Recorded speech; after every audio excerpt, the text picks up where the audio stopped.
with Bobby. Bobby began to homeschool him. Harry was learning several languages along with hunter training. Castiel was still in heaven. Harry was devastated that Castiel had not come back, and Sam was gone. Dean had researched everything he could find, and nothing could get Adam or Sam out of the pit. No spell, no creature could penetrate the walls. Gabriel came and visited Harry every weekend. They would watch movies, or Gabriel would take him somewhere with Dean arguing, but relenting, finally letting him go. Harry was furious with Castiel and hurt. Gabriel had left several hours ago. Harry was sitting on the front porch watching Dean clean his car. Dean had stopped hunting for the past year. Bobby had left Dean and Harry alone, and not told Dean anything about the hunts going on around them. He knew they were both grieving. They both turned when a car pulled into the salvage yard. Sam stepped out of the car, and they both froze. It was comical to watch their reactions. Harry stood frozen, unable to move as Dean ran to Sam. Harry watched as they hugged. "Mom, if you ever gave a damn about me or Dad, you will come here now. Sam is back." Harry almost dropped on the porch when he heard wings beside him. He turned and looked at Castiel. Castiel was watching the scene outside the house of Dean and Sam embracing. Fury and pain whipped through Harry. How the hell could he leave like that and show up and not even look at him? They were supposed to be family. Harry's magic whipped out, slamming into Castiel like a freight train. Castiel slammed into one of the cars by the house. Shards of metal and glass flew through the air like confetti. Harry charged at him, tears running down his face. "You didn't come back. You left. You left us here alone." Another wave slammed into Castiel as he tried to stand. "I thought you loved me. I thought you cared." Harry moved, walking to Castiel, and kicked him in the face like Gabriel had taught him to do. It shouldn't have fazed Castiel, but the power crackling around it gave it the edge and control it needed to break Castiel's jaw. "You left me." Harry looked down to Castiel, and the now swollen black eye he'd given him. "I hate you." Harry roared and turned, running back to the house and his room. Sam and Dean stood frozen, watching Harry and Castiel. Their eyes stayed glued to him as he ran into the house. Castiel watched unmoving as the door slammed behind him.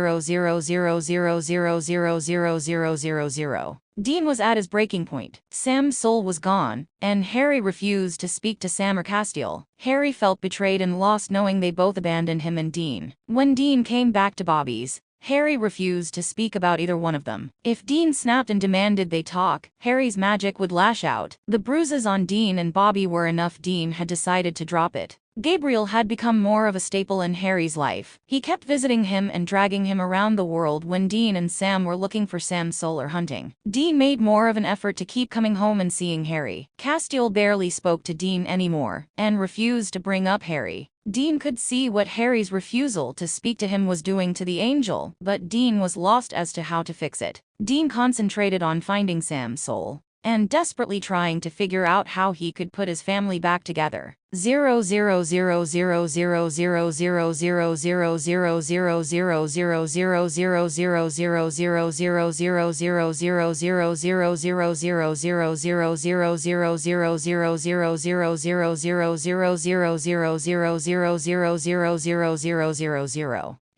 00000000000000000000000000000000000000000000000000000000000000000000000000000000000000000000000000000000000000000000000000000000000000000000000000000000000000000000000000000000000000000000000000000000000000000000000000000000000000000000000000000000000000000000000000000000000000000000000000000000000000000000000000000000000000000000000000000000000000000000000000000000000000000000000000000000000000000000000000000000000000000000000000000000000000000000000000000000000000000000000000000000000000000000000000000000000000000000000000000000000000000000000000000Harry, stay here. Harry sat down in the kitchen and dropped the bag he was holding. Gabriel had made him go to the beach, and bought him shirts with flowers on it he planned to burn in the backyard. As soon as Gabriel left, "Would you like to join me?" Harry looked up to see a man holding a cane. "Who are you?" "Death." "Death." Harry moved to the table and sat down. Death pulled out a bag of fast food. He slid Harry a hot dog and French fries, and then started eating his own. "I've been wanting to meet you." "Why?" Death looked Harry over as he began to eat. Harry smiled down at the food. "This is good." Death nodded. "Harry Potter, you are destined for great things." Harry snorted. "That's what Michael said about the apocalypse." "Now, my uncles are in the cage."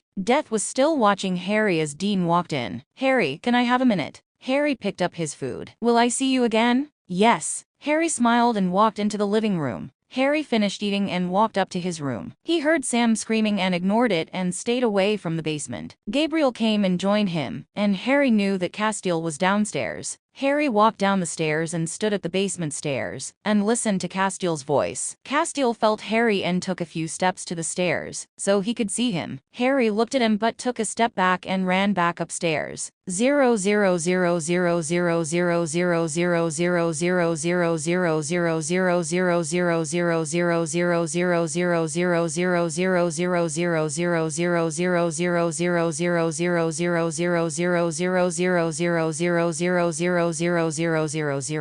Harry walked downstairs. He'd heard the whispers that Gabriel was trying to keep him away from. Teen Free Will had lost Castiel. He had betrayed them. Harry was past hurt. Castiel was finally gone. Dean was lost to his grief and hiding his feelings. Harry was starting to believe there was more between his dad and mom. Dean had been almost inconsolable when they'd returned from the last hunt. Harry listened at the top of the stairs to his dad and mom talk. Harry walked down the stairs. Or what, Dean? Castiel's voice almost broke Harry. You will finally lose both of us. Harry spoke quietly, and both Castiel and Dean's eyes whipped to him. I have to do this. Harry shook his head. You abandoned both of us already. If you do this, we won't be able to get you back. Don't you love us enough to stay, to stop? Castiel looked from Harry to Dean. I'm doing this to save you both. I won't let him restart the apocalypse. Castiel left them both. Harry collapsed on the floor. Dean rushed over to him and rocked him as Harry cried. It was almost 9 months since Harry had spoken to Castiel, and Castiel left him again. 0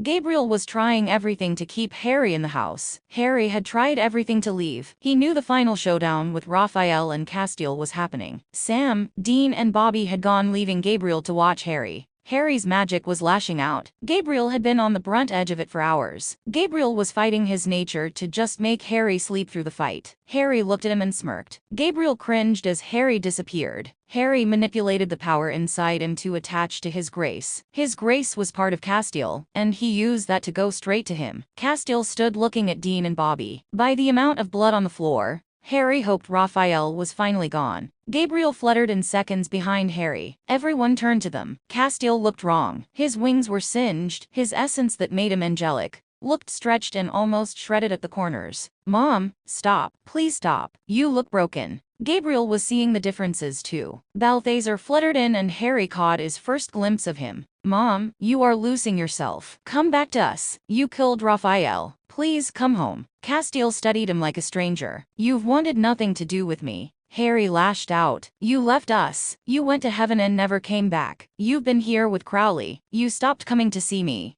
Castiel cocked his head. Dean took a step to him. Cause, look around. We are your family. We care about you. Please, return the souls while you still can. Please, come home. Gabriel moved a step to Harry, not trusting what Castiel was becoming. Little bro, I made the choice to become part of this family like you did. You killed Raphael. Gabriel started to chant and opened up the portal to purgatory. Let it go, for Harry. Gabriel's eyes flicked to Dean. For your family. Castiel walked to the opening and released the souls. His body dropped. Harry ran to him. Dean was right behind him as Harry shook Castiel's body. Castiel jerked off the floor. That was unpleasant. Harry was shaking in his lap as Dean stood. Castiel pulled himself off the floor and looked to Harry. Harry opened his mouth, but it snapped shut as Castiel screamed. Run, they are too strong. They stayed. What? Gabriel roared. Leviathan. Castiel changed. His arm whipped out and slammed into Harry, sending him slamming into Dean. Gabriel moved, slamming into Castiel, and they fought. Castiel hit the floor as black goo began to flow out of him. Harry! Dean shouted, checking on Harry. Harry was out cold. Gabriel was moving to check on him as Balthazar threw his arm out, hitting Castiel. Castiel barely flinched,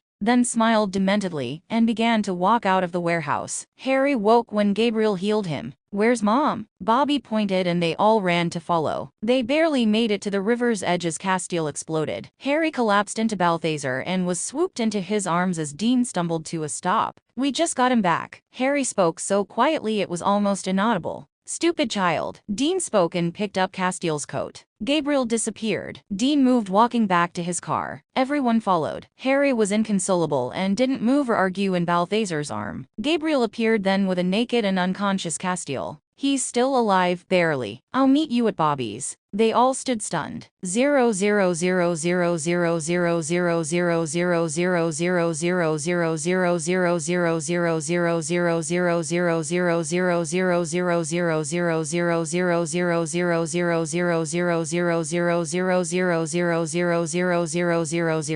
000000000000000000000000000000000000000000000000000000000000000000000000000000000000000000000000000000000000000000000000000000000000000000000000000000000000000000000000000000000000000000000000000000000000000000000000000000000000000000000000000000000000000000000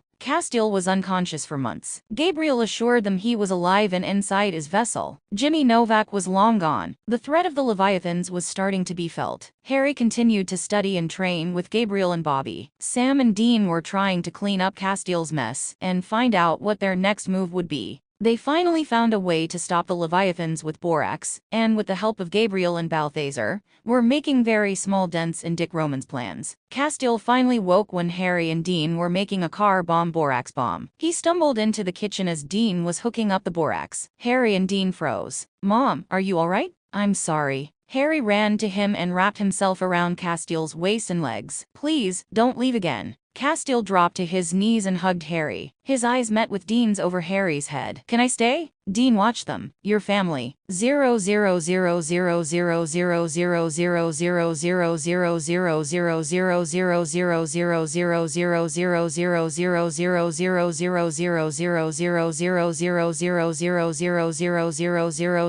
000000000000000000000000000000000000000000000000000000000000000000000000000000000000000000000000000000000000000000000000000000000000000000000000000000000000000000000000000000000000000000000000000000000000000000000000000000000000000000000000000000000000000000000000000000000000000000000000000000000000000000000000000000000000000000000000000000000000000000000000000000000000000000000000000000000000000000000000000000000000000000000000000000000000000000000000000000000000000000000000000000000000000 Phone strapped to his ear arguing with Garth. Castiel was staring at the case they held confused. Dean, Castiel was staring at the case they held confused. "Dean, do you know what you have?" "Dirt. You have the word of God." Dean handed over the briefcase, and they all waited as Castiel broke the clay exterior. Balthazar and Gabriel fluttered into the room looking at the tablet. They all stood confused at the tablet. None of the angels could read it. Dead end again. 2 days later, they were met with the prophet Kevin. Shocking all of them was what came out of Kevin's mouth when he saw Harry. "The one with the power to vanquish the Dark Lord approaches, born to those who have thrice defied him. Born as the 7th month dies, and the Dark Lord will mark him as his equal. But he will have power the Dark Lord knows not, and either must die at the hand of the other, for neither can live, while the other survives. The one with the power to vanquish the Dark Lord will be born as the 7th month dies." "He's talking about me, isn't he?" Harry asked when Kevin passed out trying to grab at the tablet.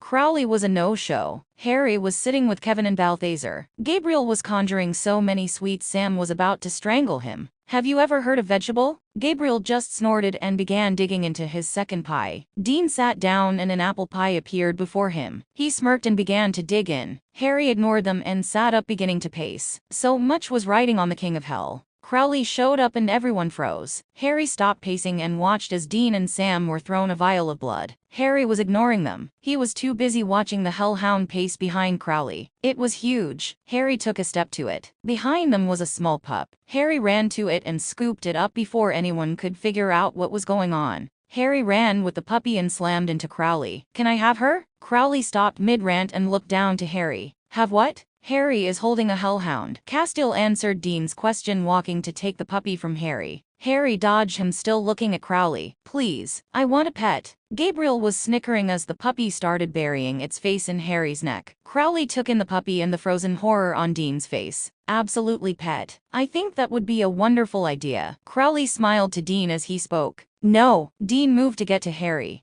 Harry beamed at Crowley. "Thank you." "No, no, no, no," Dean chanted and was ignored by Harry as he ran away from Castiel and Dean. When they tried to catch him, "I'm going to call her Princess." Crowley burst into laughter. "I think that is an excellent idea." Dean stopped mid-chase and snarled at Crowley. "You will take your mud and leave. They've bonded. You wouldn't want me to deny your child." Harry smiled and ran outside, puppy in tow, as Gabriel burst into laughter with Balthazar. 000000000000000000000000000000000000000000000000000000000000000000000000000000000000000 Dean and Castiel were in purgatory. Harry had been without his dad and mom for almost a year when he finally snapped and ran away. Sam and Gabriel were arguing about Kevin and Garth with Balthazar. When he took the car and Princess and ran, he ran to Bobby's. Gabriel had tried to open purgatory with the same spell Castiel used to get the souls. It didn't work. They'd exhausted every resource they had. Harry had thought of one more, but knew they would never let him do it. Harry went through Bobby's drawers until he found all the ingredients he needed. He began to bind Death.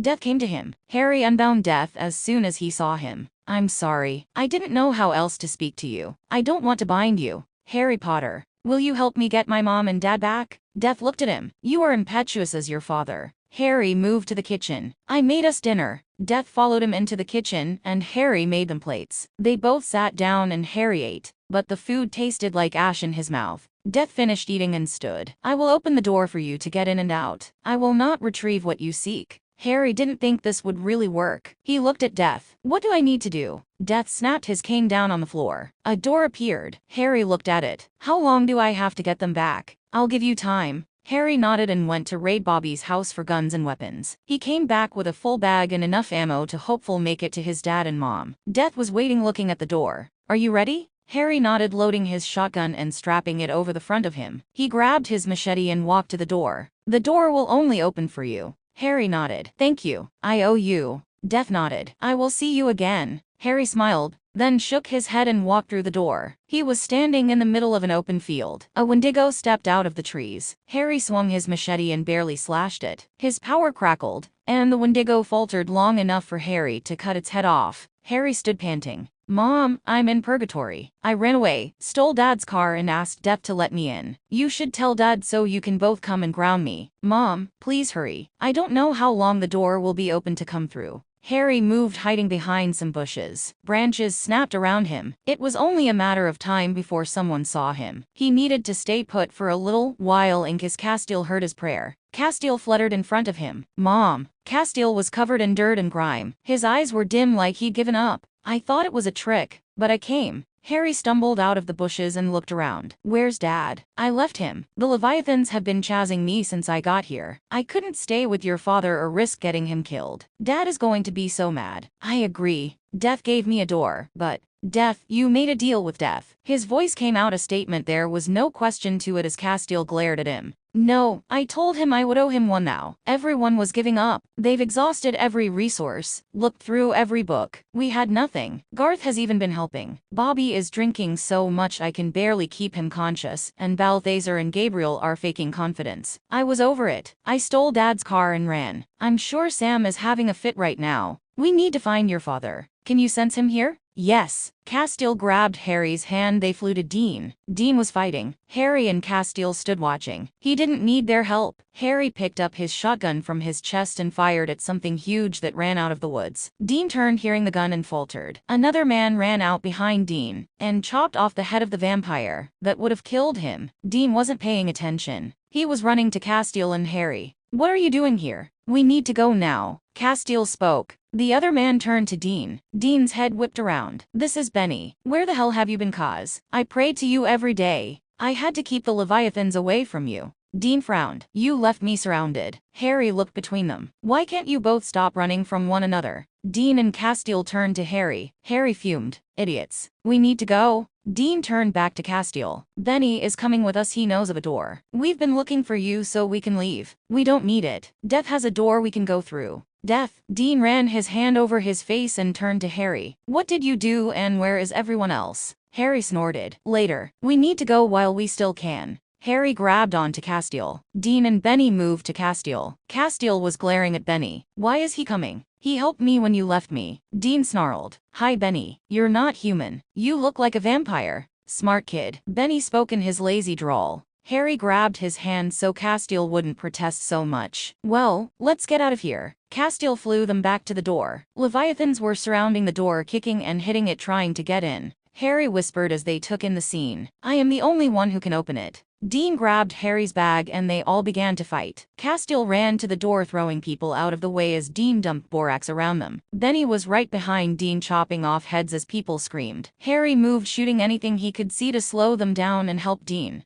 Harry made it to the door and swung it open. Angry faces waited on the other side. He ignored them and their shock as he ran through the door, still firing off rounds. Sam grabbed him, throwing him inside the kitchen, and ran through the door, trying to help everyone get inside. Gabriel and Balthazar followed, and they were able to get everyone through before the door slammed shut with one extra vampire in tow. The door disappeared and everyone started breathing again. Sam rounded on Harry. "Harry, you stole the car and had us worried to death. What did you do?" Harry sat down the shotgun on the table. He looked at the floor, then told them everything he'd done. "Sorry, Uncle Bobby, for raiding your cupboards." They all scoffed. Kiddo pulls through again. Balthazar moved, picking up Harry, and walked into the living room. Dean began to calm down then. He was home. He was back. Dean dropped in a chair and looked around. Dust covered everything. The house looked like it was still abandoned. "Can we move back here now?" Harry asked. "Yes," Bobby answered. The cabin was getting boring. Gabriel snapped his fingers, and the layers of dust began to disappear. "Can we talk about remodeling?" "No."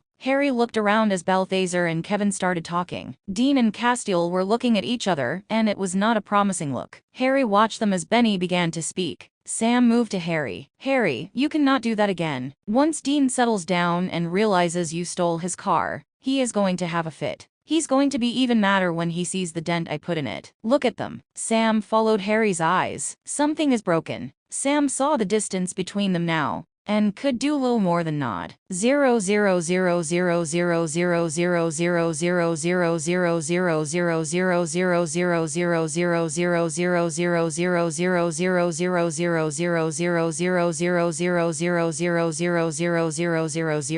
Harry followed Princess inside the bunker. Sam was already inside. He'd stayed while Dean drove to pick up Harry. Bobby had followed them over with Kevin. Dean was ecstatic they finally had a base camp of their own. Garth was on his way. The family dynamic was getting bigger. Garth and Kevin were going to stay here and take over Bobby's job as Hunter Central. Bobby had been gathering all his second copies of books to put with the massive amount of information with the men of letters. Bobby was already salivating to see what was hidden inside the rooms. Gabriel, being Gabriel, had begun to change the rooms around in the bunker to suit everyone. He'd even made rooms for himself, Balthazar, and Castiel. They finally had enough room so everyone would be comfortable. The entire place was like the panic room. So this was going to be the official ground zero for safety. With Abaddon, it was getting more dangerous for all of them. 0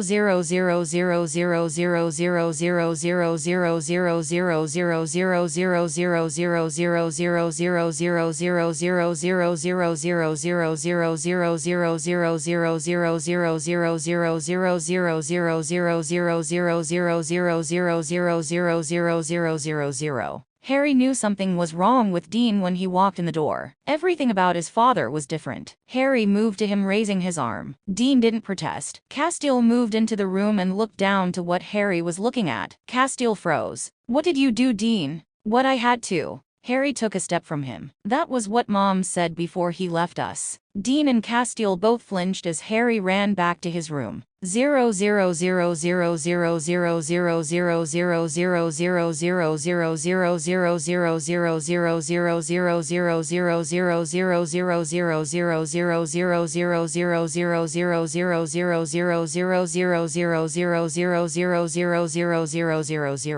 Naomi stood in the bunker looking down at Harry, and she was crying. Harry moved to her and was physically pushed out of the way by Balthazar. "Naomi, you shouldn't have come here." She began to babble, tears rolling down her eyes. "I saw Metatron's mind. He is using Castiel to push all the angels from heaven. He lied to everyone. He wants revenge for what we did to him, and making him seek exile. The spell Castiel has been working on to close heaven is not that spell. We will all fall." "Why are you telling us this? Why not Castiel? After me trying to manipulate you? I need you to believe me, and he won't do that. But I have a chance with you both. We lost our mission, I understand that now. We should have been protecting what Father created, not destroying it. We are no better than Lucifer. Please, I will do whatever you want. I will reign in the angels and help you. But please, stop Castiel before Metatron casts everyone down." Gabriel began pacing. "Come on, I believe you. Let's stop, cause I know Dean and Sam are finishing the last stage now." Harry was stuck at the bunker pacing as everyone arrived. Naomi and Gabriel had returned to heaven after convincing Castiel and Dean about the final tasks. Sam was a wreck. It took 2 months for him to recover. but he only recovered because Balthazar, Castiel and Gabriel possessed him while he slept. Even their regular mending couldn't put him back together without their possessing him. Sam was furious but took it over death. They had ended up using Abaddon as the final task, and she had gotten away at the last second. A small rift could be felt between Dean and Sam. Gabriel had kept Metatron from killing Naomi, but he escaped heaven with the angel tablet, but without the hardened bow. Harry was just happy everyone survived.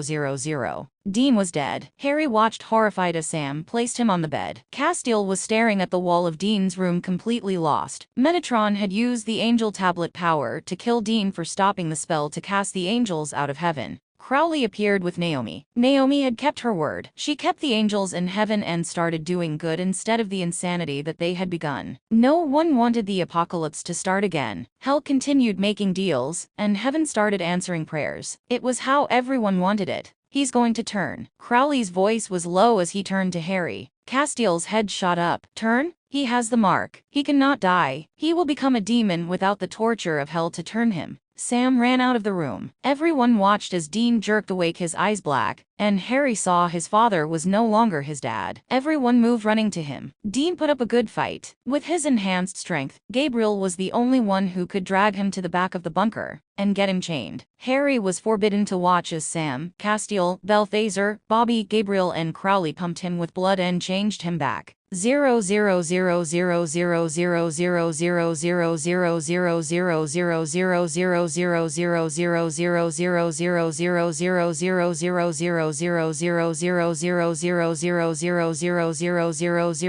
00000000000000000000000000000000000000000000000000000000000000000000000000000000000000000000000000000000000000000000000000000000000000000000000000000000000000000000000000000000000000000000000000000000000000000000000000000000000000000000000000000000000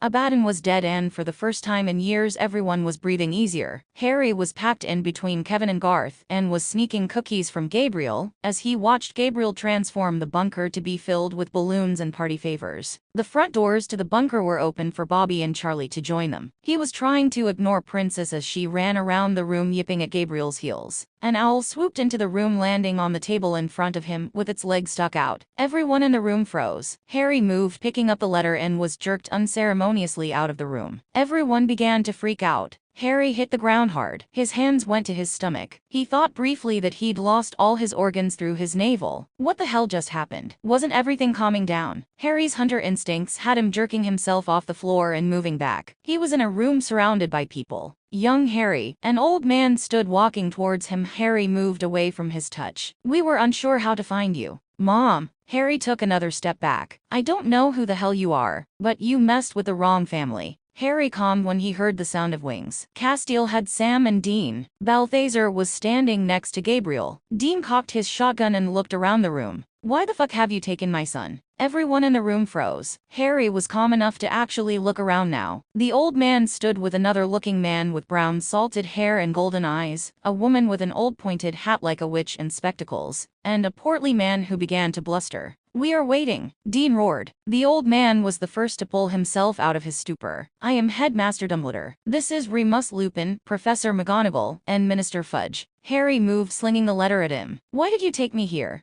Dumbledore picked up the letter and opened it, handing it to Dean. This was Harry's letter to attend Hogwarts Academy of Witchcraft and Wizardry. "You felt it was in Harry's best interest to be kidnapped." Castiel spoke, his voice frigid. "We had no other way of finding young Harry. The magic in America blocked us from using spells. Only his school letter would be able to reach him." Gabriel snorted. "You could have put all that information in his school letter. There is no excuse for you taking Harry here. I am reading this one." He pointed to Fudge. "He is planning to put Harry as a ward under the ministry." Dean snarled. "Over my dead body." Fudge's mouth began to open and close like a fish. "You see here, that boy is not yours to take. He was never yours. He is Harry James Potter, the boy who lived, and you are not blood related or are given any legal rights to him." Harry snarled. I am not going anywhere with you. I have a dad and mom and uncles who will fight you. Dean moved, walking and getting into the man's face. I'm telling you this right now. If you touch my son, heaven and hell will fight you. Are you willing to take on all of the angels and the demons under the King of Hell? I think for the first time me and Crowley will be on the same side. Angels and demons. What you say is farce. Fudge blustered. Thunder roared overhead,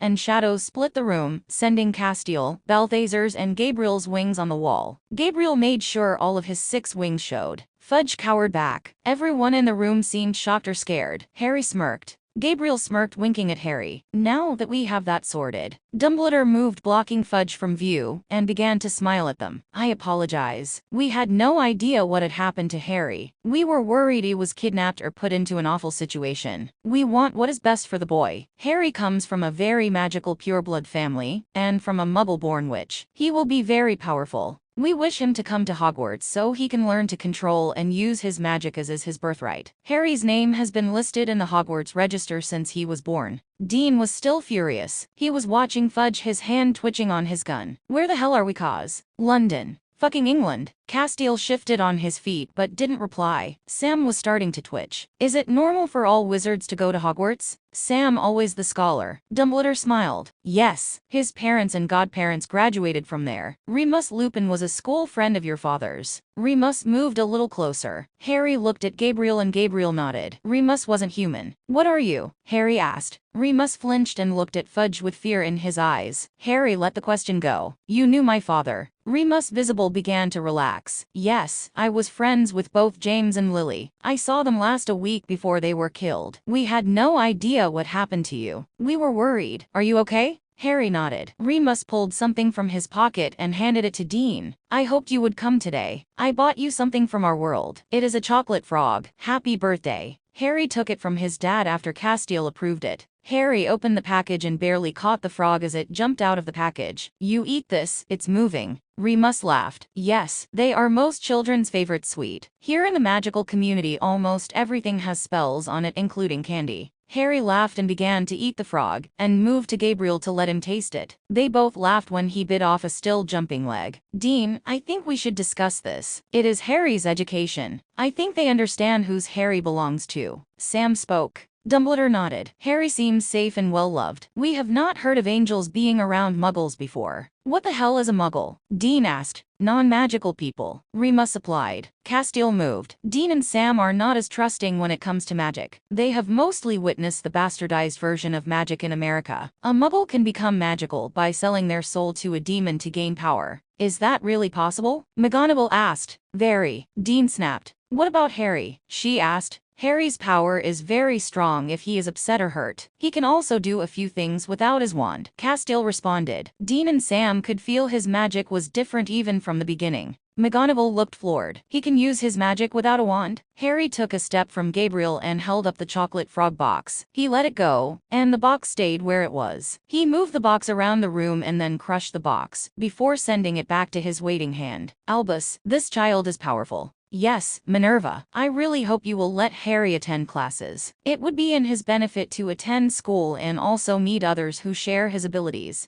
Dumbledore pulled out his wand and waved it. Several books appeared in front of Sam. This is some of the literature we give Muggle parents who have a wizard child. It will explain more about our world and Hogwarts. He swished his wand again. Here are directions to Diagon Alley. If you let Harry attend, he will be able to find all his school things there. We have a different currency, but the bank there will let you access Harry's school vault, so he can buy his school supplies. If he attends, his school fees will automatically be pulled from his school vault. Sam and Dean looked floored. Harry has a vault. Yes, Harry is the beneficiary of the Black and Potters. When he turns 17, he will be a very wealthy man. Harry snorted. Is this a way to make me stay here? I only get my family's money if I go to your school. Harry, Dean snapped. Harry didn't back down. No, you will inherit when you are of age. You are the heir of both lines. Your godfather Sirius Black bequeathed you his title and vaults, and your parents automatically converted to you on their deaths. What about your previous education? Are you in school?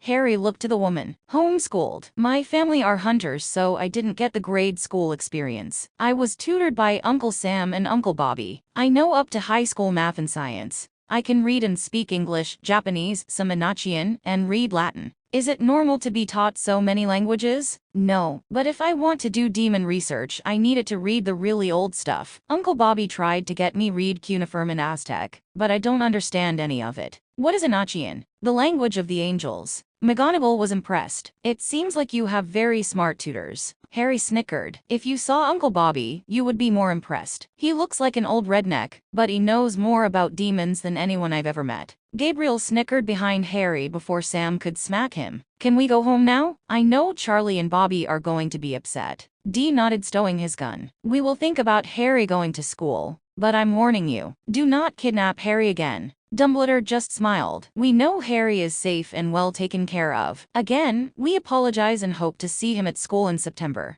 Dean grabbed Harry, and with a flutter of wings they were gone. They came back to the bunker in chaos. Everyone was running around making calls. Charlie had dragged out the computer and was balancing it on the presents she brought. Everyone froze when they walked back into the room. What the hell happened to you idiots? Harry's school kidnapped him. Dean snapped. Castiel, being calmer, told them everything that happened. The frog moved? Charlie asked when he was done. Harry pulled out the crushed box and handed it to her with the wizard card. They both began to examine it as the rest of the adults wondered away to ponder Harry's future. Harry and Charlie watched from the side as Gabriel snapped a cake in front of Harry, and they dug in. Kevin and Garth sat with them at the table as the angels and hunters argued. The angels, excluding Castiel, thought it would be okay. Sam wanted Harry to continue with his education, Bobby was distrusting with Dean, and Castiel would always side with Dean. Charlie, ignoring them, turned to Harry. What do you want? Everyone turned to him. He looked at the cake in front of him, and his stomach seemed to turn in on itself. I've never had friends my age or went to school. I want to go.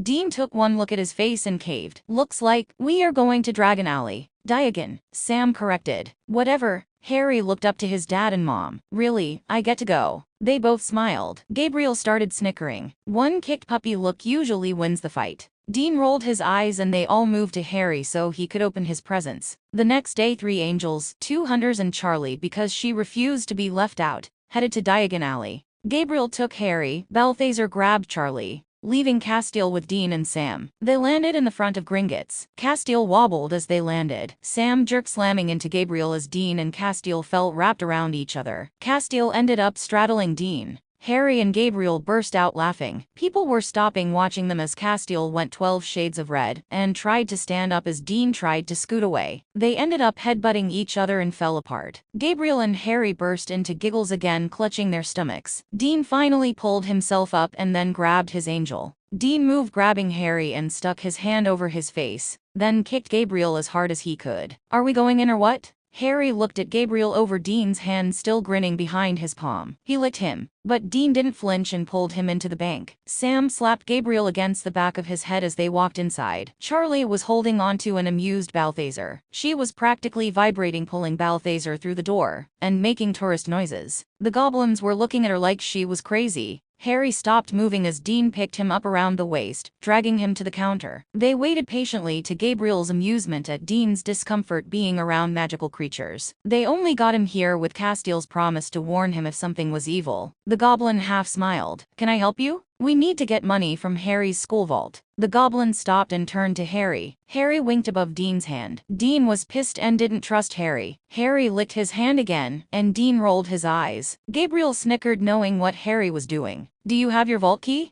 Dean pulled it from his pocket and laid it down. The goblin confirmed it, then lifted his finger. Another goblin came to join them. Harry wiggled then. The ride to the vaults is, the goblin laughed. Exhilarating. I have room for Mr. Potter and 2 adults. Charlie pushed her way up. I want to go. Me. Harry laughed and they followed the goblin. Dean followed behind them. The ride to the vault was a nightmare. Dean held on to the side, white-knuckled and white-faced. Harry and Charlie screamed and laughed, holding onto the side and pointing. Dean grabbed Charlie's shirt, preventing her from falling out when she spotted the dragon below. Holy shit, Harry. She laughed when the cart came to an abrupt end. They followed the goblin into the door, and he opened the gate. All 3 of their mouths fell open as they stared at the pile of coins behind it. Dad, this has to be wrong. The goblin laughed. Mr. Potter's school vault is correct. Harry turned to the goblin. What is your name? The goblin was taken back. Griphook. Mr. Griphook. I have no idea about this, and you obviously do. You are a gatekeeper in Goblin. Griphook grinned as Charlie and Dean stared around. Dean not wanting to touch anything, and Charlie wanting to dive in. How much should I take? What do you want to do? Harry shrugged. I have no idea. I need everything for school. Harry pulled out his list and handed it over. I would also like to add to our library. We have so many books from Outhunter's knowledge and from the Men of Letters. Griphook looked confused. Men of Letters? Yes, they were wiped out by one of the last Knights of Hell, but Dad's grandfather was one of them. We inherited the books, but there is a lot we still haven't read. Dad almost thrashed the Spear of Destiny last month because he wasn't paying attention. Dean scoffed. Griphook's eyes got huge. The religion of Muggle man, Angels of Heaven. You have 3 angels upstairs. Harry pulled up Dean's sleeve. Griphook almost fell over when he saw the mark. Dean gave Harry a look. Dad, honesty deserves honesty, and we are asking Mr. Griphook for his help. Dean was still frowning when Griphook snapped his fingers. A bag appeared in his hands. I will give you a gift, Harry Potter. These are handed out to our pureblood huge vault account holders. You would have received one when you turned 17. Since you showed respect, Griphook turned and looked at Dean. And honesty. I will let you have yours early. You can reach inside and pull out of your vault, and you do not need to take money with you. Harry smiled. Will you be my bank goblin, manager? Griphook looked floored. Harry got upset and reached out, laying a hand on his arm. Is that bad? Did I insult you? I'm sorry, I just meant I like you and trust you. Dean held back from rolling his eyes. Harry had Sam's puppy dog eyes down pat. No, Mr. Potter, being in charge of the vaults you own is an honor. Harry smiled. Do I get statements? How does it work? Griphook smirked. I keep you updated and will send you reports and let you know what is happening with your properties and money. Until you turn 17. Can you send a copy of everything to my Uncle Sam too? My dad would just give it to him anyway. Dean scoffed. Harry ignored him. Come on, Mr. Potter. You need not worry about carrying your money now. It will be with you always. You will be the only one that can retrieve from the pouch, and if it lost or stolen, it will come back to me, and I can return it to you. Charlie giggled, taking a spin. This is so much more fun than hacking into the CIA. They loaded back into the cart. Dean closed his eyes and prayed they would get back soon. Griphook smiled and they sped up to Charlie and Harry's delight. They made it back to the bank upstairs, and Dean spilled out of the cart an insane shade of green. Charlie looked like she'd been through a windstorm, and Harry was bouncing on his feet. Castiel was pulling Dean off the floor. Next time, Cause, you get to write on that fucking death trap. Harry filled Gabriel in, and they snickered. Harry gave Griphook a hug to the every goblin's shock. I can't wait until you write me. I'll be waiting. Thank you. Harry waved at all the open-mouthed goblins around the room and followed a nauseated Dean out into the sun. Men and women in weird robes were watching them as Dean took in huge gulps of air. Gabriel grabbed Harry's hand and moved to the first shop on the list. It was a bookstore. Sam slammed into him as he stopped. Dean had stayed outside to talk to Castiel. He knew Sam would be all over Harry's school supplies. Uncle Sam, this place is crazy. Men, women, and children ran around in chaos. Books floating in the air. People speaking as some books spoke back or shot out sparks. A man walked up to them. Are you Muggle? He asked Sam. Sam looked at him. My nephew is attending Hogwarts and is in need of books and supplies. I would also like to be directed to your lore on magical creatures, potions, and rituals. The man was looking him up and down. Sam smiled. Yeah, I'm also a hunter. The man's eyebrows shot up to his hairline. Harry snickered. Burn witches in America and give them wands here. Very different. Sam gave him a warning growl. Harry pouted. The man turned about to speak something to Harry, and froze when he saw his scar. You are Harry Potter. I go by Winchester. The man visibly jerked. Harry rolled his eyes. The store clerk jerked himself out of his trance and walked them around, handing Harry his books and showing them others. He left them after Harry got his school supplies and walked away, running to gossip. Uncle Sam, I think these people are crazy. They are all looking at me now. Sam stopped reading to look around. People were trying not to look, but it wasn't going well. Their eyes were fixed on Harry. Harry, you saw how they acted when they kidnapped you. It seems we are going to have to be careful. Harry nodded and tried to ignore them. They piled their books together and made it to the desk. It took 2 trips to get them all. Castiel and Dean walked in to help. Sammy, why didn't you just buy the store? I think it would have been simpler. Shut it. They all waited as they were rung up. Castiel watched the room. Dean, they are all watching our son. Dean looked around, noticing it too. The man at the counter smiled. Rumors over the boy who lived have spread. The only child to survive the killing curse against you know who.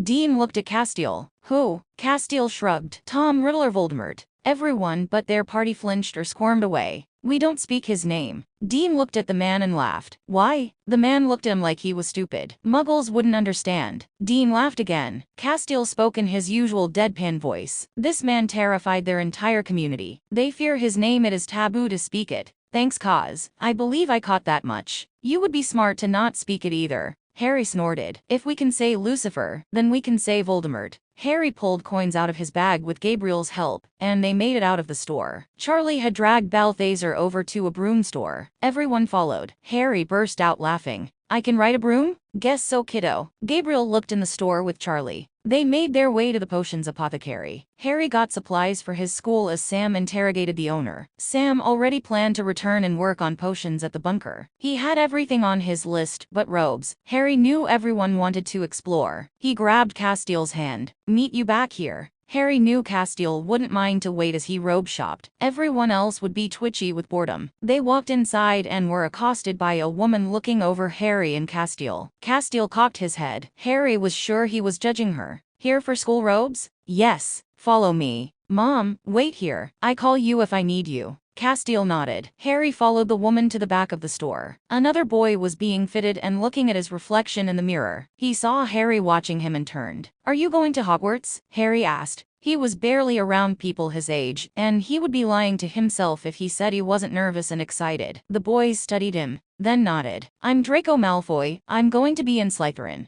Harry nodded, not knowing what else to say. The blonde studied Castiel. Is that your father? Harry shook his head. I call him my mom. Draco's eyes went huge. Is he a muggle? Angel. The boy snorted. Angels don't exist. Harry didn't feel like arguing. My father thinks muggle-born children are a blight to wizards and taint our society. Harry was over this little shit. He started rethinking what the hell he was doing here. First kidnapped and now he was dealing with a prejudiced little shit. My family believes in family and doing the right thing. I was raised by hunters and angels. Draco appraised him, still not believing. Angels? Yes, that is Castiel, the angel of Thursday. Harry swiped his hand through his hair in a nervous habit. Draco's eyes went to saucers. You are Harry Potter. I go by Harry Winchester. The woman came back, ushering the boy down. Mom, Harry called back to the front of the store. Castiel, being Castiel, fluttered to him instantly. I change my mind, will you stay with me? Yes, son. Harry ignored the boy and moved, standing on the space he vacated from, and waited. He didn't even notice the boy leave. Harry, is something wrong? Mom, I don't know if I will fit in here. Castiel stood, not knowing how to approach this. He knew Dean would stutter, then say something to shock them, and he knew Sam would have all the right words to say. Harry, when I first met you and your father, I was so rigid and focused. I could not imagine any life by the one I had led since creation. I was wrong. I learned and formed friendships and love from the people around me, starting with you and your father. I have learned to love my brothers because I care for them instead of it being programmed. Just because things change and we are put in new situations, doesn't mean we won't falter or feel lost. It is what we do and learn and how we grow that will make us who we are. Harry looked at him. Mom, I love you. Castiel smiled, hoping he had said the right thing. I love you too, son. You will be fine. Harry nodded, stepping down, and waited as the woman left to get his robes. Harry paid and they left the store. Gabriel pulled him off his feet and pulled him along. Harry, they have an ice cream shop. Harry looked back to Charlie and Balthazar, trying to keep up. When they got to the shop, Gabriel went in to get everyone ice cream, and they dragged 2 tables together. They sat quietly eating and watched people flow by. Harry, Cause said you were upset. All eyes flew to his. Dad, Cause made me feel better. What made you upset in the first place? Harry watched the other kids go by, clutching their parents' hands and laughing. I met a boy from school. He is very prejudiced towards muggles. I was hoping I would make friends and be around people my own age and not feel awkward. I was hoping this world be different. Dean and Sam exchanged looks. Harry, are you unhappy at home? Harry laughed. No, I have all of you. I love the bunker, all of you, and Kevin, Garth, and Bobby. I love hunting, shooting, and learning rituals in other languages. Watching Crowley piss you all off because he is our black sheep in the family that won't change or conform. Charlie teaching me about computers and fantasy fiction. Sam's mind as he researches and puts facts together, then explains it to me. so I can learn instead of treating me like a baby. I love listening to Balthazar's escapades, and you all fighting with him not to tell me about them. Loki's insane training and the rooms he comes up with to keep me guessing. I love that mom still reads me bedtime stories, but instead of fairy tales now I learn Anachi and blood rituals. I love watching mom and dad fight and watch each other when they think no one is looking. I love how Garth loves to say you've been Garthed every time he does something fun. Then does his pelvis dance, which is just insane. I love how Garth calls Kevin out for watching porn when he is supposed to be studying the tablets, and Kevin gets angry and pranks Garth. How Bobby screams at thin air when Princess always steals his bacon, but he always makes it every time he comes to the bunker, and never makes it at home. I love to watch Loki's wings flash at Sam, and how Loki always puts bows in Castiel's wings when he isn't paying attention, and I take them out before he notices. My favorite nights are when we are all together. We always end up watching horror movies. I love listening to Dad and Crowley making fun of the monsters and Sam laughing at the gore. I smile every time Garth gets scared and holds Kevin's hand, while Kevin tries to make him stop, but always gives in. I love curling up in Mom and Charlie's laps, and falling asleep by the second movie before Loki and Balthazar illusion a monster to tear through the living room to make Garth and Kevin scream. Then Bobby goes ballistic and starts chastising them, and calling them idiots. I love so many things about home and all of you. Harry got quiet and looked at the ground. I just wanted a friend that is here. I think you just wrapped us all around your damn finger. Gabriel snorted. Harry, just because one person doesn't like you doesn't mean anything. I hate Crowley, but I think he would do anything for you. You will meet friends. You will have fun. Dean offered. Harry smiled. Can we get my wand now?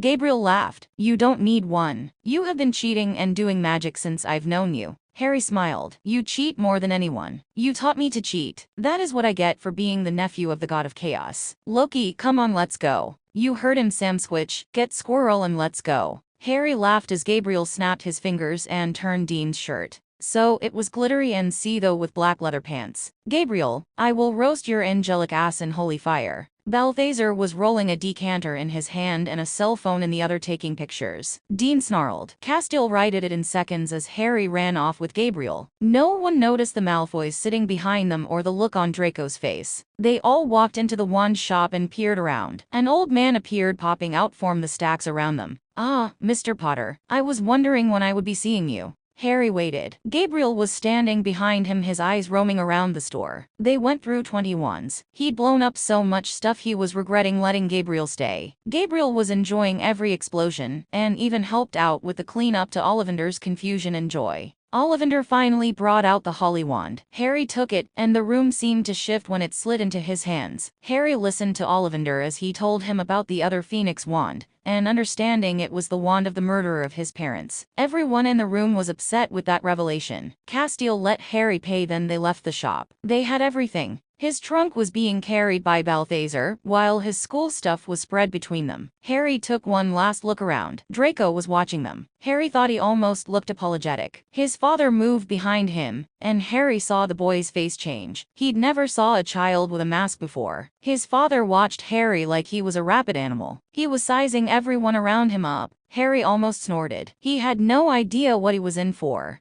Harry nodded as Gabriel flew them away. The last week before school went by quickly. Harry was excited and terrified. Castiel and Dean were going to take him to the train. Everything was packed and he was ready to go. Gabriel insisted on going and leaving Balthazar to clean up his mess. Currently, Dean had a neon green llama locked up in the bathroom. They all let for the station. They fluttered to the middle of the chaos, and were almost run over by a trolley. Gabriel carried Harry's trunk into the train as Harry carried Princess. I've never been so happy you have that damn dog. Harry grinned. See, now I won't be alone. We are leaving to head on a hunt. It is only an hour's drive from the bunker. Kaz is staying, so if you need anything you pray and he will be there. Dad, you've trained me, I will be fine. Dino let the boy breathe. Gabriel pushed in, handing Harry a large bag. What is in the bag? Castiel asked, his eyes locking on Gabriel and squinting. Candy. Now you can have fun. Gabriel winked. Harry hoped it was just candy. Where is your gun? Harry rolled his eyes. I have my gun, the angel blade, and the bag from Crowley. I can pray even if I am gagged. School will be normal. No hunting, no demons, and no ghosts.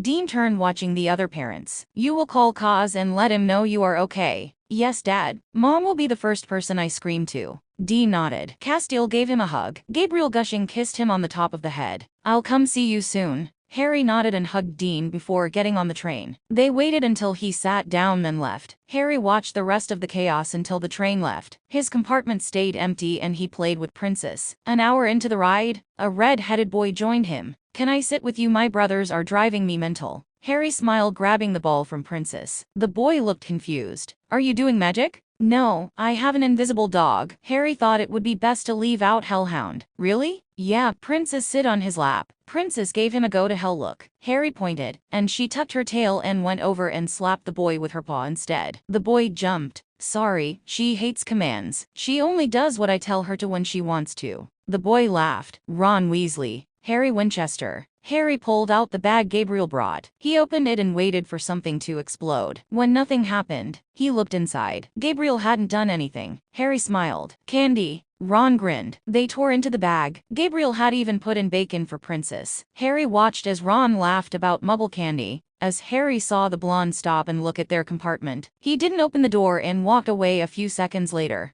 Do you know anything about him? Draco Malfoy? His dad is Ron's voice stopped. Harry looked at him. Our families have hated each other for a very long time. Wizarding feuds are forever, and the Malfoys and Weasleys hate each other. Harry nodded. More things he would have to learn about. They changed into robes and stored their trunks. Harry waited for the train to stop and filed out with the other students. He watched amazed as the first years lined up following the huge groundskeeper. It was amazing. He could feel the magic around him. He could smell it, almost taste it. It was so much different than the grace inside him that he felt more of at home. All the angels and demons around him made his grace flare, but here he could feel the magic inside him slam into him like a truck. They piled into boats and he saw his school for the first time. He was almost distracted by the squid sticking its arm out of the water. His hand went to his angel blade tucked in his sock. Ron laughed watching him look at it. It's okay. My brothers said they swim with it in the spring. It helps first years who fall out of the boats back in. It won't hurt you. Harry nodded but kept his hand close to the blade if he needed it. They went under the castle and their boats docked. Harry climbed out and followed the students. They were met by one of the professors that kidnapped him. She smiled at him encouragingly. Harry nodded and followed the other students inside. His first look around the Great Hall was astonishment. He'd seen so many illusions because of Gabriel and his insanity, but the magic here was just as breathtaking. Harry smiled as the Sorting Hat began to sing. He was too busy looking around to see it. Harry began to pray. Mom, I'm at school. I'm okay. Call Dad, let him know everything is fine. I rode a boat over the lake. Princess wasn't happy, but we are okay. Love you. I'll talk to you again tonight. They have already started sorting students. The professor's voice rang out around the room. Harry Potter. Harry stood confused until Dumbledore motioned for him. Harry rolled his eyes. He'd been a Winchester for so long he'd forgotten he was really a Potter. Here he was expected to be Harry James Potter. Harry walked to the stool. The professor went to place the hat on his head. I'm a Winchester. She looked at him and nodded and tried to place the hat on him. He shook his head. Say it. I am not going to be a Potter. Say it. Harry Winchester. Harry Winchester. Harry nodded and sat waiting on the stool. The hat dropped on his head. Several things happened at once. Princess roared, howling, then broke into a growl. Everyone froze except Harry, who jumped off the stool and picked up Princess, who was still having a fit. Mr. Potter. The hat began to speak. Welcome to Hogwarts. Yeah, hi. My puppy is going batshit crazy. Can we hold this conversation for just a second? Absolutely, Mr. Potter. Princess was trying desperately to get to the table that held the teachers. Harry frantically held on to her as she snarled. He knew some of the students were getting frightened. Harry turned his eyes following Princess's eyes. It took him 4 seconds to understand. A teacher was possessed. But it was different. He wasn't the same as usual. He could still see the man and whatever was inside him at the same time. It was the weirdest demon he'd ever seen. Harry dropped rolling and slid Princess across the stage. His hand slid under his robes and pulled out his gun. When he flipped up, he was still wearing the hat, and his gun was pointed into the man's face. Princess. The snarling stopped but was replaced by a small vibrating low growl that did not go away. The hat was chuckling. Harry spoke. No one else was moving. I don't know what you are. I've never seen anyone possessed like you before. But if you move, I will shoot you. The man's mouth fell open. Then something else slid in his eyes. The man moved to grab something. Harry didn't hesitate. He pulled the trigger right beside the man's ear. The grand hall became an uproar, but nobody moved to them. The man beside the one possessed looked confused. Harry smiled at him. Sorry, I know that was loud. Harry turned back to the man and reached down, grabbing the bag Crowley gave him. He took the chalk out and began to draw. I think you should shoot him. I'm never around when anything interesting happens. Harry snorted, still drawing the symbols on the table. The hat wants me to shoot you. I don't know where I should place you. You were raised a warrior. You show love, knowledge, believe in kindness and bravery. But you were also raised by a trickster and demons. Harry laughed. You can't forget the feather brains. No, a child loved by heaven and hell. Harry dumped the bag of herbs and things he didn't want to know about. Princess, Harry whispered before Princess's breath rose over the pile, igniting the herbs quickly, and smoke curled the air. The man used the distraction and tried to move again.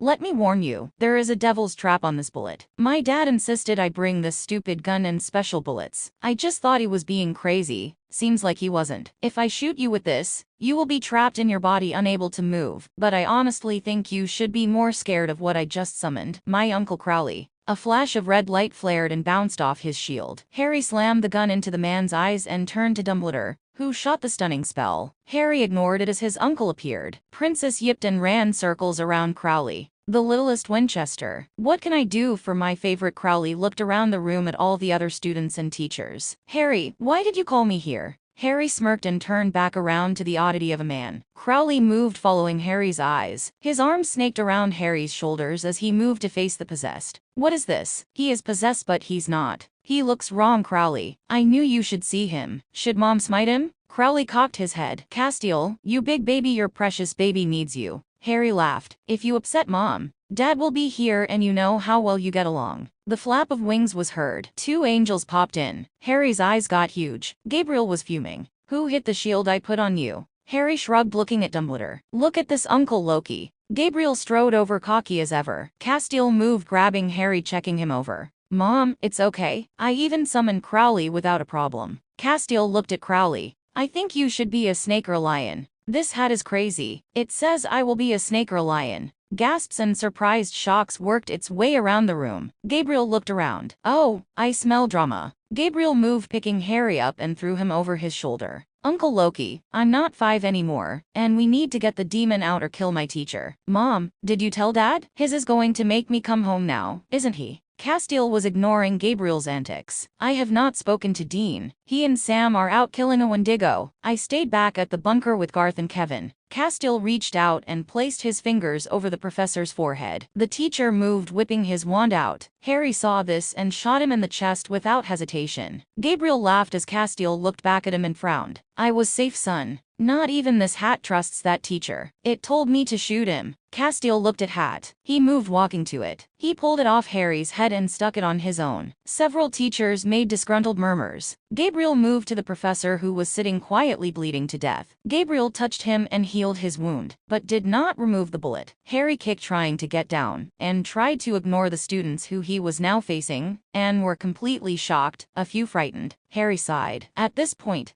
it wouldn't matter because the second Dad found out, he was going home. Castiel took off the hat. It says it wants to continue sorting and come back to Harry. Mom, why are you interested in the hat? It has a piece of soul inside it from Godric Gryffindor. The professor, who had asked him to sit on the stool called the next name as Dumbledore, moved closer to them. Gabriel turned to talk to him as Castiel turned back to the possessed professor. Harry was swung unceremoniously away from the students, so he was facing the teachers like his mom. He sighed and looked at the professor again, who sat beside the man possessed. Hi, I'm sorry. I know this is crazy, but my dad would kill me if I didn't either kill him or call for backup. The man's eyebrow rose. How did you know something was wrong with him? Harry looked at the man. He was strange. Dark eyes, hooked nose, and he was glaring straight into Harry's eyes, like he would learn all his secrets. My dad and uncle found me when I was a baby. They brought me to my mom and he healed me. Something happened and his grace mixed with my soul. I can see demons and angels and some things in between. That is how I got Princess. Crowley stopped by the house to rub my dad's nose into something. and he had his hellhound with him. I saw it but didn't think anything about it because I thought everyone could see it. A puppy from a new litter had followed Crowley's hound unnoticed. I asked if I could keep it. Crowley said yes to make my dad angry. Princess refused to leave my side since. Was your father upset you wanted to keep it? The dark-haired professor asked. Castile turned to them, listening to the conversation now. Harry looked at him and grinned. He was furious and really upset for other reasons. He tried to kill it, banish it, and do several other things to her. She would always come back to me. He finally relented and left her alone. When my uncle Bobby got sick and couldn't watch me, I went with him on a simple salt and burn. I was 7? Castile nodded. Mom stayed with me in the room while Dad and Uncle Sam went to burn her bones. It was never a ghost. It ended up being a trap for my dad. Me and Mom were knocked out. When Dad got back to the hotel, everything was torn apart. Princess had ripped the thread apart, made sure me and Mom were safe, then waited for Dad to return. After that, Dad compromised Hellhound for my safety. The professor nodded and extended his hand. Harry shook it as best he could over Gabriel's shoulder. Professor Snape, I am your potions professor. Harry rocked up, almost spilling himself in the floor. My Uncle Sam, he found potion books in my house when they found me. He has read over them several times, and we have tried to make some of them,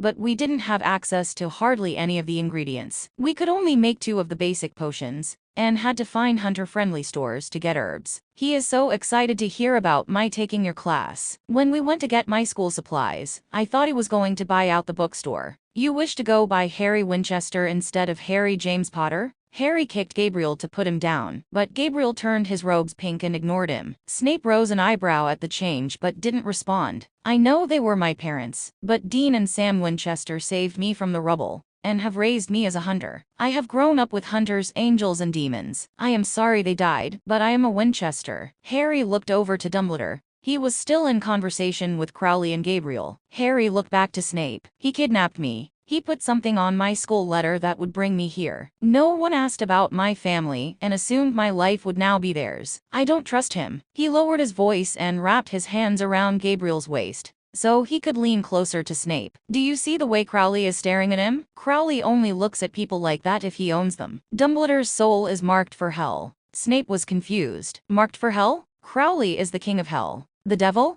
Harry snorted. No, that is Lucifer. He's in the cage. Something ran over Harry's eyes that Snape tried to decipher but couldn't. No one is getting in or out of that cage. Crowley is the king of hell. I've been around Crowley long enough to know when he gets that arrogant smirk as he watches someone talk, he owns them. Harry studied Snape for a few seconds, then bit his lips as he kicked at Gabriel again and was ignored. You should be careful around him. Castile studied Harry and Snape as they spoke. Castile moved, getting in Snape's personal space. Snape stood his ground but was confused by Castile's natural way of not knowing boundaries. He began to whisper. Only Harry and Snape could hear his voice. You are a good man. Castile grabbed Snape's hand. Light shone for a split second where their skin touched. Snape made a strange noise, then almost collapsed in on himself. Castile dropped his hand. What did you do to him, Mom? Is he going to be all right? Yes, I gave him temporary grace. He will be able to see the things you do. Snape's eyes popped open then. Harry pointed at Princess, who was currently trying to nip at Harry's fingers to get him to play. Snape's eyes widened as he looked at the hellhound. Harry spoke. She's beautiful, isn't she? But you can see hell in her. Parts of her looked rotten and different. Princess turned from Harry's attention and eyes locked on Snape. He understood what Harry had meant. Princess's eyes looked like a corpse's eyes, a milky sheen over the red orbs. Castile moved, stepping between Princess and Snape. Snape's eyes locked on his. Something tells me you will protect Harry. You will need to see more to keep Harry safe. You will tell no one of this power. Castile's voice lowered. No one. Snape nodded and turned to the professor beside him. Harry watched as he physically jerked, almost falling out of his chair. Do you see why I freaked out? Most demons have the smoky death ash, almost like fog thing over their eyes. Harry paused. You can still see the man inside. It's like the man is still conscious of what is going on and still has control, while whatever inside of him has less control, and is trying desperately to take over and can't, but somehow it is symbiotic. I agree, Crowley said, coming behind Harry and smiling as Harry hung upside down and couldn't break free. What do you think we should do about him? Harry lifted the gun, then held it against his forehead. Whatever it isn't a demon. I can just shoot it. Castile looked at the man again. It has the same taste as what I pulled out of you. Tom Marvolo Riddle. Harry pulled the trigger. People around the grand hall froze. Blood and brain splashed against the wall behind them. Gabriel snapped his fingers, and the blood disappeared. A few children began to scream. Harry rolled his eyes. Then, everything got crazy. The professor's head whipped around so the back of his head was facing Harry and Castiel. Gabriel moved so he could see as Crowley pushed to get a closer look. Bullocks, what is this all about? Harry, you never fail to disappoint. Crowley laughed, poking the back of the dead man's head and huge gaping hole at the top of his skull. A man began to speak and could barely be heard. Potter, we meet again. I haven't seen you since I murdered your parents and tired to kill you. Harry looked at Castiel. I can still feel him inside the empty shell. Harry kicked to be put down, and Gabriel finally obeyed. If you said that to upset me, it won't work. I don't remember my family and I have a new one. So it looks like you did me a favor. Several people gasped. He heard a girl faint. Harry leaned over and whispered to Gabriel, they are insane here. Gabriel broke into laughter and looked around the room enjoying the drama. You won't make it out of this room though. Any final last words? Lord Voldemort will return. When I do, I will kill you. Is that it? Harry laughed and began to speak quietly, only the people on the stage could hear. My father is the righteous man who now carries the mark of Cain. My uncle is the vessel for Lucifer. Uncle Crowley is king of hell. Uncle Gabriel is an archangel, and the god of chaos Loki. My mother is the angel of Thursday, and my uncle Balthazar is the biggest whore seraph I know. I live with the prophet and two insane rednecks that know more about demon and supernatural lore than anyone on the planet. I had to watch my dad go to hell, defeat Lucifer,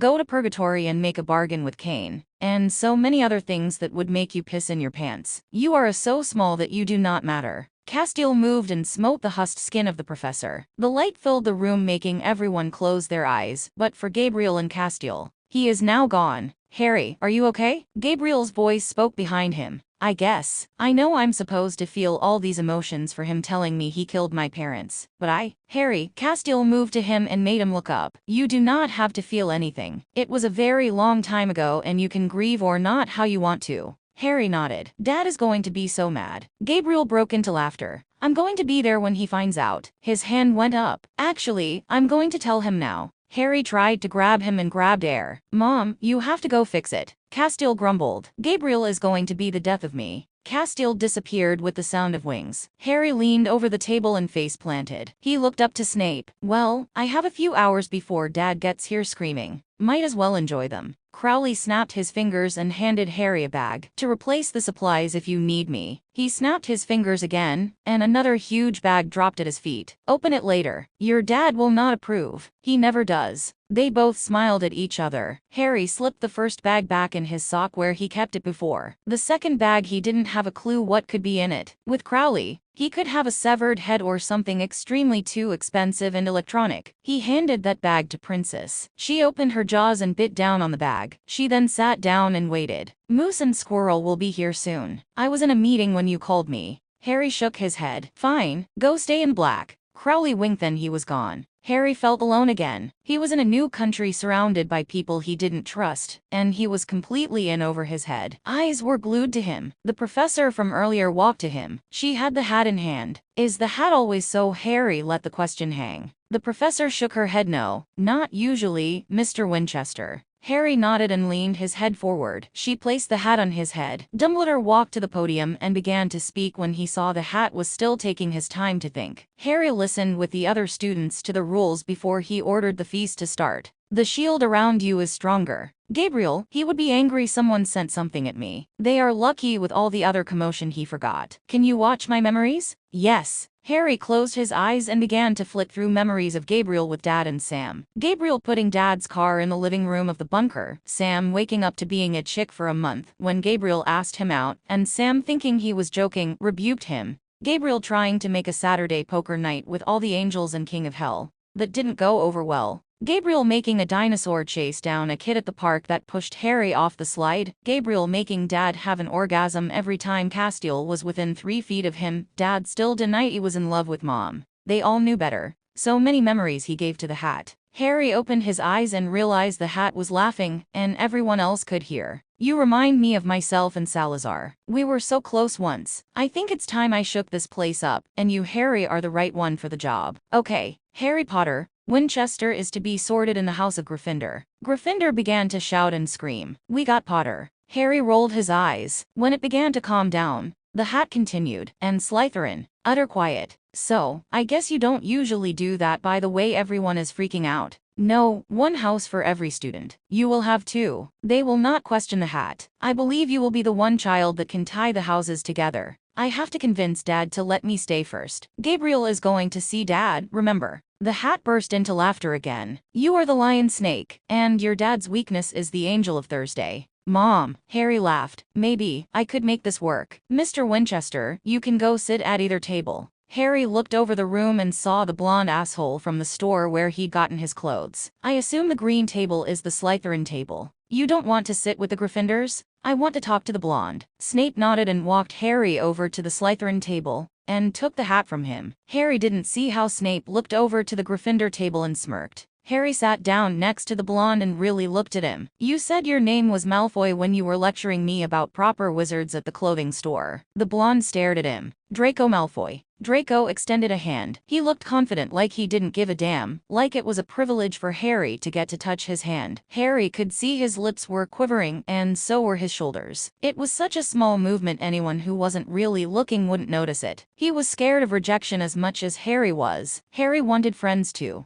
I won't play into these games or care about who was born how or where. I will give you a choice. Draco, you give up all that and be friends, real friends with me, or just hate me now. I won't be like that child in the shop or want to be friends with him. Draco opened his mouth. Don't answer now. My dad will be here before the night is over, and if I don't convince him to let me stay, it won't matter. He is going to be furious. He thought I would be safe here, no Hunter issues. Hunter issues? The boy in front of Harry spoke. Blaise Zabini. Harry nodded. Yeah, I grew up around monsters, angels and the apocalypse. This place is just another kind of weird. But when Dad finds out I was here all of 20 minutes, and one of my teachers was possessed. You shot him in the face. I've never even seen a muggle gun. Hunter, was Harry's only response. Gabriel's wings sounded beside Harry. He looked across the table as Gabriel began to fill a plate and look at the students around him. You have a few hours. I told Dean and he went ballistic. The only thing saving you is the job ended up being 3 Wendigos. What do you mean 3? There has never been a case of more than 1.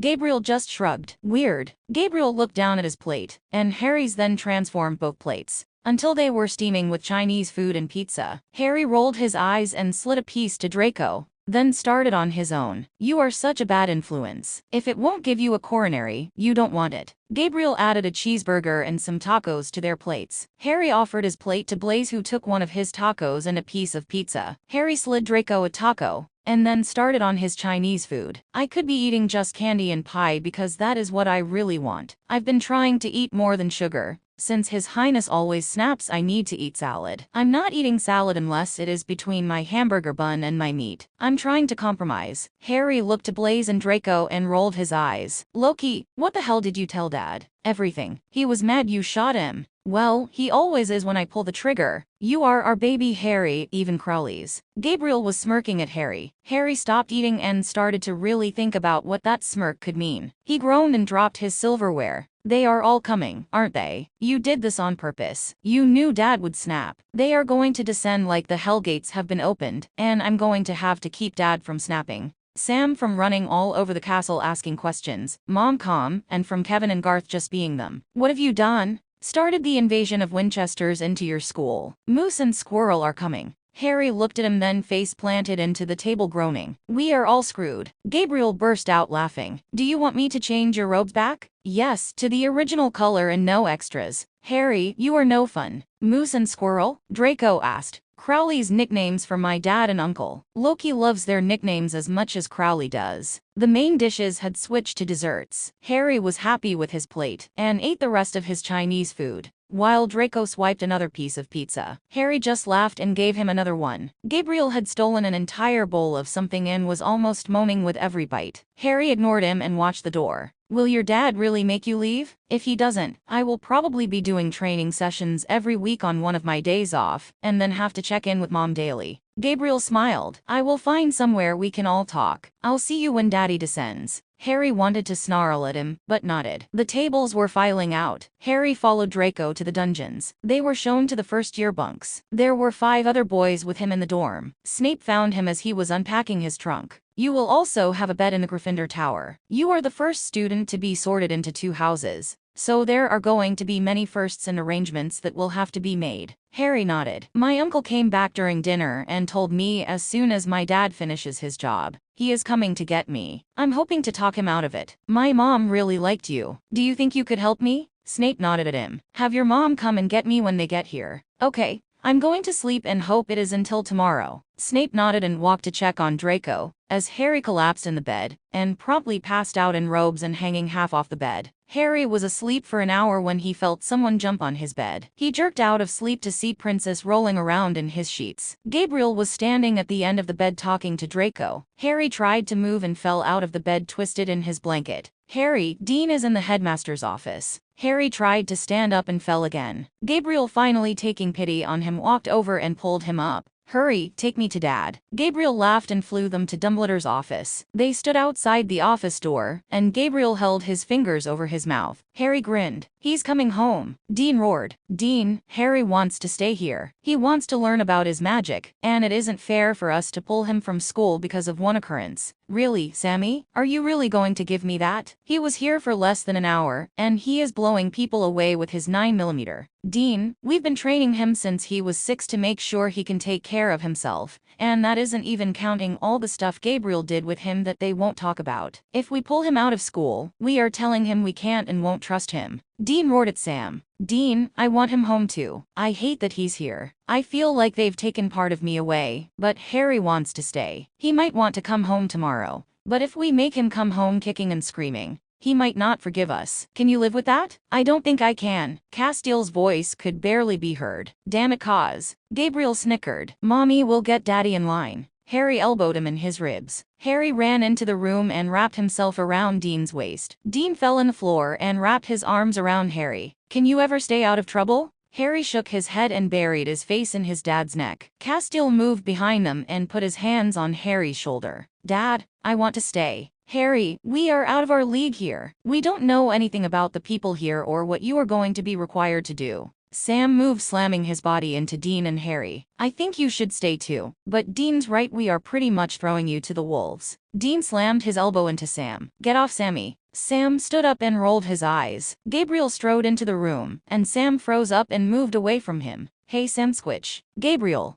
Dean stood up again and looked at Dumbledore. I think Harry should come home. Harry nodded. He figured this might happen. Dumbledore stood up from his chair. What if I made some concessions to make it easier on all of you? I could give you some rooms where you can visit him. I can also give you and your family permission to come to school at any time to check on young Harry. Harry looked at Castiel. Dean, I think that is fair. If this man keeps his word, I don't see anything wrong with Harry staying. We only need 1 room with 2 beds, just like when we hunt. We can do this for Harry. Dad, Harry whispered. Listen to Mom. Dean nodded. Something doesn't feel right. Sam rolled his eyes. You are always paranoid. Dumbledore laughed, his eyes twinkling. Harry felt like his dad. He didn't trust him, and he knew by his mother's last statement, Castiel didn't either. I'll show you to your rooms. Dumbledore called for a house elf, which had Sam and Dean on edge until they watched it for a few seconds and began to calm down. The elf was not a threat. They followed Dumbledore out of the office. Garth and Kevin were sitting on one of the huge window seats looking out at the grounds. Castiel grabbed Garth by his arm and pulled them down the hall. The castle was huge. Harry had no idea how the hell he was going to remember how to get around. They walked behind Dumbledore to the dungeons. Harry smiled when he saw Snape come out into the hall. Dumbledore moved to the portrait across from his room. They stopped at the picture. It was of 2 snakes twined around a staff. Candy canes. The portrait flipped open, and Dumbledore bowed. I hope you enjoy your rooms at Hogwarts. Harry, I'm sure Professor Snape wouldn't mind if you stayed with your parents tonight, since it's late. Snape moved to them. No. Dumbledore smiled and headed down the corridor. Kevin, Garth and Harry spoke, then laughed. Weird. Fruitcake. Did that just happen? Sam was the first to move and walked into the rooms. Harry walked to Snape. Dad, this is my potions professor, and I think he is over my house as a snake. At the word potions, Sam was back out in the hall, grabbing Snape by the arm and dragging him inside the room. Harry looked back to the hall and followed them inside. Dad, can I go tell Draco I'm staying? Gabriel smiled. I'm on it. Gabriel was gone with a flutter of wings. Dean walked over looking at the rooms. There was a small common room, living room and fireplace with a small kitchen and 2 bedrooms. Dean poked his head inside. Gabriel fluttered back with a wide-eyed Draco in tow. Harry ran over and shook Draco. I know the first time is horrible.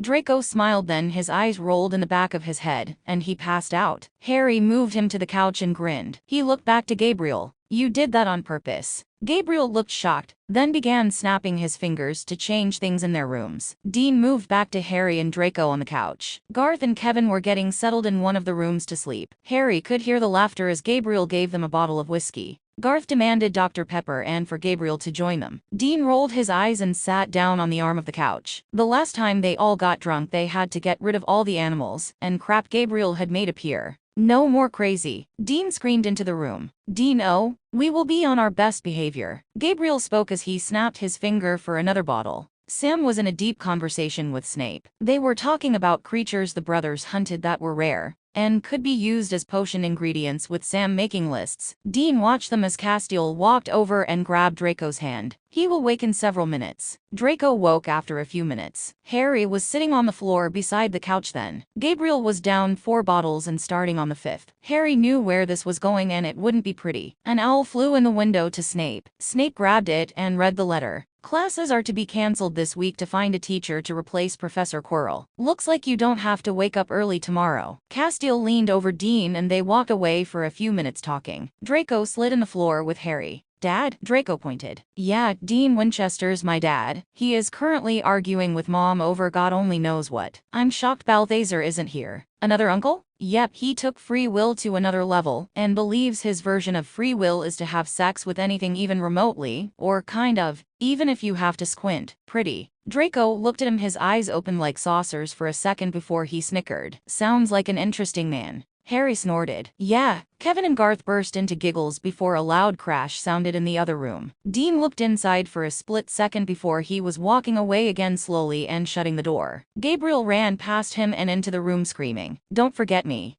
Do you want to crash with me on the floor tonight?" Yeah. Harry looked back at Draco, and his face changed. All that prejudice shit you were spewing earlier, I meant it. I won't be friends with you if you keep talking and acting like that. If you can't stop, you should leave now. Draco looked at him. My father taught me we were better than anyone else because of our blood, name and status. Harry shook his head. My mom, dad, and family taught me in the end only your choices matter, and what you are willing to do to protect the people you care about. Harry stopped and pointed to Castiel. Mom has been killed at least 3 times that I know of. He was blown up twice and ripped apart. God brought him back. He did it all for my dad. He would throw himself in front of the devil for dad and has. All the other angels turned on him for choosing us, for choosing family. I want to choose the people I care for and not what everyone expects of me. Draco looked at him. I will try. We will probably fight sometimes. My father will not like our friendship. I won't tell him about it until I have to. Harry nodded. Come on, let's grab some blankets and make a bed by the fireplace. Snape, seeing what they were doing, conjured a makeshift bed and put it in front of the fire. Both boys piled it with blankets and were asleep before Castiel and Dean returned to the room. Harry woke the next day to purring. He looked down and froze before he started laughing and woke Draco. Sitting on Harry's chest, a neon green and pink panther cub rolled around trying to find purchase. Draco's eyes widened when he saw it. Harry looked around. Dean had fallen asleep on the couch. Castiel was at the table in the kitchen going through a huge book. The door to Sam and Dean's room was open, and he could barely make out his quiet snoring. Harry picked the cub up and ran his fingers over the soft fur. The cub sneezed and glitter shot out of its nose before disappearing. We have to keep him. Harry pushed him into Draco's awaiting arms. What is it? Draco asked. Gabriel got drunk last night. He always makes crazy animals when he's drunk. We should be lucky. Last time he made lemurs who sang I'm sexy, and I know it, and Dad ran around the room afterwards shooting them. A knock sounded on the portrait. Dean jerked out of sleep, gun in hand. Castiel made it to the portrait and opened it. Several people were standing on the other side looking upset to intrigued. We are here from the ministry. A woman spoke quietly. Draco and Harry waited in the floor as Dean moved beside Castiel. Come in. They all moved inside. Dean went and woke Sam and checked on the others piled in the room. He shut the door quickly, and Harry knew Gabriel had God only knew what behind the door. I am here from the ministry in America. My name is Heldina Graves. She offered her hand, which Dean shook. Albus Dumbledore informed the British ministry on what happened yesterday in the Great Hall, and Harry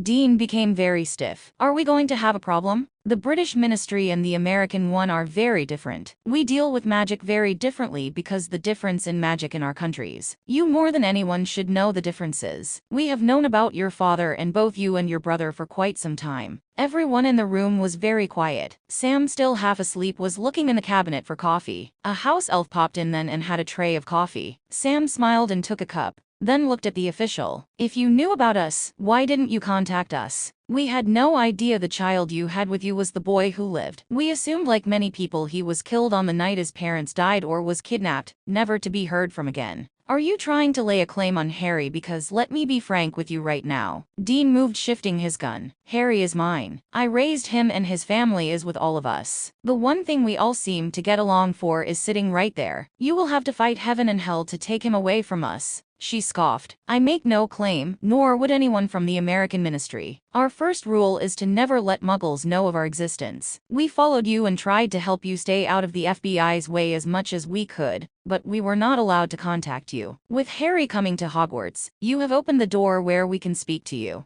Dee nodded and looked back to Castiel. Dean and Sam Winchester have never been Muggles. They are more supernatural than any human. They are both vessels. She nodded. We want to give you both jobs. Dean laughed. Are you insane? She shook her head. Sam piped in. What jobs? We help you do what you are already doing. We already know what you do. And you have taken out creatures some of our best trained men had failed to kill. We want to make it a little easier on you. You will be given an account through the American Gringotts for services already rendered and a credit card that you can place your expenses like food, gas and hotel rooms on while on the job. We warded the bunker to make sure no Muggles could learn of its existence, and have been running all the power to the building through the local government utility systems, so it will never be discovered. You have stipulations? Sam asked, weary. We have a job for your prophet and assistant too. We want you to create a database where we can access information about your knowledge of the supernatural. You can also make other hunters be able to access it and stay in touch. Something you have already began to do with Garth and Kevin at the bunker. If we decide to do this, we are not going to be interfered with. We understand. We also will leave you contact information if you need to get a hold of someone in our government, in case you are ever arrested again or need backup. Dean sat down in the chair. This is too weird. Dumbledore walked into the room, then followed by Professor Snape. Harry was trying his best to hide the cub under the blankets as it slept until everyone left. The ministry official bowed to Dumbledore. I wanted to come down and make sure you were all settling in okay. Dumbledore spoke, smiling.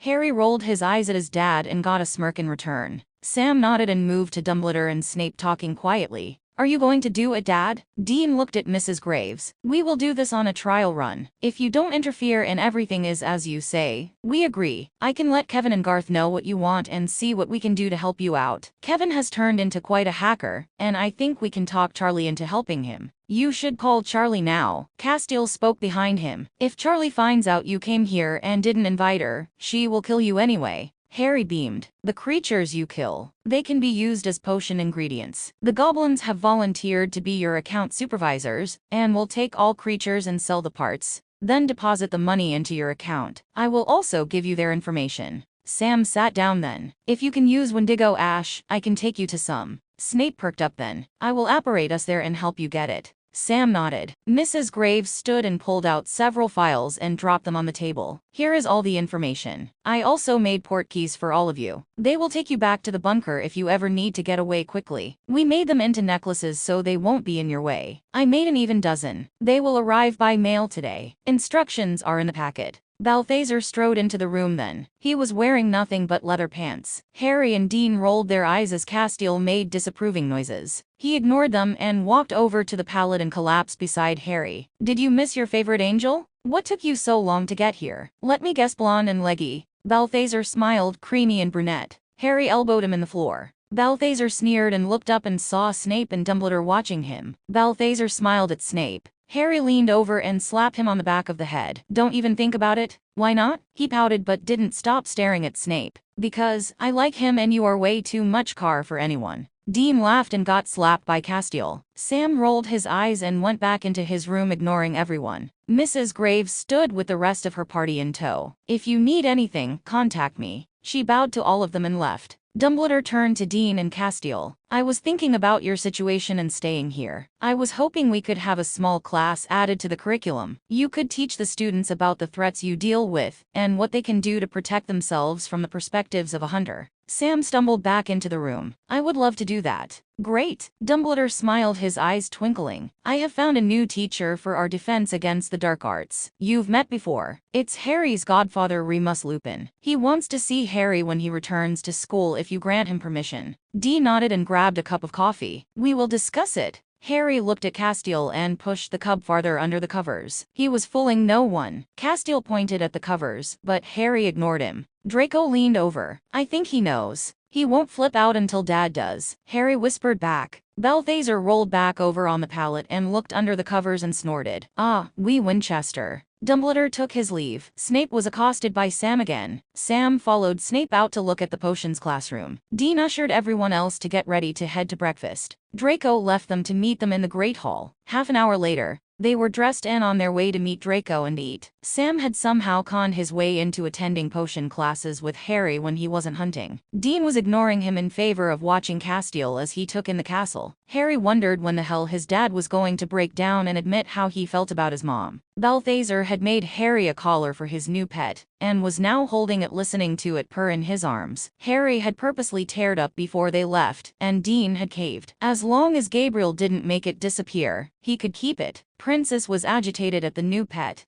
but after Harry carted her to breakfast instead of the panther, she accepted it. Harry sat Princess down and walked to Draco. He had saved them seats and was already piling his plate with food when they arrived. Harry took the seat beside him and followed suit. Balthazar and Castiel sat with them, but didn't eat as Sam and Dean spoke about their new upcoming class. Dean didn't look enthusiastic, but was charmed by Sam's enthusiasm. Harry and Draco spoke quietly as the rest of the Slytherins watched Harry's family. Blaise was the first to come and join them, followed by Pansy. They were almost done with breakfast when the boy he met on the train joined them. Hey Ron. Hey, we were wondering when you were going to come to Gryffindor Tower. Harry picked up more bacon and gave it to Princess. I will probably alternate weeks. This week I will be in Slytherin, but I think since Dad and everyone is getting used to staying here, I will probably be spending most of the week with my family. Ron nodded. I understand. Did you hear classes are postponed a week? Dumbledore said Lupin will be taking over defense. The conversation flowed easy as they finished breakfast, and was only interrupted as his new pet sneezed glitter all over his dad and Castiel. Balthazar burst into laughter, which made everyone around them follow. Dean fumed but was sated when Castiel waved his fingers and it disappeared. Fucking Gabe. Sam sked but held the chuckle. Wouldn't want you to look like a fairy, would we?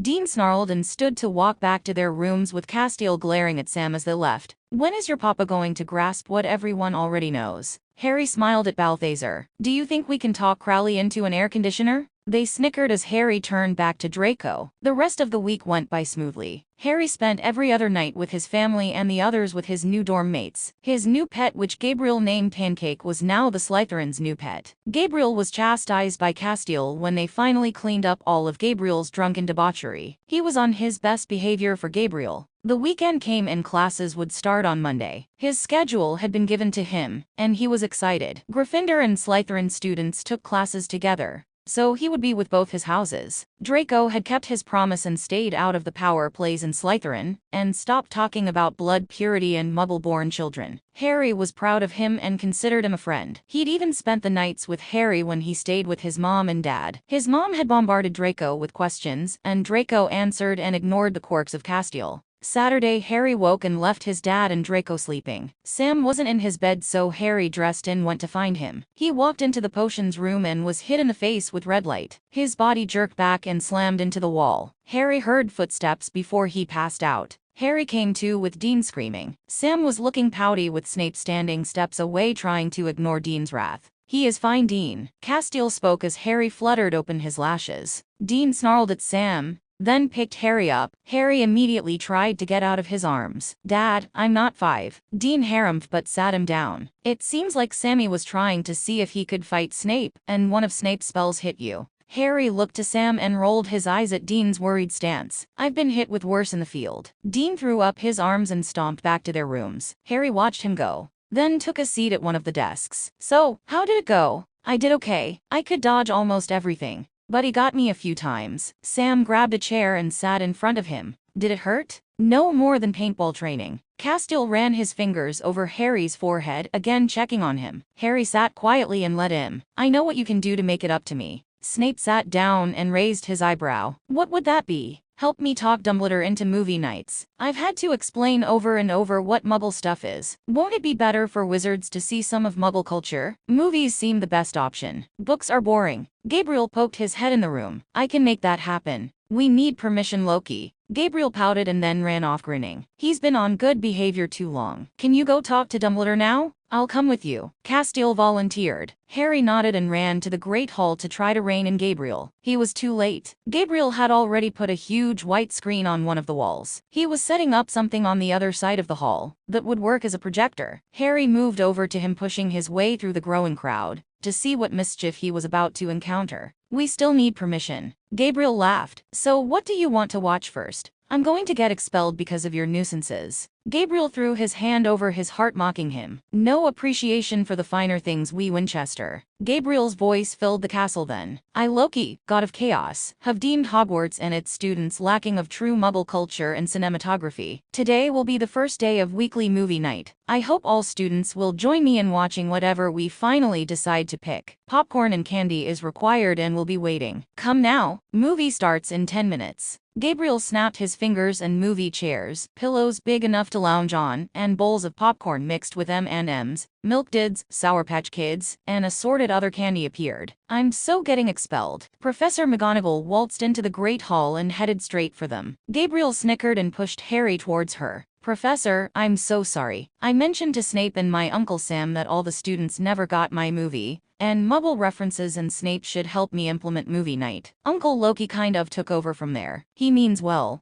but he is Loki. She stared at him. Mr. Weasley said you were going to alternate weeks between Slytherin and Gryffindor. Yes, that way I can meet students from both houses and feel like both houses are home. She nodded. I think that is a good idea. She stopped and looked at all the students beginning to file into the Great Hall. I think this is a good idea too. We should keep it on Saturday nights. Harry let out a breath. It is about time we had a few things shaken up here at Hogwarts. She smiled and left him. Harry waited a few minutes, then joined Gabriel. Throw me to the wolves. You can take it. Balthazar, Kevin and Garth came into the room, followed by Dean and Sam. Harry watched as they took their seats. Sam was eyeing the popcorn distrustfully as Garth and Kevin dug in. The movie began and Harry laughed. Lord of the Rings? Why not? Orlando Bloom is hot. Harry shook his head and went to join Draco and Ron up in the front by the pillows. He met several other Gryffindors and snagged a bowl of sugared popcorn and watched the movie with the other students. Halfway through the movie, Snape, Castiel, and Dumbledore joined them. They seemed at awe of the students and professors who were caught up in the movie. Harry just grinned. When the movie was over, students were confused as to why it was over. Gabriel stood in his chair and snapped his fingers. The popcorn bowls disappeared. Part 2 of 3 next week, kids. Movie night was a success. The rest of the weekend went by quickly, and Harry headed to Gryffindor Tower on Sunday night. It was strange looking around. Where the dungeon was dark and cold, Gryffindor was warm and bright. He liked both common rooms. He had 4 roommates: Seamus, Dean, Ron, and Neville. They were waiting for him when he entered. His trunk and clothes had been moved during the day, and he refused to unpack. They stayed up and talked most of the night about movies and interests the other boys had, like Quidditch, which he was slowly learning about. Monday, Harry woke to Gabriel dumping water all over them. Harry sputtered and began throwing things at him. The other boys joined in until Gabriel started turning their hair insane colors. Harry was now sporting purple and green streaked hair. Ron was bright yellow, Neville fuchsia.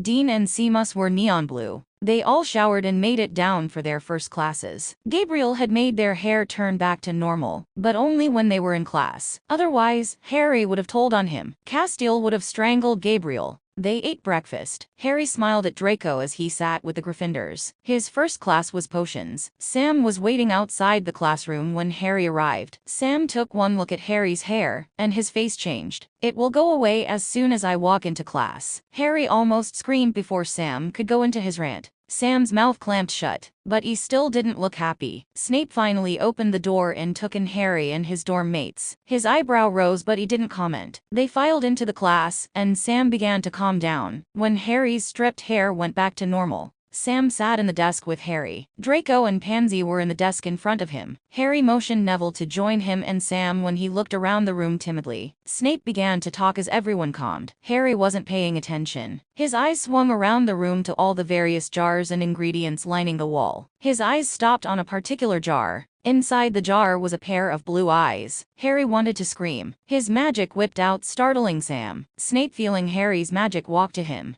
Harry whipped his eyes from the jar and looked to Snape, hate boiling in his eyes. Snape looked back at Harry, taken back, then pointed to the board. Read over Chapter 1. I want 6 inches on what we will be starting with tomorrow. How long have you had that jar? Harry's hand whipped out, pointing to the eyes that were still alive. Snape looked to what Harry was pointing to. 2 years. I found them when I was getting ingredients from a less that reputable source. Sam tried to put his hand on Harry's shoulder, and Harry shook it off. Who did you get it from? A man in a black cloak. I never saw his face. Why? They're still alive? Yes, that is why I bought them. Harry, why are you so upset? Sam's voice was calm, reassuring. Everyone's eyes were on his table. Harry's magic was about to explode. They're atoms. Sam went sheet white. Harry was digging his hands into the table, trying not to explode. He felt the wood under his skin start to singe. Harry, you have to be wrong. Sam's voice cracked as he spoke. Harry turned back to the jar. The grace inside him knew.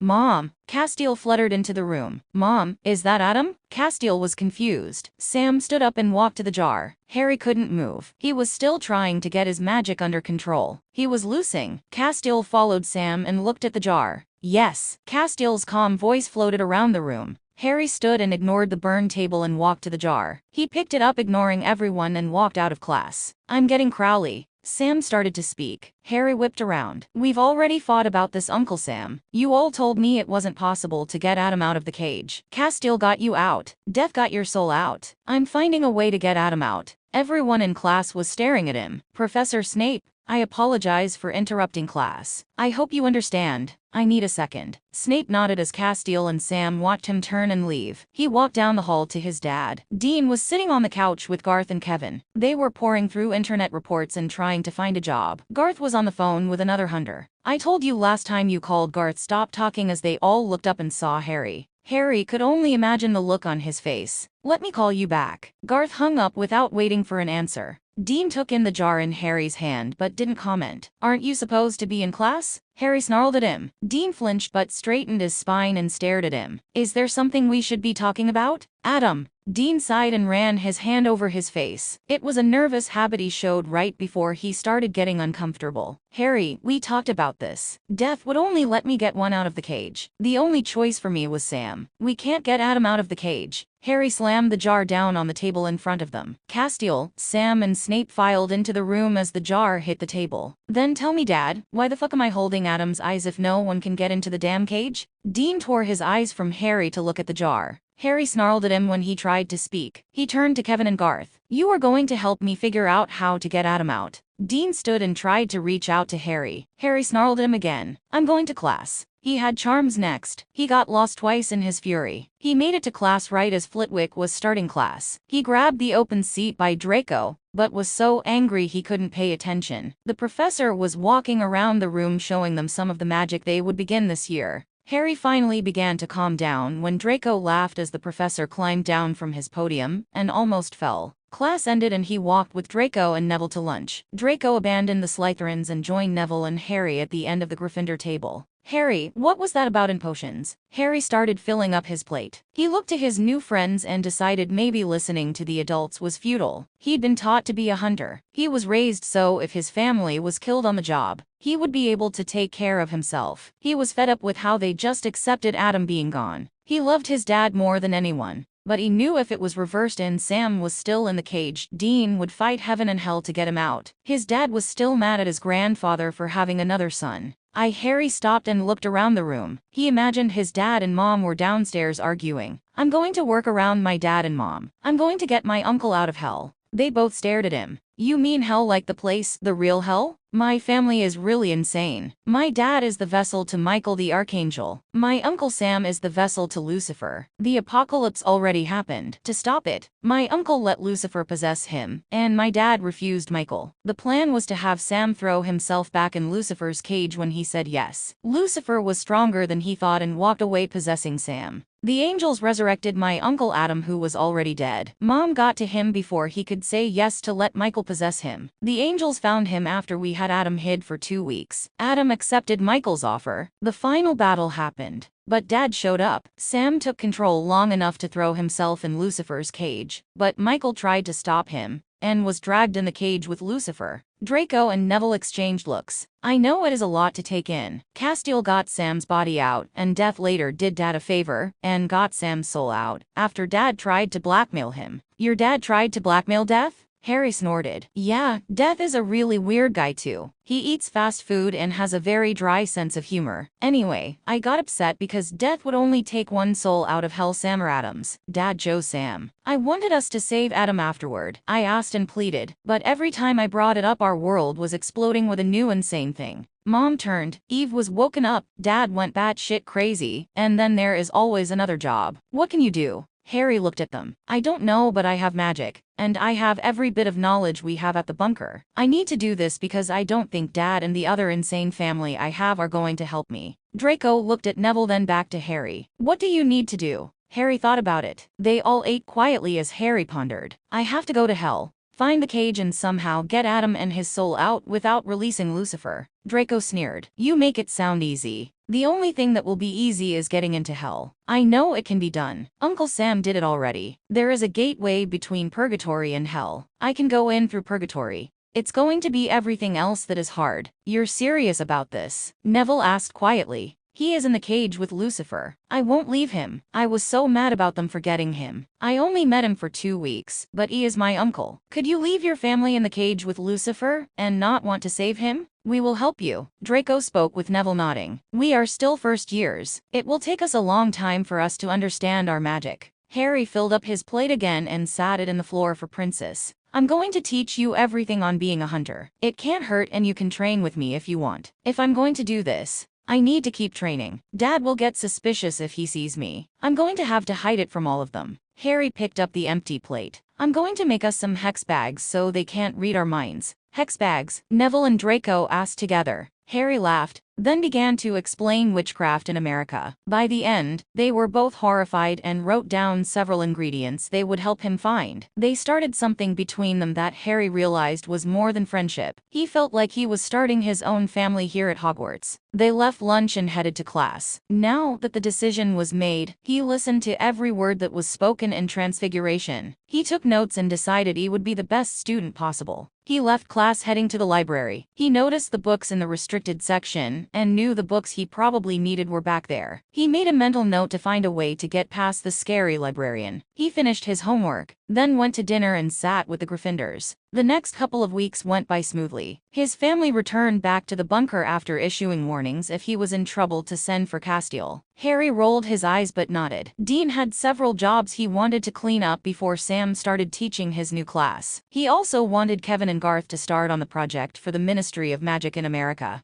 Harry had already sat through that argument and listened to Sam and Dean scream at each other. Sam had wanted to put all information online so all hunters could access it. Dean knew some things needed to be kept secret, but wanted to set up the bunker as base. So if something was potentially too dangerous to spread, hunters or the ministry could call them, and they could help as was needed. They contacted Charlie, and she was already in nerd heaven with Kevin, as they made plans on how they would design and maintain the project. Garth was dragging out files with Bobby to see what they could put online, and do a better cataloging of what was in the bunker. Over the few years they were at the bunker, they'd done little to really explore the place. They'd added books and researched, but there was so much information they weren't sure what would be useful or wouldn't. It was just too much crap to take in. It was like someone had been given the knowledge to read then taken to a pubic library. Where the hell do you even start? You could read forever and still not read everything. Harry woke on the couch in the Slytherin common room. The crick in his neck was irritating. Draco was asleep on the other side of the couch. Harry grinned. They were surrounded by books. Draco was still holding his quill with his essay fallen on his lap finished. Harry picked it up and put it on the table. He packed up their bags and looked around. They were the only students down here. He looked down at his wrist. It was 4 in the morning. Princess had curled herself up in the fireplace beside the fire and was kicking in her sleep, her paws sending ash over the stone floor. Harry grinned, then stopped when he heard the familiar sound of hissing. Harry walked to the fireplace and looked at Princess. She woke hearing him beside her. The hissing continued. It was coming from one of the rocks in the back of the massive fireplace. Harry moved, skirting Princess and the fire. Princess barked playfully, waking Draco. Harry heard him fall off the couch with a thud. Harry moved to the stone and ran his fingers over it. Light filled the fireplace. "Who are you?"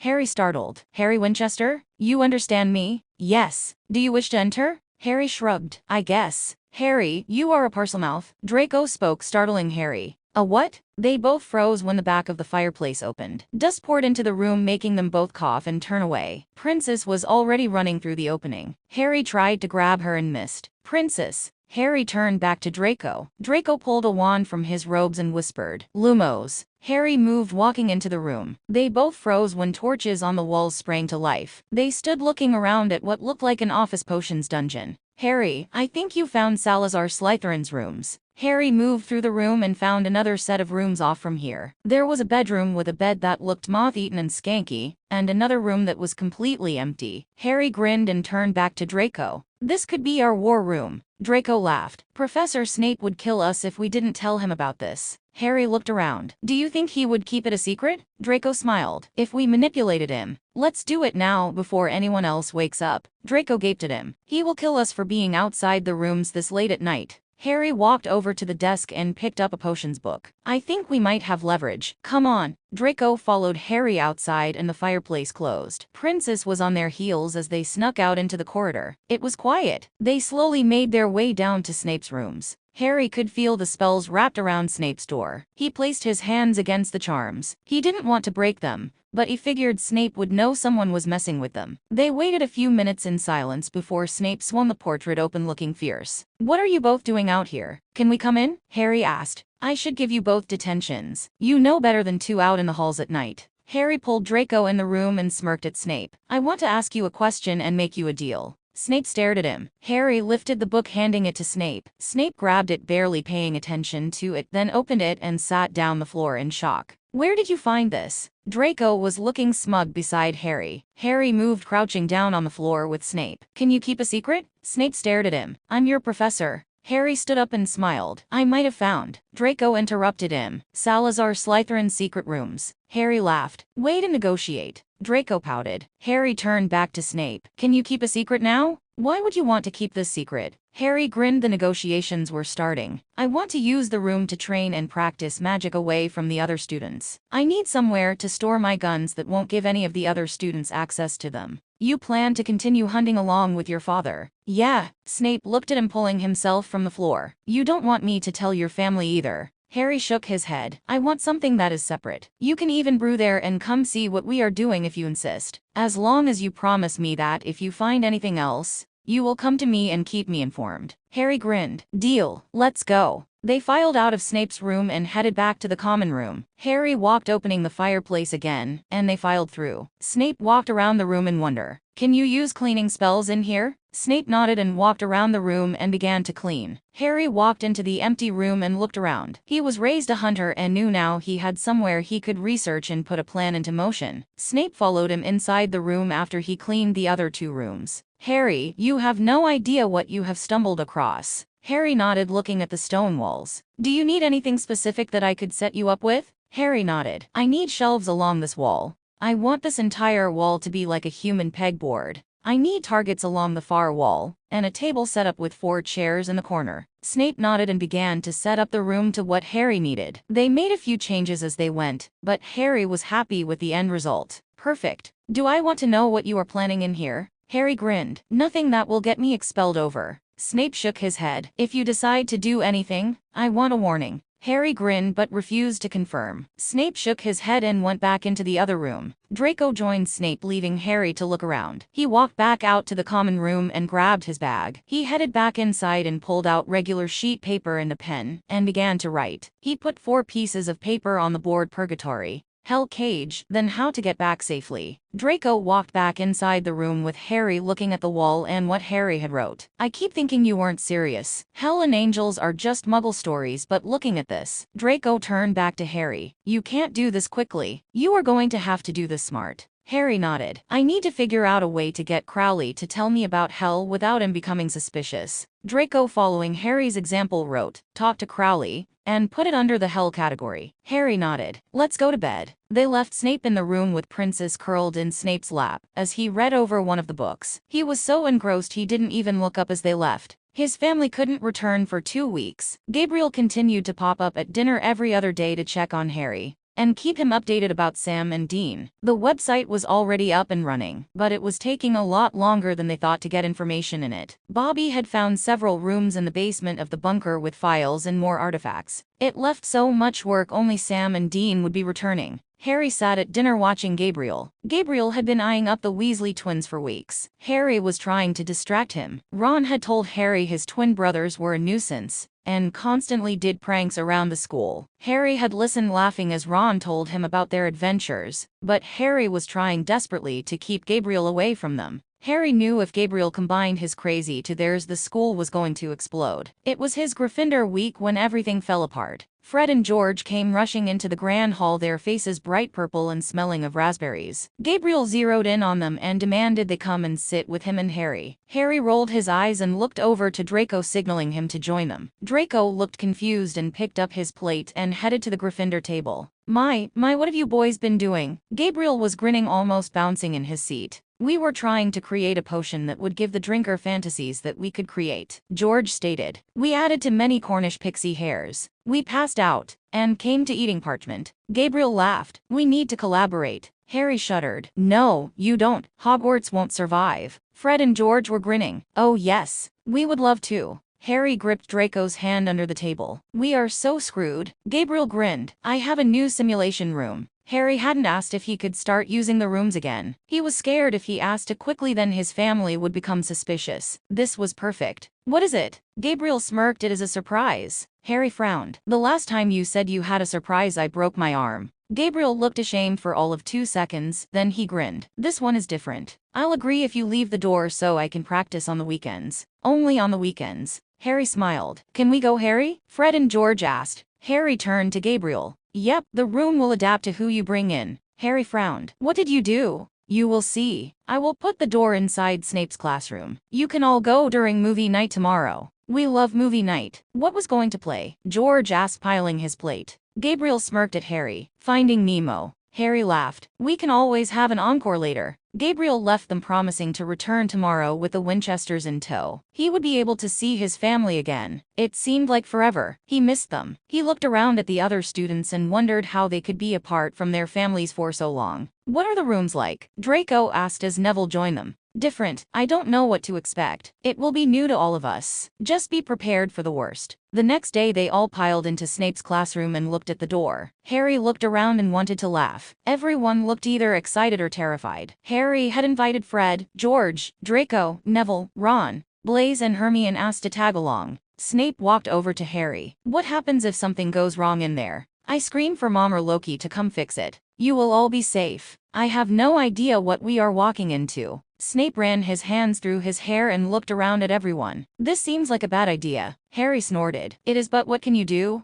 Harry walked to the door and opened it. Everyone ready for the crazy? Fred and George ran in the room. Harry laughed and followed with footsteps behind him. Harry was standing in the middle of a room alone. He looked down at his clothes. He was in a suit with some kind of scarf tucked inside it around his neck. He ran to the window. Thunder boomed outside the house, and rain was pouring down so hard he could barely make out the trees outside. Draco's scream reverberated through the house. Harry ran. He swung open the door and saw others dressed similarly dash into the hall. Everyone was panicking. Harry ran past them, heading downstairs. Harry screamed Draco's name as he hit the first floor. Draco ran out of the back door down the hallway and collided with Harry. They slammed into each other, tumbling. Harry hit the wall and was already puling them, both up, dragging them down the hallway to safer ground. Does anyone see weapons? Draco, what did you see? What are we fighting? Draco snarled and ripped his arm away from Harry. Harry turned back confused. Laughter resounded around them. Harry stopped, taking in Draco, and froze. Oh my god, what did Gabriel do? Harry gulped. Draco stood furious in a full maid's outfit, small blouse, tights, heels, apron, and tiny skirt. He was fuming. I thought you were dying. I'm in a skirt, Potter. George walked to them snickering. You are the maid. Everyone burst out laughing.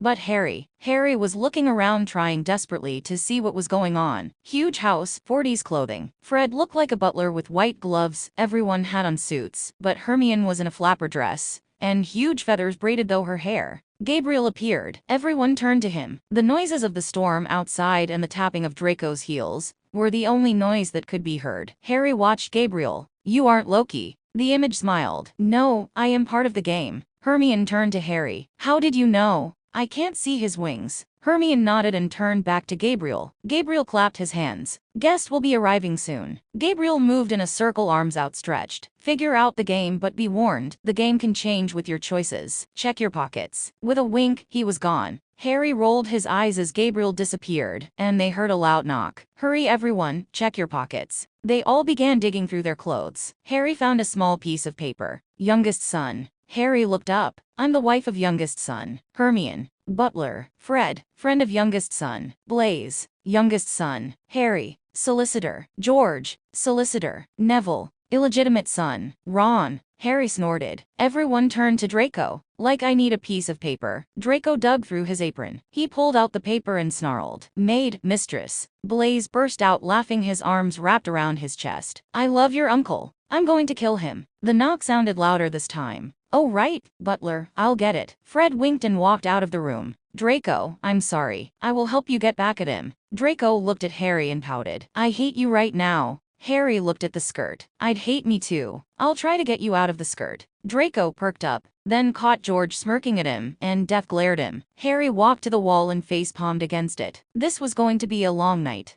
Dean and Castiel walked into the room. Harry looked at them and his mouth dropped open. He knew it was part of the game. Everything about them was foreign. Dean and Castiel were both in suits. Castiel's was white with tiny black pinstripes, so small they were almost invisible up to his matching fedora. He looked around the room, sizing them up like a bodyguard, and walked standing in the corner. Dean was dressed the same way but green with tiny white pinstripes. He looked around the room, then walked to Harry. Harry, so used to Gabriel's games, nodded to him. Everyone else stood open-mouthed, not knowing what to do. Brother, do you know why father called us all here? Dean asked. Harry smirked. No, brother, I was hoping you could tell me. Dean shook his head. Has our sister got here yet? Harry shook his head and thought, Gabriel, please. No. There was a loud commotion, and they both turned to the door. Sam walked in, his hands flying everywhere dramatically. I need you to get my bags from the car, and please hurry. It is dreadful outside. Samantha. Dean spoke and walked to her. Harry stood, not knowing how to react. He was going to kill Gabriel. Sam was going to kill Gabriel. Samantha stood, all 7 feet of her, in a bright scarlet flapper dress. It was so short it barely came past her mid-thigh, and the top layer of her dress moved with each whirl of her body. She wore full makeup, bright red heels, and her hair was in pigtails. Hermione beside him gasped.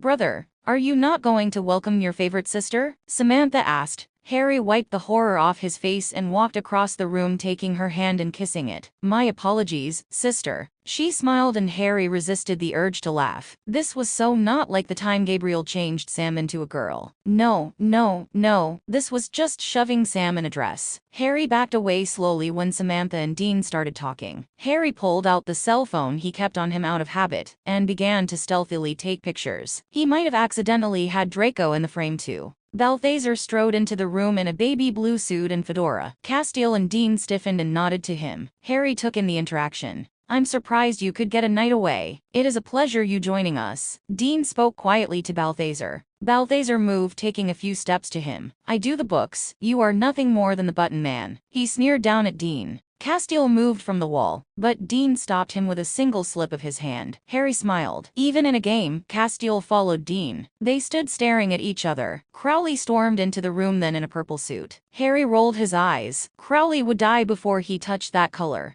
It looks like everyone is here. Everyone turned to Crowley as he walked into the middle of the room. The road was flooded out as I arrived. It looks like we are all stuck here. Fred walked back into the room and joined George. They were snickering quietly. Harry was starting to catch on. Father. Crowley turned to Harry. Why have you brought us here? Crowley smiled at him indulgently. I have some announcements to make. Harry cut him off, storming across the room dramatically and whipped Draco round. Father, I do too. I can't keep quiet anymore. I'm glad we are all here. Draco was trying to get out of Harry's grip. Harry jerked him, flinging him beside him. Father, this is my mistress. I will no longer hide. Harry threw his head back dramatically, hoping the game would go along with him. She has been spying on you for weeks. And she is a man. Samantha made a gasping noise, throwing her hands to her mouth, then stood quickly. Then, the moose fainted. Crowley whirled on Harry. You know your sister is delicate. Harry looked back to Draco, which was now in a suit. One issue down, he continued. We know about your secret, father. You have a mistress of your own. Crowley frowned as Dean was pulling Samantha off the floor to be put back on the couch. The doors were flung open dramatically, and Charlie sauntered in. Charlie wore a skin-tight yellow dress that followed her across the floor. She was smiling approvingly at Harry. Is this true, father? Samantha cried. Crowley looked back to Harry and frowned. Yes. The lights flashed as thunder boomed above them, then the lights went out. Harry was still grasping Draco's arm. A shot was fired, and they all heard a body drop. The lights came back on and Crowley's body lay dead. The game had begun.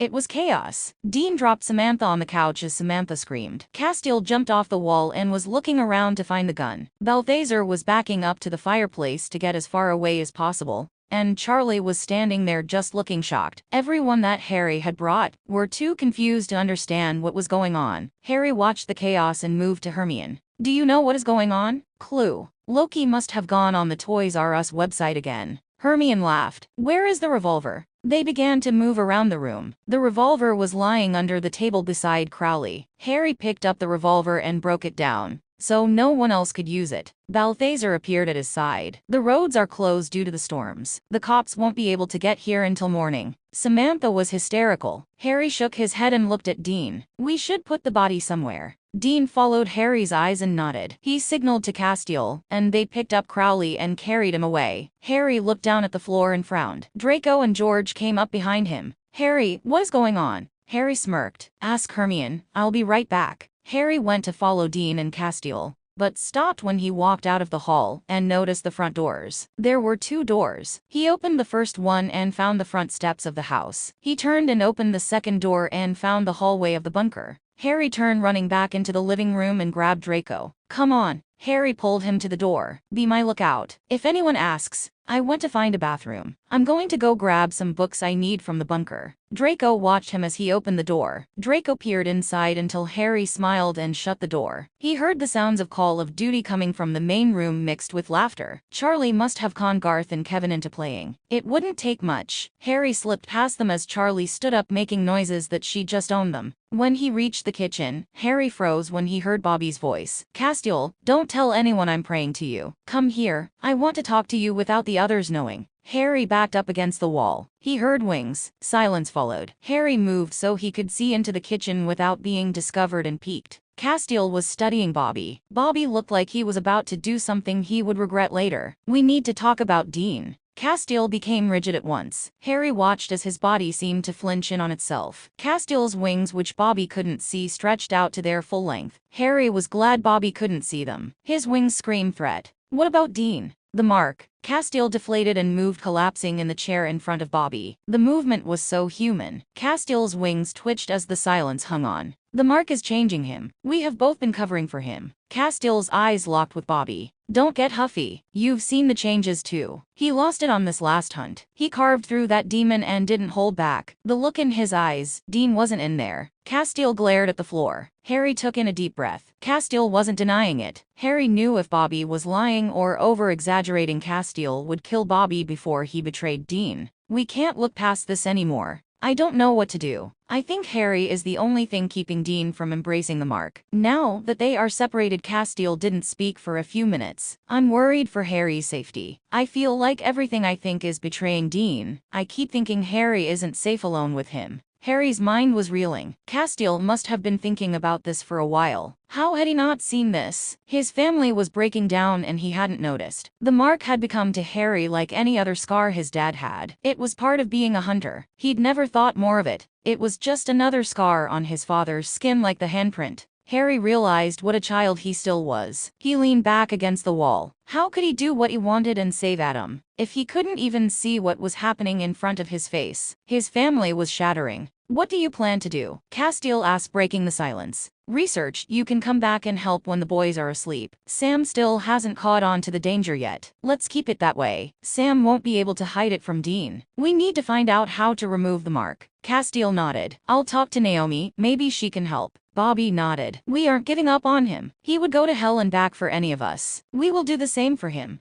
I'll come back when Dean and Sam go to sleep. There was a flutter and Harry watched Castile leave. Harry stood still, thunderstruck. He shook himself out of it and walked quietly through the bunker to the files and books Bobby had found. The bottom of the bunker was a nightmare. It looked like a storm had blown through here. He smiled. They wouldn't notice anything was missing. He started grabbing files on hell and purgatory. He dug through the books on angels and discarded them. He also grabbed some of the files from the men of letters on curses. He was turning to leave when he saw the pile of Sam's notes. Harry sat down the stack of books and flipped through them. He found the spell to open purgatory. He grabbed a pen and wrote down the spell, and grabbed a handful of notes on the mark Sam had made. He took everything and quietly made it through the house. Bobby was still quiet in the kitchen, but Harry was almost caught when Garth ran through the room to grab another beer. He hid under the main table until Garth went back, joining Charlie and Kevin. Harry slipped back into the simulation room. No one was waiting at the door. Harry smiled and found the door leading back to Snape's classroom. It was hidden inside the closet where Fred had been hanging everyone's coats. Harry ran into Snape's classroom and collided with Snape. Snape stared at him. Busted, he thought. Is the simulation finished? Harry shook his head. Snape looked down to the huge pile of books. What are you doing with those? I stole them from home. Snape moved, looking at the books. May I ask why? Homework. Snape snorted and raised an eyebrow. He took the books from Harry. I'll put them in your room. I will keep your secrets because I know you will start hiding things from me if I don't.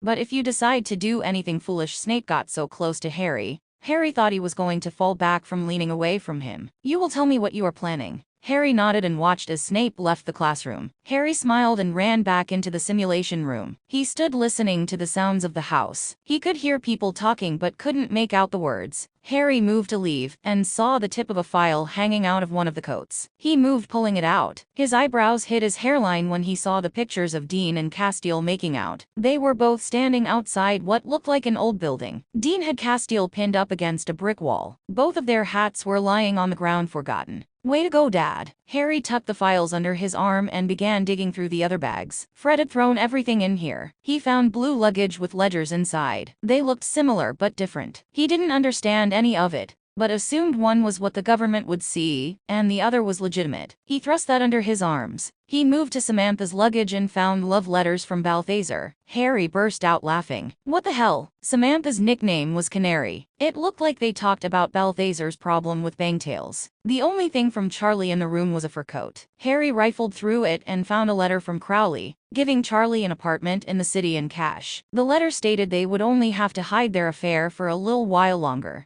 Harry walked back into the hall and collided with George. Where were you? Harry held up everything he'd found. Where is everyone? In the main room. Everyone else has gone to bed for the night. Harry followed George back to the room Crowley was shot in. Hermione stood up, walking to him as he held out everything he'd found. Hermione told us what is going on. Your uncle is insane. Blaise spoke, sitting next to Harry when he collapsed on the uncomfortable couch. Harry laughed. You have no idea. Hermione started giggling when she was going through the evidence. Harry snickered too, which had everyone join Hermione. Your dad and uncle are going to kill Gabriel. Draco snorted. They all are. Look at the love letters. Harry moved and picked up one of the pictures of his dad and mom. He slipped it in his pocket. Do you know who the killer is? Harry asked Hermione. Balthazar with the revolver in the study. Hermione finished. Harry looked around the room. I guess not. Harry moved his fingers over the floor. I really thought Crowley was faking. Harry lifted his stained hands up. This isn't blood. Hermione dropped the ledgers and walked to Harry. How can you tell?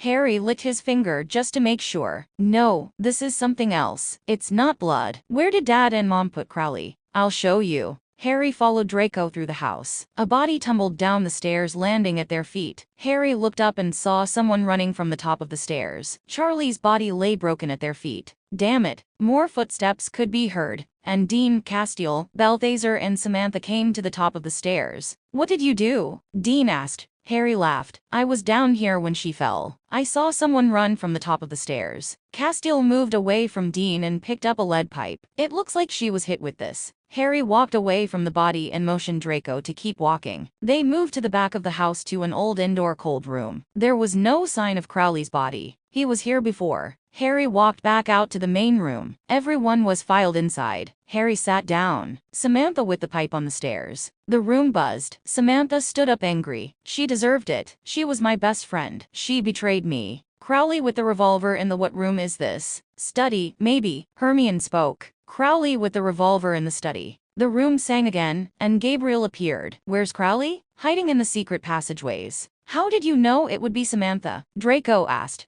I didn't play the game. I played Gabriel. The faux Gabriel burst out laughing. Gabriel, get your feathered ass in here. A moment later they heard the flutter of wings. Gabriel looked around the room and burst out laughing. Dean had a hysterical crying Samantha in his arms. Castiel was standing back looking angry, and Balthazar looked stricken sitting on the floor, looking like his life was over. Harry held up the pictures of Castiel and Dean. I hope you don't plan to show Mom and Dad all of this. Gabriel snickered. Probably not. Was it not hard enough? The minute you put Sam in a dress I knew it would be him. You can't stop yourself from messing with Uncle Sam. Gabriel snapped his fingers. Their clothes changed back to normal. Harry put the rest of the pictures in his pocket. Can we do something fun now? Gabriel huffed then grinned. Any suggestions? Anything but the zombie Care Bear room. Gabriel smiled and a wall of paintball guns appeared. Harry ran grabbing his usual sniper rifle and 9mm. Everyone followed grabbing guns. Harry laughed when Hermione stood holding a machine gun. She caught Harry smiling at her, and she sat it down and grabbed a 9mm. It was chaos and insanity after that with Gabriel joining them. They ran through Wonderland with the big boss being the Mad Hatter. They followed the White Rabbit through each course meeting the Caterpillar, the Twins, the Red Queen, the Cheshire Cat, then finally the Mad Hatter. They were all grinning and exhausted by the time they walked out of the room. Snape was waiting on them with his dad and mom. You're home. Harry ran falling into Dean.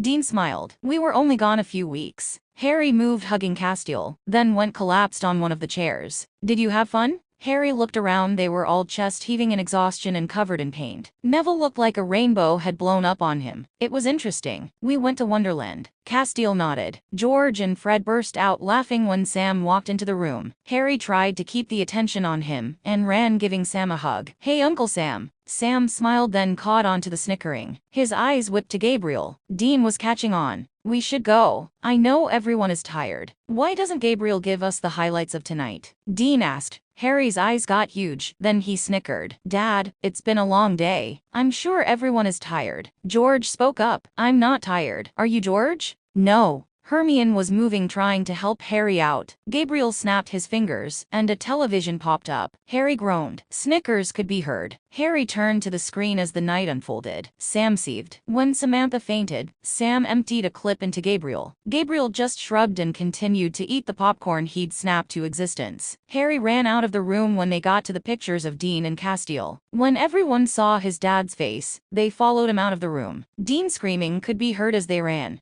Harry walked with Draco to the Slytherin common room. He borrowed some of Draco's clothes, and they waited until the common room emptied. Harry walked into the rooms he found with Princess following him. Draco left him as he studied his board. Harry threw away the last piece of paper that stated how to get back safely, and replaced it with remove mark. He had to do this. Harry walked away from the board and headed upstairs to bed. Everyone was already passed out. He thought it would be better to stay here tonight, and let Dean calm down. Harry woke the next day with everyone still asleep. He showered then headed for his family's rooms. He spoke the password and walked into the room finding Dean asleep on the couch. He couldn't see anyone else, so he walked to the room Dean and Sam usually shared. Sam was sitting on his bed reading. Sam narrowed his eyes when he saw Harry in the doorway. Harry mimicked waving a flag. I swear I had nothing to do with it. Sam sighed. I hate Gabriel sometimes. Harry walked over, flouncing down on the bed. He rolled over and smiled at Sam. Loki is Loki. Sam snorted. If you would just. Sam snarled at him. Harry looked up to his uncle and smiled. Sam looked like he was going to snarl again, so Harry dropped it. Harry really looked at his uncle. Sam looked tired. He had black circles under his eyes, and he looked like he had lost a little weight. Bobby and Castile were wrong. Sam knew something. He'd seen his uncle strung out, soulless and worried. Sam was worried. Sam knew something was wrong with Dean. Harry felt his heart take another lurch. How was he the last to understand? Sam looked at him, reading the expressions flitting across his face. Harry reined it in and smiled again. When does Team Free will begin their classes? Today. What? I talked to Dean. We decided to do it on Sunday night. We are going to ask to use the Great Hall. Harry watched as Sam stood. I need to talk to Dumbledore. He should be awake now. Are you coming to watch me and Dean make an ass out of ourselves? Wouldn't miss it. But I will probably bring a book. I've heard everything you will be willing to talk about.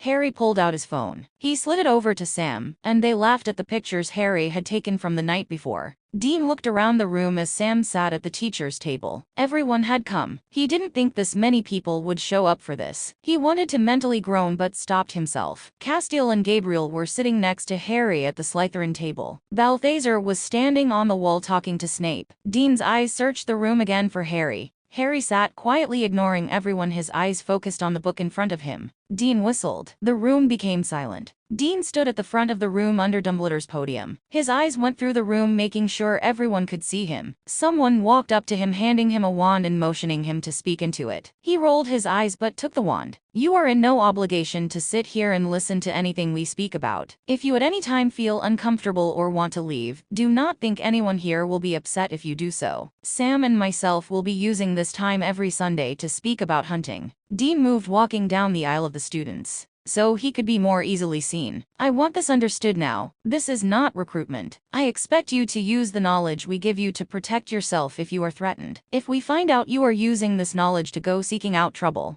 I can promise you one of the angels on the wall will punish you. I assure you, you would probably die before that became an issue. There are a lot of questions about what we are, so today I think we should start with that. Dean moved closer to the Slytherin table and looked at Harry, who was still looking at his book. Hunters are men and women who have either been born into this life or have lost someone else to it. There are always exceptions of people who stumble into it, but they are few. Harry looked up from his book, and Dean caught his eyes. They smiled to one another, and Harry turned back to his book. Someone from the Ravenclaw table raised their hand. Dean turned to him. Yes. How did you get into the life? Dean looked back to Sam. We were born into it and lost people to it. Sam raised an eyebrow at his answer but didn't speak. The boy looked like he was going to ask another question. Dean turned away from him, cutting him off. Hunting is not something normal people would volunteer for. No one retires. We simple fight through the muck until we are shredded. No one chooses this life willingly, and I want you all to remember this if you get curious. Someone from the Gryffindor table raised their hand. Dean turned to them. You keep saying hunter. What do you hunt?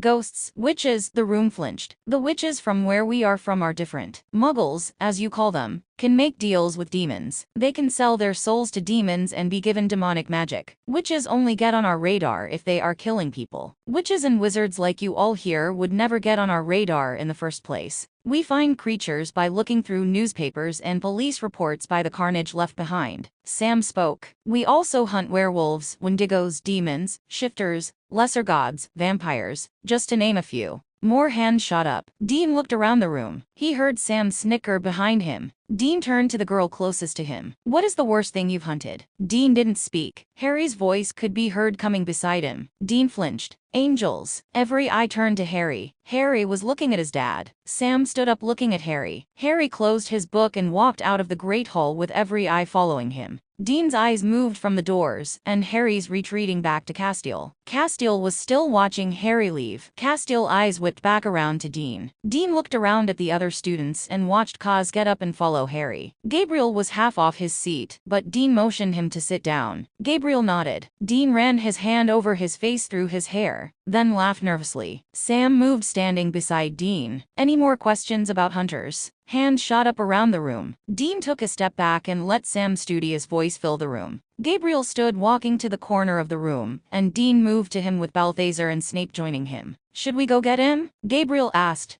Dean shook his head. "Cause will make it better." "Do you really think he believes that?" Balthazar asked. Dean looked back at Sam, who was talking about Bobby from the snippets he could hear. He looked back to Balthazar, but he didn't have to answer. They already knew. Harry was fuming. He should have kept his mouth shut. What was he thinking? He hated himself for saying it. He loved his family, and half of them were angels, but the rest of them. Castile found him as he walked outside and sat on the large front steps of the castle. Castile sat quietly looking at the grounds with Harry. Harry broke first. "I'm sorry." Castile turned to look at Harry, who refused to look at him. "Harry, I understand." Harry turned to him. "I said it before I thought of the implications. I don't mean our family. All I could think about was Lucifer, Azazel, Metatron, Michael and Abaddon. Azazel and Abaddon were fallen angels before they turned to demons. Dad taking the mark and becoming a demon. Sam jumping into hell. All of the really bad stuff started because of angels." Castile was still uncomfortable about physical contact, but snaked his arm around Harry's shoulder. "There is dark and light in everything."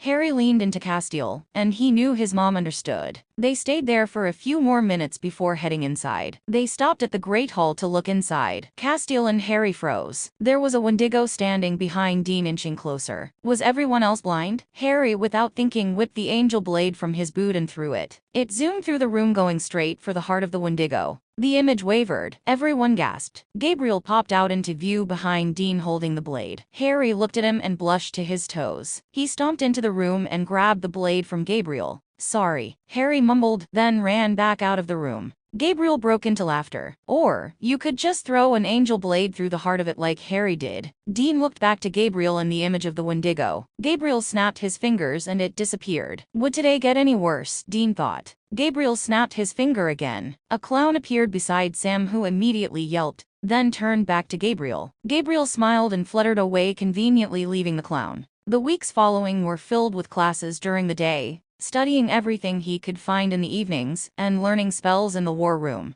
Draco and Harry had pulled Neville further into their secret. After finding a hidden way out of the room into the castle, they would have never been able to sneak Neville in without throwing up red flags. But once the entrance was found, Neville could sneak in and meet them. It also made it easier on Draco and Harry, because they didn't have to wait until the common room was empty. The passage was located on the second floor beside the girls' bathroom, behind a picture of the school when it was first founded. The passage could only be opened by saying "open" in Parselting, so Neville and Draco learned the word quickly. The information he'd pulled from the bunker was interesting, but the spell Castile had used to open the portal would not work. Now, much of his time was spent on finding another way in. Draco and Neville were concentrating on hell and what they could learn from the notes and books from the men of letters. Working together, all three of them had mastered the spells of their first-year books. Draco got the theory faster, explaining it to Harry and Neville. Then, Harry would cast the spells and turn around and help them master them. They had already swiped second-year books and were reading them along with whatever spells they could find in the library. They each made sure they would join everyone for movie nights and the hunting classes, to make sure no one suspected them. Harry also convinced Snape to let Neville and Draco into the simulations once a week with him. Harry would start a simulation for them to have fun while Snape watched from the sidelines. Snape would always get bored half an hour in and leave, then Harry would change the simulation. He'd begun to train them on gun safety and knife training. Dean and Sam would kill him if he saw them doing this. After they learned gun safety, Harry talked Draco and Neville into dueling. Neither of them knew what they were doing. They would only use simple stunning charms. They couldn't take the chance of anyone seeing them injured and trying to explain. Harry knew he wasn't ready, but with every wave of his wand and every blister he got from running, fighting,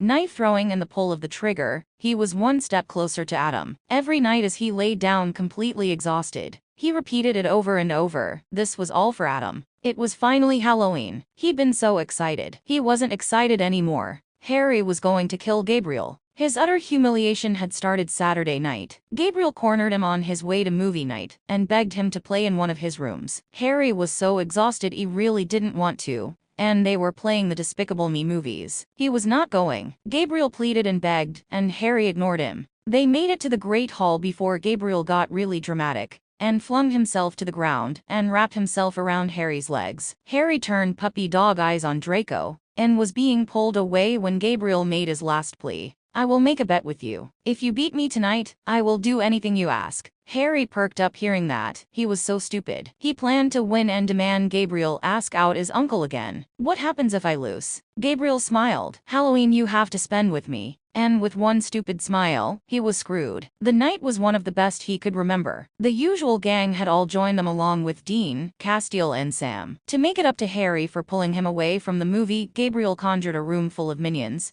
and gave them all jelly guns. It was chaos. They were all covered in jelly. Minions ran around making crazy noises, slamming into people who were slick and sticky, who then slid across the floor when hit. Harry hadn't laughed so hard in his life and was having so much fun. He forgot about the bet. They'd stayed in the room for hours. Everyone had jelly in places they never thought was possible. Gabriel refused to snap his fingers and clean them, and made it to where no angel could do it either. So to add insult, they filed through the castle covered in strawberry jam. They'd made it back to the common room when Gabriel barged into the showers and reminded Harry of the bet. Harry could do little more than slam his head against the tiles. The time for punishment had arrived. Gabriel made Harry dress up for Halloween. Everyone in the dorm was snickering as they looked at his costume. Harry snarled before he smiled at them with just a little of the trickster's glint in his eyes. So help me, I will tell Gabriel you all love my costume, and I will have him put you all in one. The laughter stopped immediately. Harry snarled again as everyone ran out of the room with that threat. He was going to kill Gabriel. He tried to change his clothes several times, but no matter what he put on, his clothes would change to this outfit. He thought briefly about walking around in just boxers, but knew Gabriel would just poof the outfit right back on him. Harry groaned and looked around his trunk for his gun. He was at least going to shoot him before the night was over, he promised himself. It was only fair. Harry stopped digging when he saw the bag Crowley left him. He'd forgotten about it with the uproar when he'd received it. He could only think about his dad. And going home, everything else was a blur that night. He slid out the bag and dumped the contents on the floor. Crowley had packed him an iPod, several boxes of candy he knew were Harry's favorite, and the first blade. Harry's eyes stayed glued to the blade. He didn't hesitate and grabbed Crowley's emergency summoning bag and called him. Crowley took several minutes but came. "How is my favorite nephew?" Harry still couldn't speak. Crowley took in the bag on the floor and smiled. "Didn't think I'd give you something this dangerous, did you?" Harry shook his head. "Why did you have this? And why would you give it to me?" Crowley sat on the bed and grinned. "I made a deal with Moose a while back, and they gave me the knife as collateral. I'm trusting you with it." Harry just stared at him. "I'm still me. I know if I keep the blade, I will eventually try to use it as leverage with your dad. If I did that, it would cause a rift between us I wouldn't be able to repair. I thought about it. I can't keep it and I can't give it back to Squirrel. I'm going to leave it in the safest hands I know. You have to promise me you will keep it from your father unless it is absolutely necessary." Harry took in Crowley and looked back to the blade. He thought about what he'd overheard his mom saying to Bobby. His father was losing it. If he knew Harry had the blade, he would demand it back. Harry was not going to let that happen. He would hide it in the war room and make sure no one, but Crowley knew of it being in Hogwarts. Harry nodded. Harry turned his eyes back to Crowley. "Can I ask you a question?" "Of course, pet. Can you tell me about hell? Every time I bring up hell, everyone freezes up on me or refuses to speak about it. Will you tell me?" Crowley looked at him, measuring how he should respond. Harry watched as the decision flitted across his face. "Hell is a very different place for different people. Your father was in my domain when he was in the pit. Think of hell as a huge building. I'm in the top floor. I'm in the new hell. It consists of people who have made deals. The lower hell, the bottom floors, is the hell even I won't enter. It's the hell everyone that is destined to enter descends, if they haven't signed their way into the one above." That made no sense to Harry. "Deals keep you out of lower hell?" Crowley smiled. "Most of the deals I make are damn souls already marked for the lower pit. I just relocate them." "Where is the cage?" Crowley looked upset. His calm demeanor was shaken just enough Harry could see his reluctance. "In the very bottom of lower hell. Have you been down there?" Crowley shook his head. "I have no dominion there. Very few have gone to the lower levels and walked out again. I have no intention of taking that trip." Harry nodded. He knew where Adam was. "May I ask, why do you look like Batman?" Harry groaned. "Loki." Crowley laughed. Harry made his way to the Great Hall. He was still furious and in shock. Everyone knew who he was because they'd had a Batman marathon a couple weeks ago. He was receiving high fives and snickers. Crowley gave him a gun when he couldn't find his, and he was smiling. Just a little, at the thought of using it later. And with every snicker, it was one more bullet the God of Chaos was going to receive. Everyone was waiting for him at the Gryffindor table. He stomped to the table and slammed down on it. "Happy, I'm Batman. Gabriel was standing letting his staff replica slam on the floor. Harry took in the room. It looked like Gabriel had conned most of the students into costumes too. Harry almost choked on his pumpkin juice when he saw Hermione dressed as Wonder Woman. She giggled, wiping away juice from her plate. He was having too much fun. Gabriel's eyes turned on Dean and Castiel. They both started protesting. Dean was pointing his finger at him and cursing quietly. Harry snickered. Gabriel slammed his staff on the floor, and Dean became Iron Man, while Castiel was turned into Thor. Balthazar walked up to them dressed as Captain America and started laughing. "This is going to chaff," Dean grumbled before sitting down, almost falling off the bench. Sam started laughing and quickly stopped as he was turned green. Dean smirked. "It's Halloween," Gabriel scolded to three babies.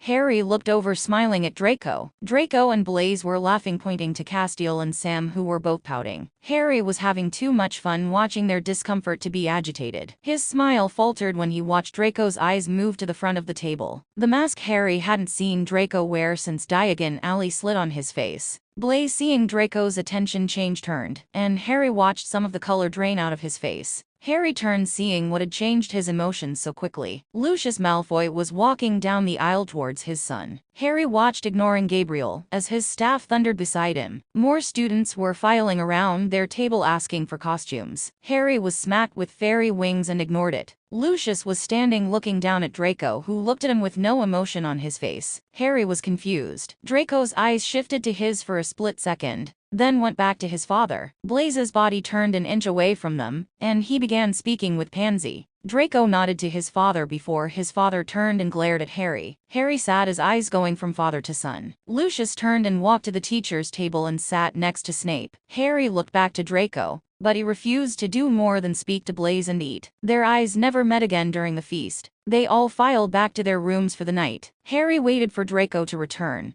but after a few hours, he went down to his family rooms. Gabriel finally released them from their costumes when Dean, with the weight of his, fell over and broke a chair. Gabriel refused to take off his costume while he graced a television, and demanded they watch bad horror movies, until they passed out for the night. Harry woke the next day and barely spoke before he was dressed and searching for Draco. Blaise was still asleep, and Draco's bed was empty. Harry threw the silencing spell they'd learned around Blaise's bed and shook him awake. Blaise jumped with a start and then sighed when he saw Harry. "What happened last night?" "Draco's father wants him to stay away from you." Harry sat watching his face. "Why?" Blaise sat up, his hands curling around a stray string on his blanket. "You are the boy who lived, and Draco's father was a supporter of he who must not be named. Voldemort?" Blaise flinched. Harry rolled his eyes. Blaise nodded. "Why isn't he here?" "His father demanded he come home for a few days." "Is he going to be okay?" "I think so." Harry released the silencing charm. He didn't like the thought of Draco in trouble over him, but he didn't want to give his friend up. He was the first friend he made. Harry walked from the bed, grabbed the knife and headed to the war room. He was inside making notes to the board. The board was beginning to fill up. He put the knife on the board under the last column for the mark, and posted everything he could remember from Crowley's conversation under Hell. He knew the destination,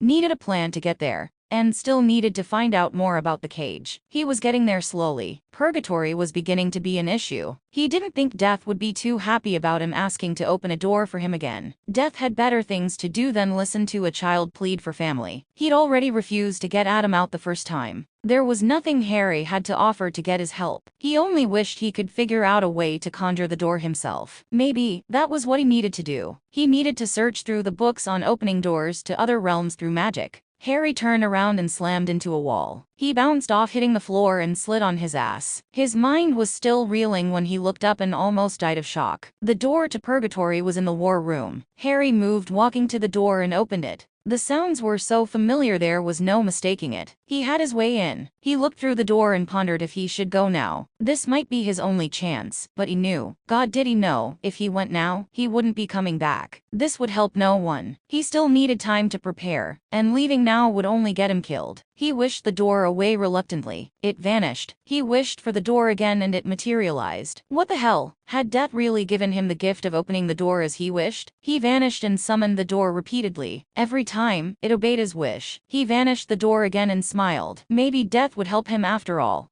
Harry silently thanked him and walked over, making a note on the purgatory section. Now, he only needed to find out more about the cage and train harder. He was halfway there. Draco didn't show back up for 3 days. Harry was already sleeping in Gryffindor again. He remembered what Draco's father had demanded of him, and he didn't approach him. Draco's mask seemed glued on. They were in defense against dark arts when Lupin approached Harry. "Harry, I want to speak to you." Harry nodded and followed the professor up to his office. It was filled with a few creatures and tanks and books spilled around the room. Harry took everything in before turning his attention to the teacher. "I was hoping to speak to your parents about getting to know you out of class." Harry nodded. "I don't think they will have a problem with it. They are overprotective of me, but you haven't done anything to make them warrant a refusal." He nodded. "You've done extremely well in this class." Harry knew he was walking on thin ice, so he tried to skirt through the truth. "I've always trained. This is just a different kind. It's been hammered into me to always practice, so I try to master the spells before class." Lupin laughed. "You're a very studious child. Your father was more of let's blow something up and squeeze in homework before it's due." Harry laughed. "What was he like?" "Your father was outgoing and hard not to like. He was a nightmare when he was with his best friend Sirius. They caused as much trouble as the Weasley twins, but I think the twins will definitely take that title by next year." Harry laughed. "If Loki has anything to do about it, they will have it by the end of this year. I've noticed their heads together a lot. I'm sure the school will be feeling it soon."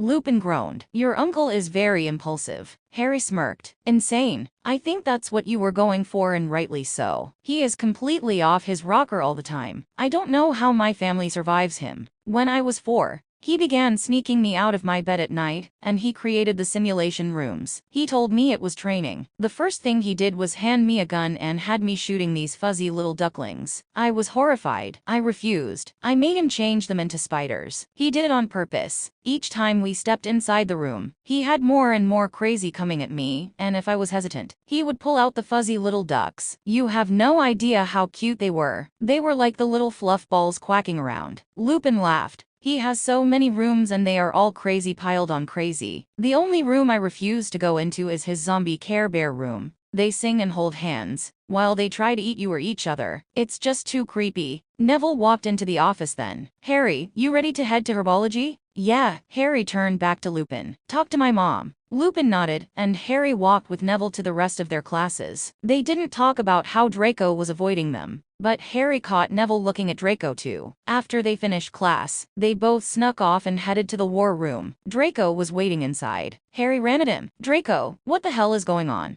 Draco looked down at his feet. "He wants me to stop being around you." Harry understood what it was when your dad asked you to do something. He wanted to please Dean, and he hated when his father was mad at him. "What are you going to do?" Harry asked shyly. Draco raised his head. "Ignore him." Harry watched Draco. "Will he not be mad?" "Yes." "Will you be okay?" Neville's quiet voice asked. Draco shrugged. "Draco, we can hide our friendship. We can still meet here and train without anyone knowing we are all friends. Blaze won't tell on you." Draco shook his head. "I don't want that." Harry and Neville sighed in relief. The weeks turned into months as Christmas break came. Harry was exhausted beyond belief. Draco didn't waver on his decision to stay friends with their group. As the time passed, he received letters from home almost daily, but he refused to speak about it, and Neville and Harry didn't want to upset him. Fred and George were keeping Gabriel on his toes, and declared a full-out prank war to everyone in the castle and Filch's horror. It kept Gabriel and his family busy as they cleaned up the messes and tried to rein in the crazy. It wasn't working, but Harry used the distraction to keep off his family's radar. Dumbledore had talked Sam and Dean into staying at Hogwarts for Christmas and bringing everyone along. The Hunter class Dean was teaching was going over well with everyone still attending. They'd gone through most of the creatures on their list and had planned to start a self-defense class after Christmas. Sam was hesitant, and Dean was finally thankful to get away from the books. Kevin and Charlie had got the website up and running, and were having weekly meetings at the bunker with orders from the ministry in America. It looked like their information was helping. Bobby had handed over the reins smoothly to Garth and Kevin, who were only contacting Bobby every other day for help. It seemed like everything was settling down and becoming more organized, helping Sam and Dean stay at Hogwarts more instead of hunting. Even though everything was smoothing out and relaxing, Harry was still scared of Draco going home for Christmas. Neville tried to broach the subject with him to be shot down. Harry waited a few days and was shot down just as quickly. They exchanged looks, but Draco refused to talk about his family whatsoever. Christmas break finally came and Harry watched from Hogwarts, as everyone filed onto the carriages and left for home. Harry just couldn't shake this bad feeling. The overwhelming feeling that everything was not okay was so hard to shake. Harry physically had to make himself turn away from the parting carriages. He wanted to run them down and drag Draco back to school. Draco was going home. Harry had no right to think that Draco would be anything other than safe, but the nagging pulse inside his gut was like a solar flare, demanding to be heard. He couldn't do this to himself or Draco. He needed to take a step back. Draco had told him everything was fine, and he needed to trust that, to trust him. Harry sighed and walked back inside. He wanted to see his mom. He began to head to the dungeons. Out of the corner of his eye, he saw a tan trench coat walk into the library. Harry followed curiously. Castiel took a look around the room, then slipped into the restricted section. Harry smirked and followed him. The crazed librarian was nowhere to be seen. He moved through the stacks and watched as Castiel perused the books quietly. "What are you doing?" Harry whispered. Harry snickered as the angel jumped several inches and whipped around. "Harry, what are you doing here? It is restricted to students." Harry slid his eyes. "I could ask you the same question." Castiel looked down at the floor, not wanting to meet Harry's eyes. "I was curious." Harry held in a snort. Castiel was here looking for magical ways to remove the mark. Harry gave him a sly smile. "Why don't I help you?" Castiel studied Harry. Harry changed tactics, pouting, and gave his biggest puppy dog eyes. Castiel took a step back. "Mom, can I help you?" Castiel wavered. "You've been spending too much time with Gabriel." Harry let his eyes tear up. "Please." Castiel's shoulders dropped slightly. "I'll let you look around while I'm here. But as I said, I am just curious." Harry smiled, puppy dog eyes gone. Castiel frowned as Harry walked away, looking at the old books. Harry knew this was the only chance he was going to get. He smiled back to Castiel and began looking at the spines. Most of the books were so worn, you could tell nothing from the placement on the shelves. He moved several feet away, so Castiel couldn't see what he was doing, and started pulling books at random. He resized them and shoved them in his pockets. Castiel was pulling books and reading them quickly before replacing them on the shelves. They stayed in the library for several hours. Harry was going to be in so much trouble if he was caught. Castiel finally motioned for them to leave. Harry felt a weight lift from his shoulders. Something had to help him in these books. He turned back to Castiel, but he was frowning. Harry hated this. Castiel was trying to hide Dean's changing and still try to be himself. Harry grabbed his hand and felt Castiel's fingers lace with his. "Mom, can we go get presents for everyone for Christmas? Will you take me shopping?" Castiel looked at him and smiled. "Yes, I'll go tell your father we are leaving. I'll meet you in the Great Hall in a few minutes." Harry smiled and ran off. He ran immediately to his war room and began dumping the books he'd borrowed. He looked down at his haul and realized quickly that maybe he'd gone a little overboard. He needed to warn Snape. Snape was going to either have a massive coronary or kill him. Neither sounded fun. He ran out of the room and back to Snape's rooms. Snape's portrait was open. Harry leaned inside the room watching as Snape worked quietly, his back to Harry, over his personal cauldron. He turned, eyebrow rising as he saw Harry. "Please, don't tell on me." Harry smiled before running back into the hall. He ignored Snape's protest behind him before running to grab his money pouch. The halls were quiet as he ran to meet Castiel in the Great Hall. Castiel was waiting for him with Gabriel. "You can't leave me out." Harry rolled his eyes and clasped Castiel's hand. They fluttered to Diagon Alley. Diagon Alley was packed. People spilled in and out of shops, as everyone tried to find the perfect gifts. Gabriel always materialized his gifts, so he was here to watch the chaos, and maybe help create some along the way. Castiel stood back as Harry shopped, letting him explore and rein in Gabriel, when he thought he had too much of a mischief gleam in his eyes. It gave Harry time to find gifts for everyone. He planned to have Gabriel help him make everything he bought more personal before he wrapped them. By the end of the day, he thought he had accomplished everything he needed, including finding several books that might help him with his project with Adam. When they were finished, Harry talked Gabriel into going to London to shop and have dinner. By the time they made it home, Harry was exhausted. Harry dropped his packages off in his dorm in Slytherin. He was the only one staying from his house. Harry walked back down to join his family. Dee met him at the door. "Hey kiddo, how was shopping?" "I got everyone's gifts. I was going to ask Gabriel to help me personalize them." "Is he here or did he already leave with Balthazar?" "I heard them planning to take Sam out to drink." "Sam was refusing, but we both know he will be angel napped." Harry laughed. He could hear Gabriel's whining and Balthazar's laughter coming from the room Sam and Dean shared. Dean rolled his eyes as Castiel walked out of the room minutes later looking exasperated. I don't want to stay in there. Dean perked up. Can you take me back to the bunker? I wanted to check on a few things and do some maintenance on baby before we stay for the holiday. Castiel nodded and took a few more steps from the bedroom. If it gets me away from here. Did you want to come with us? Harry shook his head. No, I can get my homework for the holidays out of the way before everyone arrives. I'm going to try to get Gabriel to help me now. Dean and Castiel nodded. Harry moved, hugging them before they fluttered away. Harry smiled, squared his shoulders and walked into the bedroom. Gabriel was laying across the bed as Sam sat in the chair beside the small table in the room reading. Gabriel was on full pout mode. Harry ran, jumping on the bed. Gabriel, help me wrap and fix my presents. Then you can come and kidnap Sam later. He will have time to finish what he is doing by the time you get done. Gabriel grinned as Sam turned to Harry looking betrayed. Harry just shrugged. Harry smiled at Balthazar's smirk as he left the room. Gabriel was excitedly jumping beside him as they headed to the Slytherin dorm. It took them several hours, but Harry had all the presents he bought as he wanted them. Neville, Ron and Blaise would receive Muggle board games that Gabriel had managed to bring to life like wizarding games. Hermione, he'd bought a journal that would stay the same size, but would never run out of paper. Harry made Gabriel duplicate in one of these. Gabriel had combined his present with Harry's for Fred and George. Fred and George received Muggle joke shop gags and magic tricks Gabriel had stockpiles over the years. They would now have a trunk overloaded with them, added with the games from Harry. Snape and Draco got the potions kit Harry had Gabriel make. Gabriel contemplated strangling him by the time they'd finished. He'd wanted it perfect. It was made out of a bag that almost looked like an old-timey doctor's bag. Inside, bottles were empty, but when filled would keep whatever was inside from spoiling, and would self-replicate, so it would never run out. After they had made it to Harry's wishes, Gabriel replicated 2 more, one for Harry and Draco. After he finished wrapping everyone's gifts,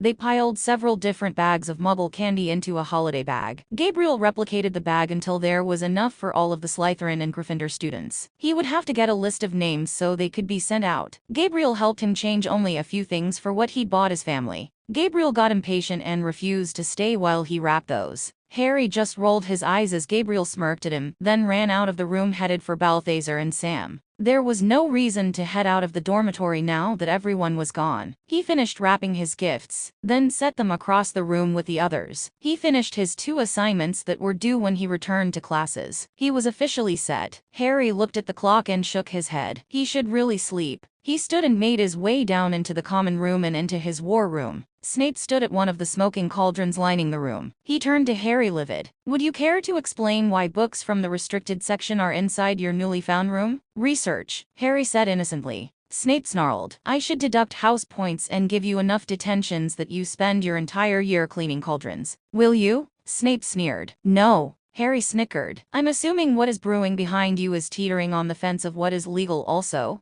Snape smirked. Harry smiled. They were both doing things that would get them in trouble. It is nice having a room where you can be yourself. Snape studied him. Do you have a mask, Mr. Winchester? Harry moved to one of the tables littered with brewing cauldrons, and pulled up a stool joining Snape. I'm worried about Draco and what my family is trying to hide from me. Snape cut up several more ingredients and stirred them into a potion before moving to another across the room, and decreased the heat before moving back to Harry. I will see Draco in a few days. His father always throws an annual Christmas party. Will you tell me if he is alright? Snape nodded. Looking back at the other room, Harry left before he could fully spill any more of his worries on Snape. Snape wasn't stupid, and he had access to Harry's research, but Harry had purposely left his way to purgatory off his research board. If he was caught, they would assume he was still too far away from his goal to completely freak out. Harry picked up the first stack of books and put them on his research table. He pushed over the notes he'd made from what he'd stolen from the bunker, and began going through the restricted books. Snape came and got him several hours later for bed. Harry nodded, and they both filed out of the room so they could sleep for the night. Harry woke the next day to the official invasion of Winchester and Company. He missed breakfast and had run down to the Great Hall for lunch. Instead of all 4 house tables, there was one table with sandwiches and sides. He sat next to Fred and George, who were eating with Ron and Ginny. Gabriel had run into the hall,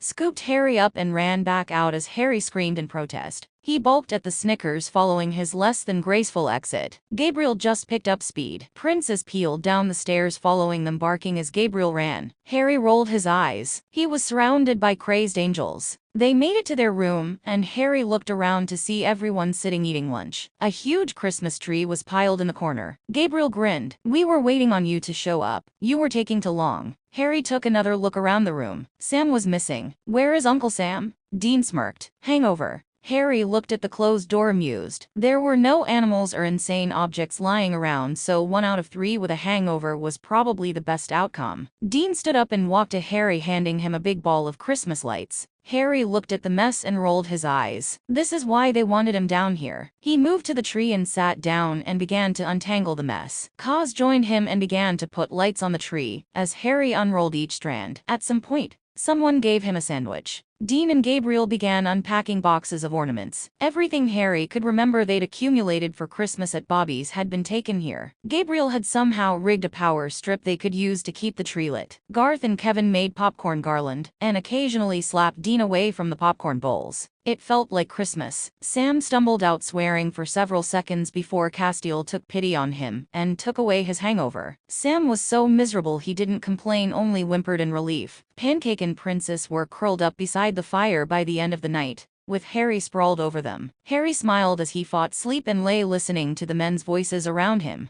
His Christmas break was filled with family and Weasleys. A snowstorm blew in a few days after break, and left several feet across Hogwarts. His days consisted of eating, snowball fights, cleaning up at lunch, then spending the rest of his day with his family, and the Weasleys joining them. He went back to his common room at night. With Gabriel's antics, no one thought anything about it. Harry would sneak into his secret room and read until Snape would come and tell him to sleep. If nothing else, he was becoming accustomed to running on little sleep. It was Christmas Eve when he found a spell that would change everything. He barely had time to look at it when Snape came and found him. Everyone was looking for him. They both filed out of the secret passageway and made their way to the Great Hall. It was filled with everyone still in the castle. They all ate quietly while Harry fought to not fidget and run back downstairs. Gabriel had set the movie screen up, and they were all watching A Wonderful Life. After dinner was over, Harry grabbed Gabriel's arm, and Frog marched him out of the room. Gabriel was confused but let Harry hustle him around. When they were alone, he began to speak. "Can you find Draco?" Gabriel looked at him confused, then closed his eyes. "Yeah, can you take me to him tonight?" "Why?" "I'm worried about him. His father hates us, I think. I was scared to write to him, but I figured at some point he would have written just to let me know he was okay." Gabriel nodded. "I'll come and get you tonight around midnight." Harry nodded and they walked back to join his family. Gabriel dressed as Santa as they walked inside their rooms. Balthazar pulled out eggnog and the rest of the night went downhill from there. Harry snuck out of the insanity around 11, claiming he was tired. Gabriel made it to his room around 1. Harry closed the book he'd been reading. The ritual he'd found was some scary shit that he was debating on if was worth using. He smiled up at Gabriel as Gabriel, still dressed as Santa, danced into the room with mistletoe duct taped to most of his clothes. "What happened?" "I'm blaming it on the eggnog." Harry smirked. Gabriel sat on the bed wiping his face, trying to sober up. "Drunk flying. What would Mom say to you?" "We are never going to tell Cassie." Harry stood, dragging Gabriel up. "You can sleep when we get back." "Why is it you are the only angel that sleeps?" "'Cause I'm special." Gabriel slid his hand into Harry's and flew them to Draco's. They both fell with a crash. Gabriel snickered. Harry looked up to Draco, popping his head up in bed. "Harry, I talked drunk Santa into bringing me to see you." Gabriel smiled, then curled up in the floor and went to sleep. Harry ignored him and moved, walking to Draco. "You aren't mad, are you?" Draco grinned and carefully laid back down. "No." Harry took in Draco again. He was moving the way he moved when he'd come home from a horrible ass beating. "Draco, what the hell is wrong with you?" Draco moved back in the bed, eyes wide in panic, and winced. "Nothing." Harry moved, jerking up Draco's clothes, but there were no bruises. "You are moving like you have broken ribs. What's wrong?" "Draco, I've been worried about you since Halloween. Please, Draco, please tell me what's wrong." Draco looked down to Gabriel curled up in the floor. "Harry, I don't want to talk about this." Harry moved, kicking off his shoes, and crawled into bed with Draco. Draco flinched but didn't pull away from Harry, as he moved up, squishing himself against Draco's pillow. "Tell me," Harry whispered as he wiped the tear that rolled down Draco's face. "I disappointed my father today at the party. He used a curse on me to give me pain." "What?" Harry's voice faltered. "He's done this before." Draco looked down, biting his lip. Harry held back the snarl. then jerked out of bed. "Harry, what are you doing? I'm going to go beat the shit out of your dad." Draco stood up and yelped as he fell from the bed. "Harry, you can't." Harry turned around and helped Draco back into bed. Draco wrapped himself around Harry. "You can't." He chanted it over and over. Harry just held him as Draco shook and repeated the words. What was he supposed to do? Oh God, he wanted to kill his father. He could put a bullet right through him for doing this to Draco. Harry's eyes went to Gabriel on the floor. Harry leaned back. Draco tried to pull him back to him, but Harry fought him enough to take his face in his hands. Draco stopped fighting and collapsed. "Harry." "Draco, I fight when it comes to family." Draco began to shake his head in Harry's hand. "If he touches you again, I'm going to kill him." Harry released his face and slid on the floor, kicking Gabriel awake. Gabriel barely moved. Harry kicked him again. Gabriel jerked off the floor with a flourish, humming. Harry whipped down, dragging him off the floor back to the bed with Draco. "Heal him." Gabriel sobered. He looked from Harry to Draco. Fun. Gabriel, gone. Harry was looking at Loki now, the true Loki. Harry wanted to jump up and down. Gabriel raised his hand and ran it over Draco's forehead. Draco refused to meet his eyes and bit his lip nervously. "Draco." Gabriel's voice was soft as he spoke. Draco looked up at him.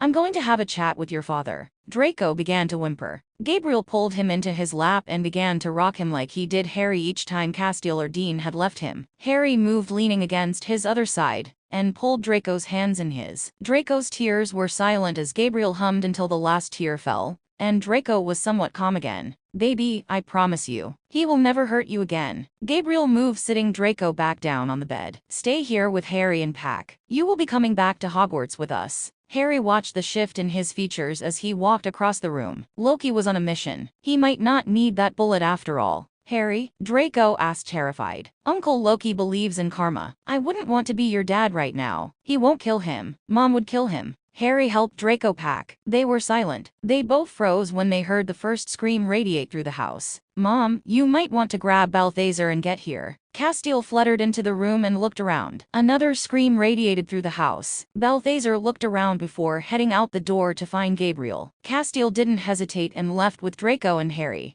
Dean and Sam were pacing as Castiel dropped Draco and Harry off at Hogwarts. Dean grabbed Castiel as he was leaving. Sam stood confused for several seconds before he went on protective mode. He grabbed both Draco and Harry, pulling them into their room. Explanation now. Harry gripped Draco's hand and began to explain. By the end of the explanation, the three angels appeared with the angry hunter in tow. Castiel dropped in front of Draco. "Your father has agreed to you coming back to Hogwarts for the remainder of your break. Gabriel also carved your bones and put you under his protection. If your father ever hurts you again, he will automatically feel whatever he does to you and Gabriel will be summoned. It's the same protection Harry has. Draco, you no longer have to be afraid." Dean moved, picking Draco up off the floor. Draco stiffened, then collapsed against him. Dean held him as he cried. Harry clasped his hands again. Draco finally fell under the exhaustion and fell asleep. Dean walked him into the living and laid him down on the pallet with Harry. Harry followed him to sleep after Princess pushed under the covers with them. Gabriel woke the boys the next morning by scaring Princess and making her snarl and jump up barking. Harry groaned and rolled back over, burying himself back in the covers. Draco jerked beside Harry. Harry automatically reached out, touching his arm, trying to let him know he was safe. Harry felt him still, then relax. Harry waited until Draco rolled over before he smiled at him under the blanket tucked around them. Princess moved, pushing herself back under the blankets and huffed at Harry. Draco, feeling her against his skin, smiled and ran his hands down her. They both moved, sitting up quickly when the Christmas music blared through the room. Gabriel was jumping on the couch in an elf uniform. Harry sat watching him, wondering who was going to be Santa. Draco stood walking to one of the piles of gifts and smiled. "Presents." Harry got up and moved to the other pile in the room. Draco looked back to him, and they both ignored Gabriel and dug in. Dean strode in the room as wrapping paper began to fly. "What, you're not waiting for us?" Harry snorted and ripped through another present. Draco looked up to him and grinned. Gabriel was still jumping on the couch, his shoes jingling. Sam walked out of the room and pushed Gabriel off the couch. He fell, elf feet going over the back of the couch. "What is going on in here, you idiots?" Bobby yelled as stumbled into the room. He caught sight of Draco and turned back to Dean. Dean shook his head. This was a later conversation. Garth and Kevin stumbled out of the room and headed for the tree. They handed out gifts as Princess and Pancake ran through the wrapping paper in the room. It was utter chaos as gifts were opened and Gabriel's conjured snacks were passed around the room. Balthazar stumbled into the room completely drunk as Harry finished unwrapping his gifts. He had been designated Santa, but his Santa's suit consisted of a very inappropriate pair of, Harry didn't even know what to call it. They all groaned taking him in. Dean leaned over to Cause. Just do it. Bleach my brain. Crack me open and pour it in. Me second, Sam commented turning his body to the other side of the room. Balthazar just smiled and stumbled into the other room. Dean made a gagging noise and pushed Cause towards where Balthazar disappeared. Fix your brother. Cause made a disgruntled noise and flounced off, giving Dean his constipated look, which was ignored. Snape and the Weasleys joined them after a few hours. They made their way outside and played in the snow until Christmas dinner inside the Great Hall. Gabriel conjured reindeer to run through the halls with red noses that sang Grandma got ran over by a reindeer. At this point everyone was so used to the insanity, no one even moved to stop them. By the end of the night, everyone was exhausted. Harry and Draco headed back to the Slytherin common room, while the angels and hunters relaxed in their room. Draco left Harry to shower and get ready for bed. Harry changed and climbed into bed waiting on him. Draco climbed into bed as Harry's eyes fluttered fighting sleep. Harry turned to him. You aren't mad at me, are you?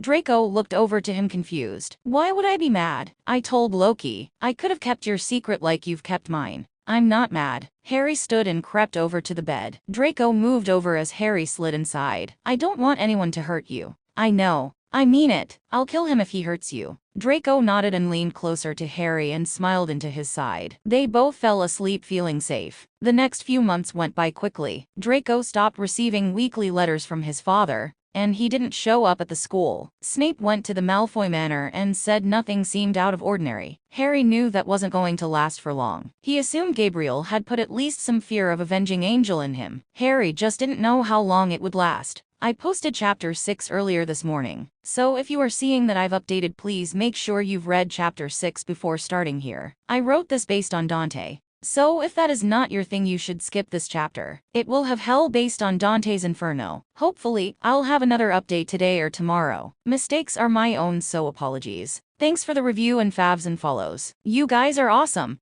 Harry looked down at the open scarred book for what felt like the 100th time. The blood ritual he found was the only option he'd come across for the mark. He knew he was going to use it. He'd started to plan after Christmas. Everything was leading up to this. He'd learned as much as he could to help Adam. He'd found a way in, a few spells to help him out. He wanted to wait, but he was starting to see his father changing. Something happened recently no one would talk about around him. It was getting to the point that Harry had started wearing his invisibility cloak with him and sneaking into their rooms. Gabriel had even become stoic and sat quietly when he was in Hogwarts. If Gabriel was Sommer, something was going to have to happen, and soon, or he was going to lose his dad. Draco's Christmas present was going to make all the difference in the world. Draco had bought him a Hug backpack that had enough space he could get inside it if he needed to. Draco and Neville had come into the room after classes and found him pulling out the bag, and they'd known. Harry wasn't going to wait any longer. They looked at each other, and Harry waited. Draco opened and closed his mouth several times, but finally, with slumped shoulders, began to help Harry pack. Harry packed his bag with everything he might possibly need. He'd even snuck down to the kitchens with Fred and George's help, and got food for his trip. He took his broom and the sling he'd made for Princess. Draco and Neville stood behind him adding and taking away stuff as he packed. He went to the wall and pulled down the first blade. He held it feeling nothing coming from the knife, and wondered briefly what he was thinking going through with this. He shook himself out of his thoughts and loaded up his pockets with weapons including the angel blade. Harry, are you sure you want to do this? Draco asked, completely against this idea, even though he'd walked every step of the way with him. Harry turned to them, slinging the bag over his back and signaling to Princess. She moved, ready to follow him. Yes, if they won't help me get Adam back, I have no other choice. Neville looked at Draco before he spoke. You should talk to your dad. He is already going to be so angry. I'm going to be grounded until I die anyway. Draco and Neville exchanged looks again.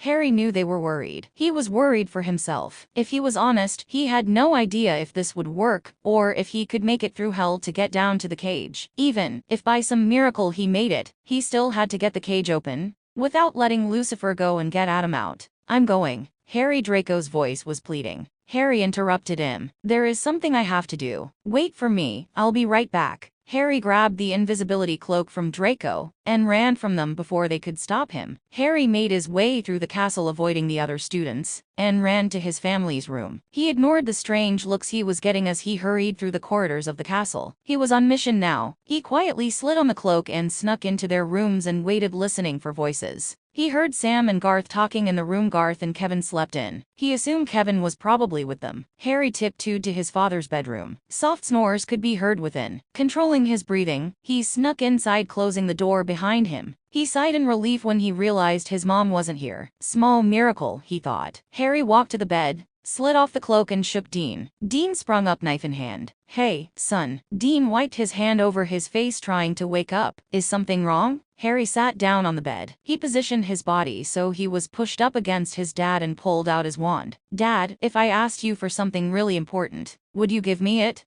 Dean studied him. "Yes. Give me your mark." Dean looked at him confused. Then realization hit him like a train wreck. He physically jerked, pulling away. So Harry stunned him. Harry walked to the desk and began to write. "Dad, I'm sorry. I'm going to save Adam. My soul is not tainted enough to walk through hell without being found. I know enough about hell to know even the king can only go so far. The mark will help hide me, and you've carried the burden long enough. Forgive me. I love you, Harry." He placed the note down on the pillow beside Dean. Dean would be out for hours. Harry hit him with the strongest stunning spell he'd mastered. Harry slid his wrist and placed his arm over the mark of Cain, before pulling out the spell he'd copied, and began to recite the incantation that would transfer any curse or infliction from one person to another. Harry was sweating as he spoke quietly. He finished the words and looked to the mark still embedded in Dean's skin. He thought he'd failed until his body seemed to explode. He'd broken bones, been burned, and had a soul dug out of him by an angel. Nothing had prepared him for the pain that slammed into him when the mark transferred to his skin.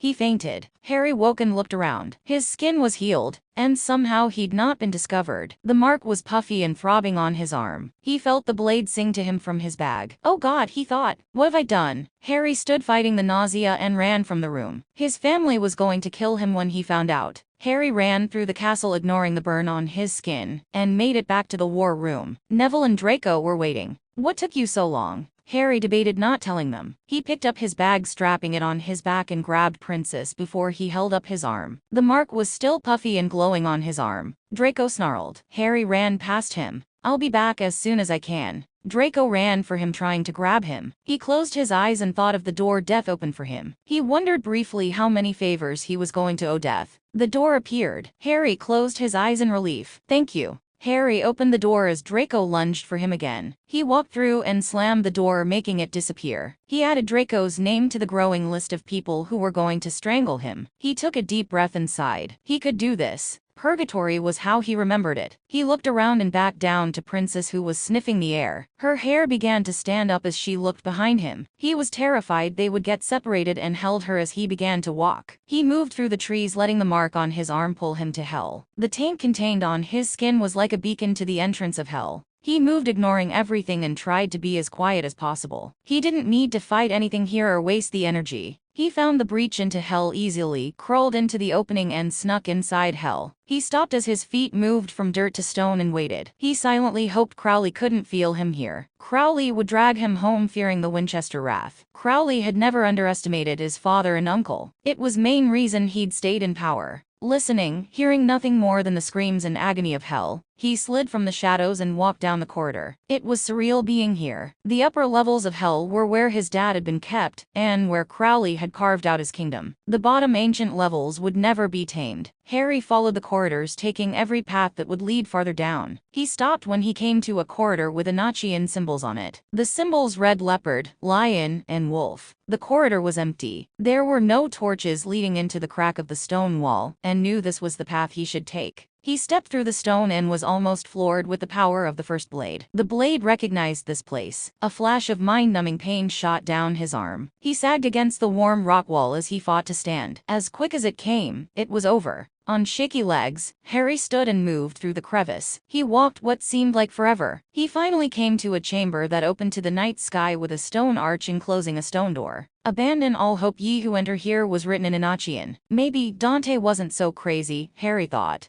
Harry moved to the doors. They opened slowly. Wind whipped out and slapped him. The air carried screams, cries, wails, and noises he would never be able to explain. no matter how long he lived. The putrid air had him taking a step back as he gagged. Princess moved beside him, and he picked her up, burying his face in her rotted skin. Princess buried her face in Harry's neck until he could become accustomed to the sounds and smells around him, then he put her down. "Stay close to me. I don't want us to get separated." Princess trotted around him, then leaned against him as he took a step through the door. The darkness around him was barely penetrable. He raised his wand and cast a barely lit lumos. He didn't want to give any attention to himself. Princess pushed closer to him as they began to come closer to the noises ahead of them. Angels, wings broken and flesh torn, were covered in wasps and flies. Maggots rolled on their skin with broken flesh falling to the ground as they stood or squirmed on the floor in agony. The light from his wand cast shadows on the wall, making their broken wings look more menacing as rotted feathers littered the floor. Harry picked one up and slid it in his pocket. If he made it out of here, he was going to see why the hell the other angels had put them here. Harry walked past the angels, too lost in their own suffering to notice him,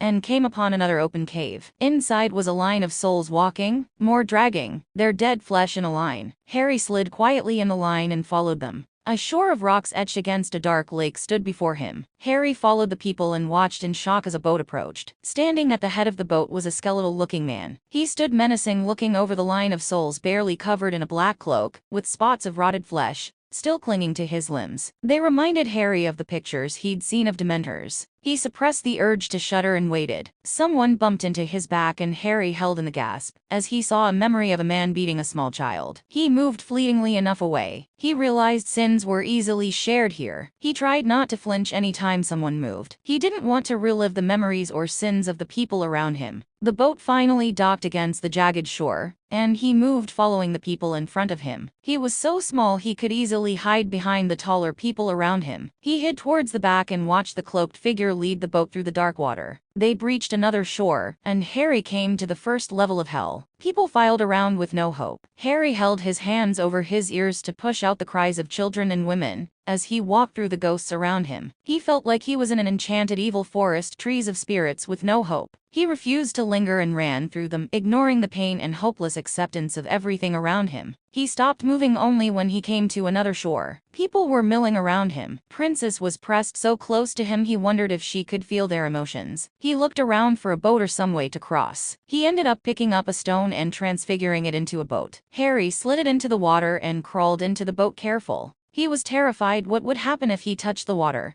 Harry reached back, grabbing Princess, and sat her carefully beside him. When she calmed down, he reached into his bag and pulled out one of the jars he'd stored inside. He slipped the jar into the water, then capped it and slid it back into his bag. If he made it home, maybe Snape would forgive him if he brought gifts. Harry slid his backpack back on and pulled out his wand. He gently used a spell to propel them across the lake. The water barely moved as they skimmed its surface. Rotting bodies lay beneath the surface. Harry leaned closer to the middle of the boat, pulling Princess with him. Several hands reached out of the murky depths and tried to clasp onto the boat. Harry slid the knife from his pants and stabbed or slashed anything that came near him. They finally backed off, and he began to calm as the stone fortress shone on the other side of the lake. Harry moved the boat to shore. It took him a few minutes to get them safely out of the boat. Stone walls surrounded the castle on all sides. There was no way to walk around. He would have to go through it. Spirits looked down at him from the battlement. He clasped his wand tighter and walked with Princess pressing against him to the open doors. Men and women stood walking around, talking in more languages than he'd ever heard spoken. Most ignored him. Others looked at him curiously as he walked around them to the other side of the stone fortress. He heard snatches of conversation and reached down, gripping Princess, and moved on. As he exited the fortress, he stood in a green meadow. It took him a second to acknowledge what was around him. The grass and tress looked ominous and wrong. They stretched on, looking dead and foreboding. Princess sniffed the closest bush and walked back to Harry, her fur standing up and shaking. They stayed far away from the foliage as they followed the sound of voices. People were screaming as shuffled feet could be heard. Harry stopped when he saw the creature standing in front of double wooden doors. The man stood, the size of several men,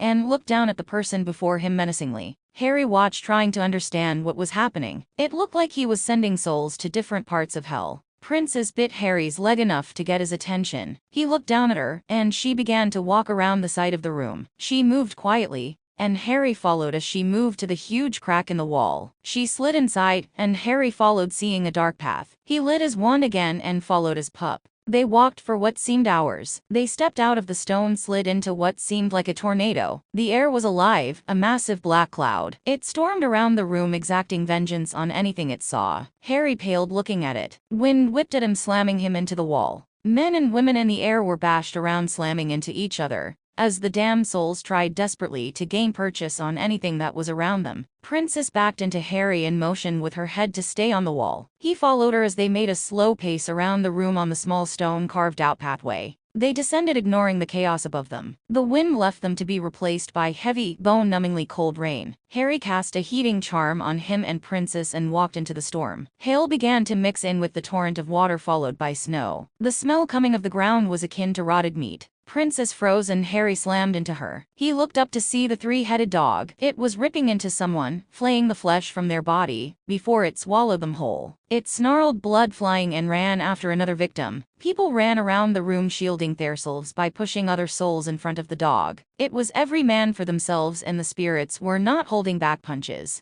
Harry could taste the vial in the back of his throat. Compassion and loyalty were lost to this place. He stood horrified as he watched one soul after another push someone to the waiting dog and try to run for safety they would never find. The three-headed monstrosity was sitting on the path Harry needed to go. He looked down to Princess and could see her shaking. How the hell was he supposed to get past this creature without getting himself or his pet killed? Harry rummaged through his bag. He found the lunch someone had packed him. He pulled out a sandwich and began to enlarge it. He engorged the sandwich over and over, again holding it in the air away from the people around him. He watched until the smell would hopefully entice the animal. The dog's head whipped around when he smelled it. Harry watched as the eyes sought him, then the sandwich that was now the size of Harry. Harry waved it in the air as he looked at him and hoped. The dog ran at him. Harry slung the sandwich, then picked up Princess and ran towards the now unblocked path. The dog tore into the food, then turned around and ran straight for Harry. Harry ran down the path over rocks and broken debris until he came to another opening. He shot through and heard the dog slam into the crack. Harry turned back, hearing the snarls and growls echoing around him. He was safe. He stopped sliding down the stone wall and felt the hitch in his side begin to calm. Princess was still shaking in his arms. "It's okay?" Princess curled into him and they sat. The blade began to burn in his back again. Princess sniffed at the fabric beside his waist. He ignored it and stood, sitting Princess back on the ground. They followed the path, descending farther down the rocky crevice. The crevice opened into another huge cavern. Sounds of stone slamming against stone met their ears. Men ran at each other, pushing boulders at one another. Screams and shouts were unintelligible as the men rocked into one another, trying to keep the stones they held, and killing one another at the same time. Harry stood watching them, confused. After a few minutes, they walked away, ignoring the insanity, and headed back to the path. They walked quietly, listening to the fading sounds of men fighting, until they came to a spring of foaming purplish black water. Harry pulled out another jar and filled it before putting it back in his bag. They followed the water until they came to a gray slope that led them to a marsh with a river running through it. The marsh was filled with men and women trying desperately to kill one another. They tore at each other's flesh with teeth and nails. Arms and legs flailed, trying to cause damage. Harry looked into the depths. He moved away quickly when he realized souls were trapped in the watery depths, trying to breathe. Bubbles would leave their drowning mouths, disturbing the water above them. No one looked at them. They walked through the marsh until they could no longer go any farther. The river blocked them. Harry looked up to the two towers on either side of him as they flashed light at one another. On the other side of the river was a city surrounded by fire. The city looked like it was completely made of iron. Fog rolled around it from the water below. He transfigured another boat. He filled another jar, then put his bag and Princess in the boat, before he propelled them across. Mangled bodies floated in the water, floundering every so often as he crossed to the city on the other side of the river. He moved the boat close to the edge and waited until the fog cleared enough that he could see the rocky shore. He let Princess jump out before he followed her. The door to the city was wide open. He looked up and saw what looked like a figure over the walls looking down at him. The mark was stinging, almost screaming at him. It felt danger and wanted desperately for him to kill something. Harry snapped his fingers and Princess moved behind him. He reached back, pulling out the first blade. He almost dropped it when the feeling of the blade touched his skin. It was indescribable, the joy and desire. His body was screaming at the feel of the cold touch of bone in his hand. He understood something that only his father and Cain before them had understood. Power, so undiluted and terrifying in his grasp, made him begin to hum. Harry forced his body to move instead of feel, and walked into the open doors. 3 women dropped down before him. They were dark, grotesque and mixed creatures. Their wings puffed out as they screamed at him like banshees. Harry moved, the blade taking over, and began to slash. His arm was moving on its own accord. He felt the black blood run down his arm, splash his face, and cover the ground with gore as he moved. He stopped breathing when he felt the mark begin to calm. His path was no longer blocked. He dropped the blade out of fear of what he'd done. He could finally breathe and think again. Princess was trembling as she walked to him. Harry opened his bag and grabbed the blade, stowing it, so his skin wouldn't touch it again. He zipped up his bag, then leaned over and vomited. He sat there breathing in the putrid air and waited for his stomach to calm. Princess moved into his lap and watched their surroundings. Harry looked up when his head calmed, and he could take in the sounds of moans. The castle was filled with open tombs. Bodies lay inside, some souls sitting up, their flames licking the air and the bodies enclosed inside. He ignored the distraction and put his hand in the bag, pulling out an empty jar. He filled it to the brim with intestines of the creatures. He knew Snape would kill to have these. He screwed the lid back on, ignoring the burning from his fingers as the blood coated them. He pushed the jar back into his bag and watched it shrink. His dad was going to slaughter him if he made it back. Harry knew no one would wake Dean. He never slept. The mark a constant pull at his already troubled mind. Castiel and Sam would let Dean sleep for a week if Dean only would. That was going to be his advantage in having a chance to do this. The difference in time here and above, with Dean being out for at least a few hours. Harry stood using the Aquamenti spell on his skin. The blood and gore washed away before he turned back to the path. He moved, walking against the walls of the castle, following the path away from the screaming men and women. He ignored the damned as a few sat up trying to talk to him, some in languages he couldn't understand and some in languages he could. He disregarded them all. Harry's mind was still singing from the mark. Every step he took descended down the path, and he felt the brand seemed to revel in it. He ignored the pulse and concentrated on Princess, and the sound of her almost inaudible footsteps in front of him. They followed the path out of the city until they came to a massive fissure. The rocks here were treacherous, and on the top of the bank rested another grave. Harry moved past it, giving it a wide berth, and pulled out his bag, grabbing dog treats and sliding them to Princess as he peered down the massive embankment before them. Harry walked several feet before he found a set of rocks safe enough for him to climb. He pulled out the straps he made for Princess for his broom, and strapped her to his chest. She protested, but he didn't trust the rocks. He made it to the bottom and stumbled when he heard a roar. Harry whipped around, Princess still strapped to him like a child. He had just enough time to see the Minotaur running at him full speed. Every bit of training he'd ever had gave him the instinct to dive behind the rocks beside him. He hit the ground on his side, protecting his growling, snarling pet, and rolled, running for cover. He whipped out his wand as he moved around the other side of rocks. He briefly thought, his wand is not going to be enough. He quickly exchanged the wand for the angel blade. Harry moved out from behind the rocks. The Minotaur was screaming in another language. Harry used his body as leverage, and braced himself with the blade behind his back. The Minotaur roared and ran at him like a bull. With his left hand, he unhooked Princess's snarling form and waited. Harry raised his arm and let the Minotaur's charge slam into the blade, using its own strength against him. Light poured out of his eyes as Harry hit the ground, and Princess snarled. Harry felt one of his bones snap. He thought it was a rib as he laid with the dead weight of Princess on top of him. Princess pulled herself off him and stared down.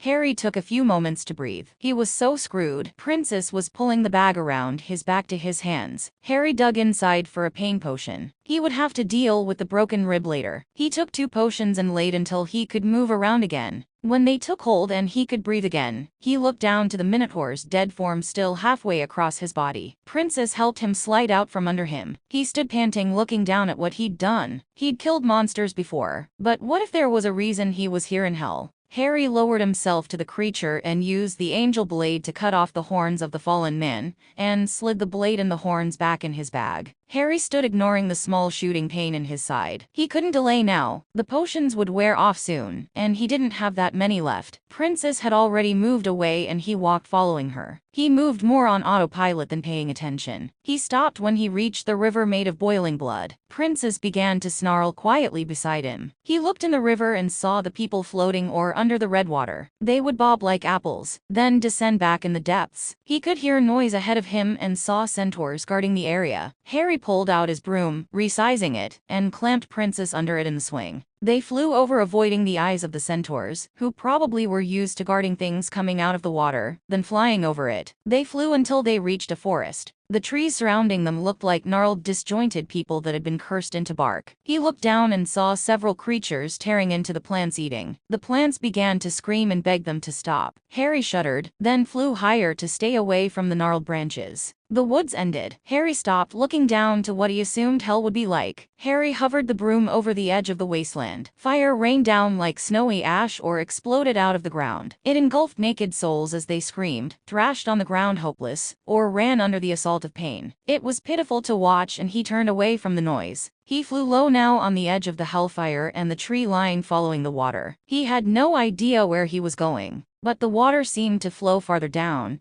and he assumed following it would be the best option. He saw more people as he flew following the crimson stream. He ignored them as they ran and tried to flee or screamed at him to speak to them. He wanted no part of it. Harry finally stopped when he reached an abyss with water pouring into it so loud he distracted himself, so he wouldn't plug his ears. On the side of the shore rested a creature and half-man hybrid. Harry stopped flying and looked at him. His face was of a trusting, beautiful man, but the body and attributes were all monster. The man had body of a serpent with a forked tail and paws as hands. It was such a strange combination. Harry could only stare at him in wonder. The man turned innocent eyes on him and locked with Harry. "Hi." The monster studied him, then a smile flitted across his face. "What is a child doing here in the darkest part of hell?" "Retrieving something stolen." "What was stolen?" Harry looked at him. Somehow he knew this man was the only way forward. He would need his help. They both studied each other. "My uncle Adam is in the cage with Lucifer. Michael took him there and I need to get him back." The monster looked at him. "You have to go down through there." They both looked to the water that the man grazed his body in. "Can you help me?" The man moved, sniffing the air towards Harry. "You have a soul. You are still alive. You walk with a hellhound, and you carry on old evil with you."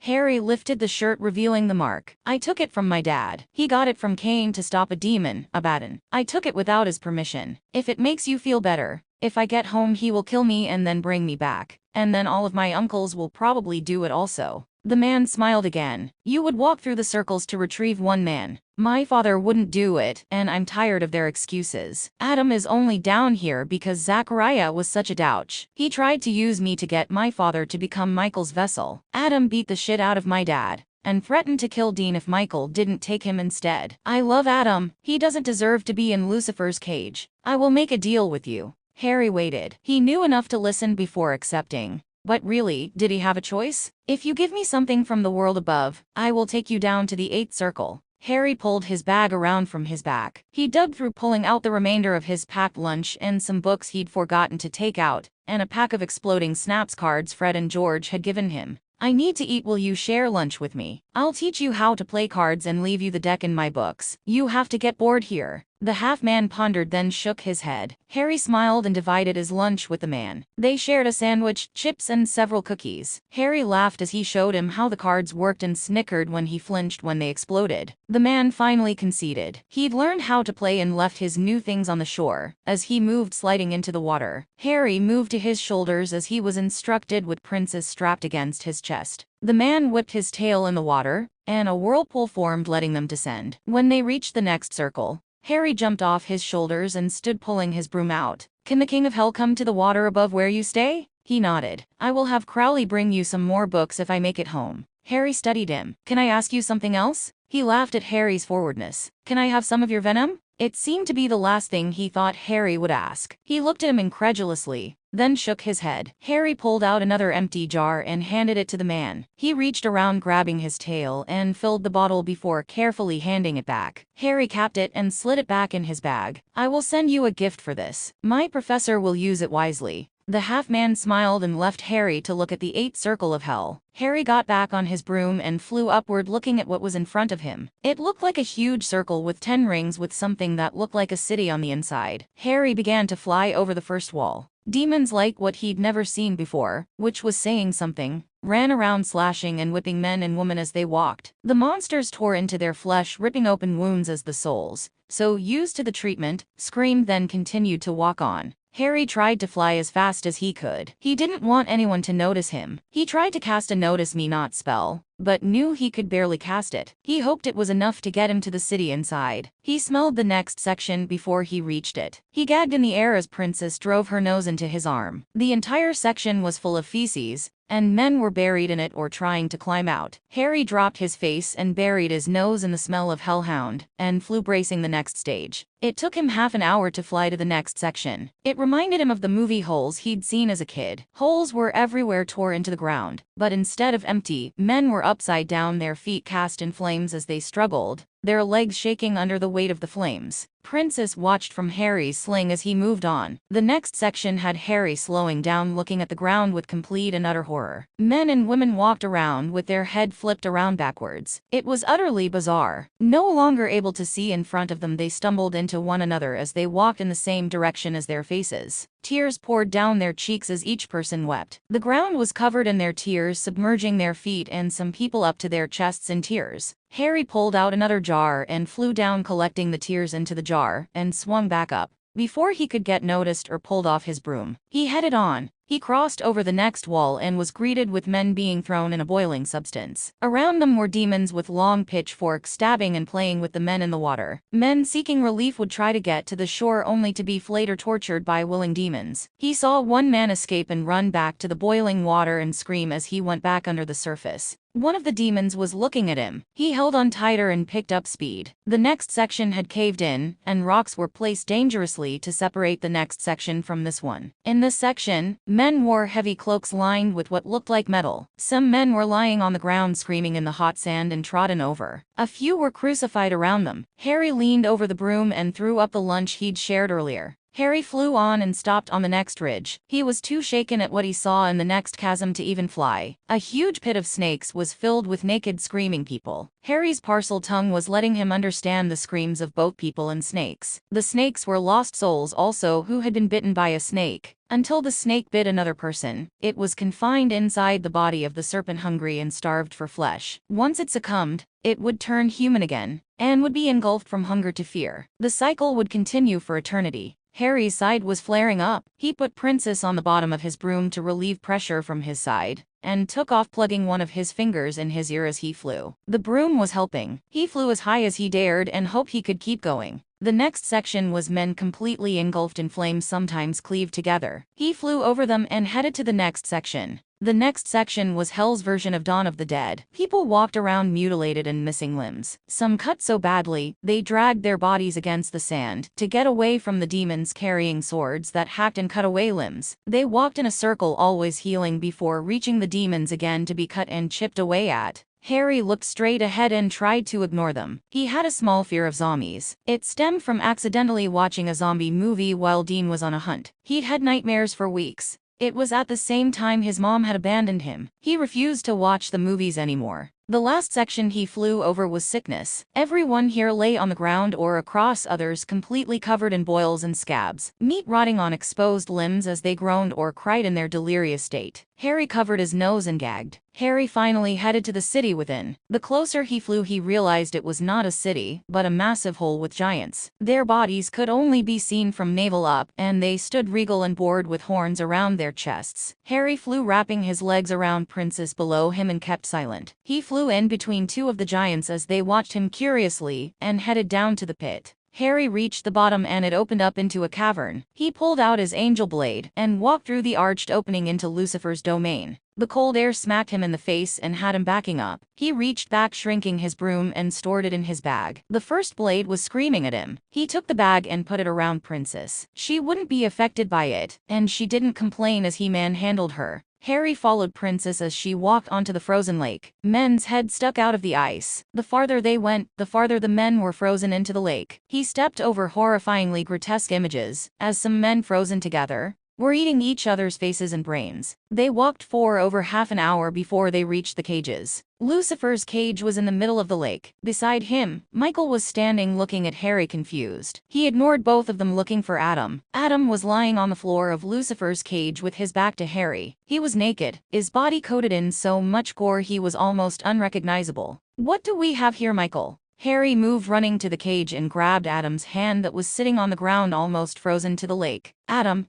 jerked. Harry, I've come to get you out. Adam turned. His body was so broken. Bruises and gashes covered every inch of his body. Harry's tears over the horrors he'd witnessed and sheer terror of his uncle broke free. I know you aren't here, but I'm glad to see you. Harry turned to Lucifer. I hate you. Michael spoke beside him. I've heard you say that before. Harry spun on him, walking to his cage and grabbed his hand and slammed him into the bars. This is your fault. Dad and Sam made it so this wouldn't happen, and you couldn't stop yourself. Had to be Daddy's little bitch and you took my uncle with you. Michael looked down at the ground. Harry was seething. He had no idea how to get Adam out. Lucifer was shaking with excitement. It's been so long since we had a visitor here in our little kingdom. How do you plan on getting Adam's soul and meat suit out without letting me out with him? Harry just stared at the cage. He moved to Michael's and felt the bars. It was completely covered in angel warding. There was nothing that could break the cage. He wanted to collapse. Lucifer, sensing his desperation,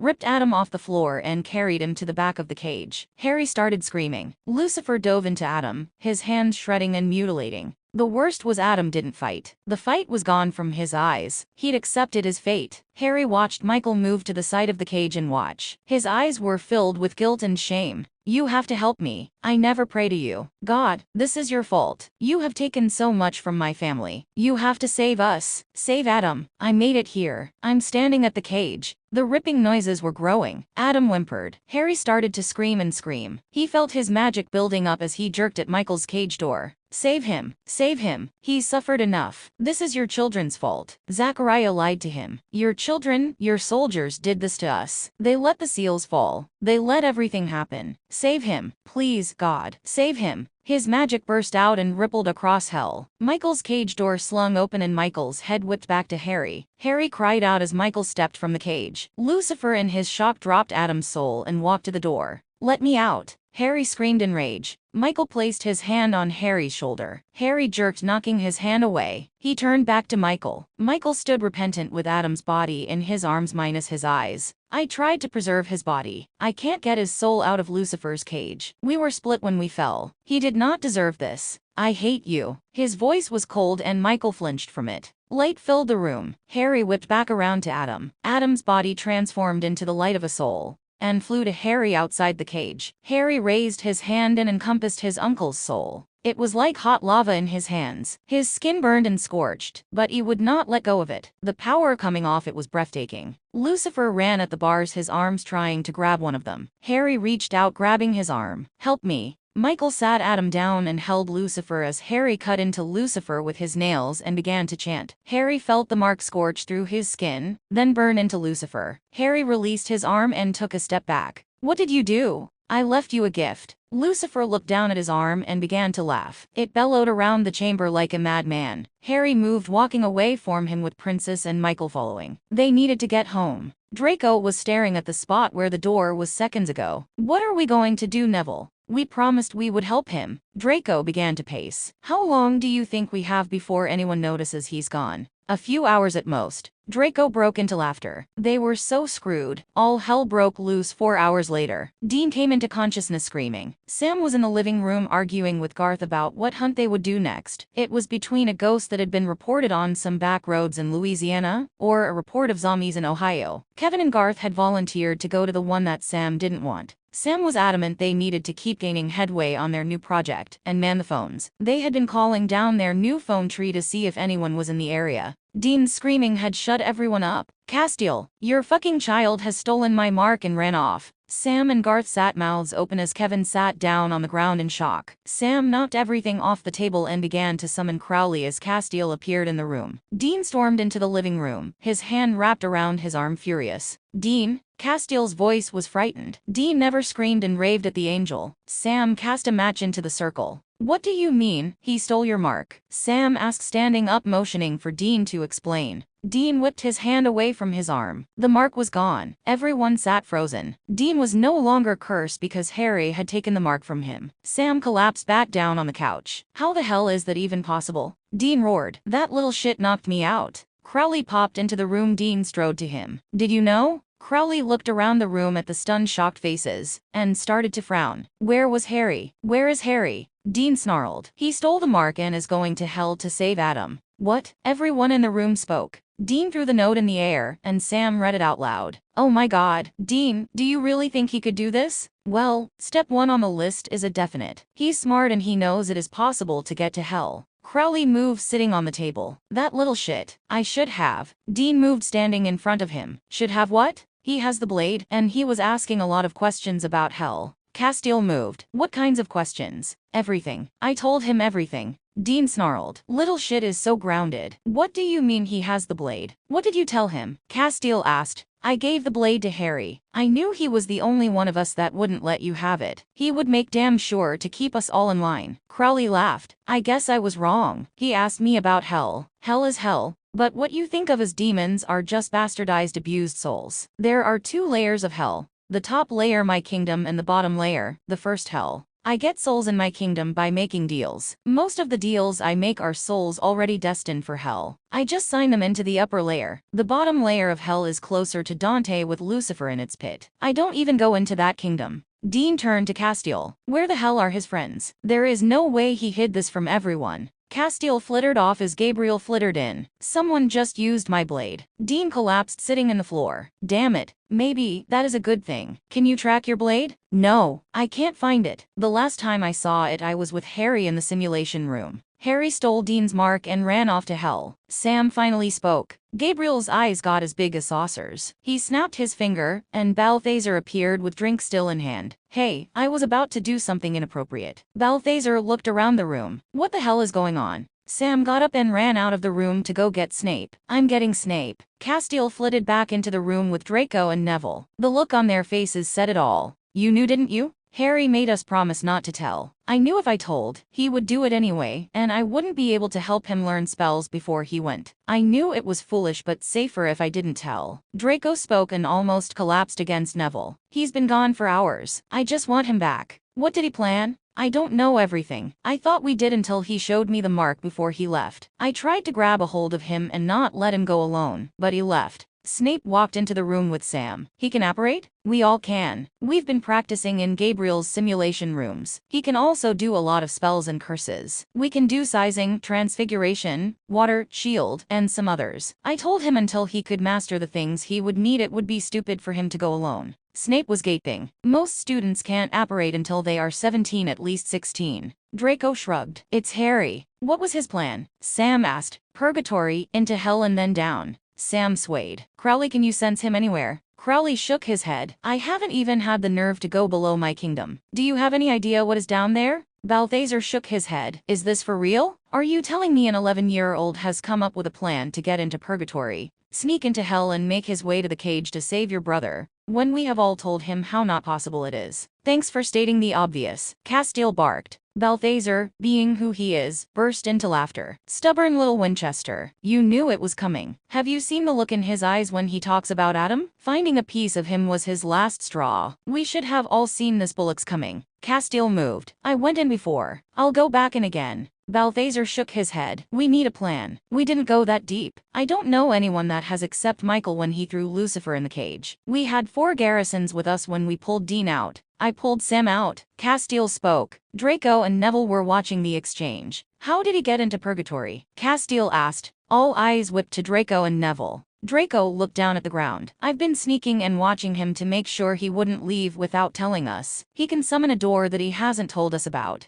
Castile moved to the table and kicked it. It flew across the room, slamming into the wall. Neville raised his wand and fixed it as Castile began to pace. Death has not taken back his gift to Harry. Harry can summon a door to purgatory anytime he deems. Why is Death so accommodating to him? Castile fumed. Can you summon Death? Dean asked the room. Gabriel moved to the table and knocked the stuff from summoning Crowley away, and began to write down symbols. It took him a few minutes and they watched as Death appeared before them. It is not my job to appear for your every whim. Harry has disappeared. Yes, I felt him walk into purgatory. Dean fumed. Why did you give him that power? Death walked to the chair across the room and sat down. Your paths were never supposed to cross. Harry James Potter was never supposed to be raised by you. His destiny was to go a different path. What? Dean stuttered. Harry Potter's life was to be very different. It was a chance of fate that made the Potters come to America to hide and the child to be found by you. I am interested in the boy's fate. He already has one of the 3 gifts I bestowed to wizards. The cloak. Draco spoke. The story is true of the Hallows? Death smiled. Yes, and if the child follows his path, he will be the master of all 3. Draco's mouth fell open. Harry will be the master of death. That is why you are interested in him. What are the Hallows? Sam asked. Snape waved his wand, and a book appeared before Draco. Draco opened the book and began to read. There were once 3 brothers who were traveling along a lonely, winding road at twilight. In time, the brothers reached a river too deep to wade through and too dangerous to swim across. However, these brothers were learned in the magical arts, and so they simply waved their wands and made a bridge appear across the treacherous water. They were halfway across it when they found their path blocked by a hooded figure, and Death spoke to them. He was angry that he had been cheated out of 3 new victims, for travelers usually drown in the river. But Death was cunning. He pretended to congratulate the 3 brothers upon their magic, and said that each had earned a prize for having been clever enough to evade him. So the oldest brother,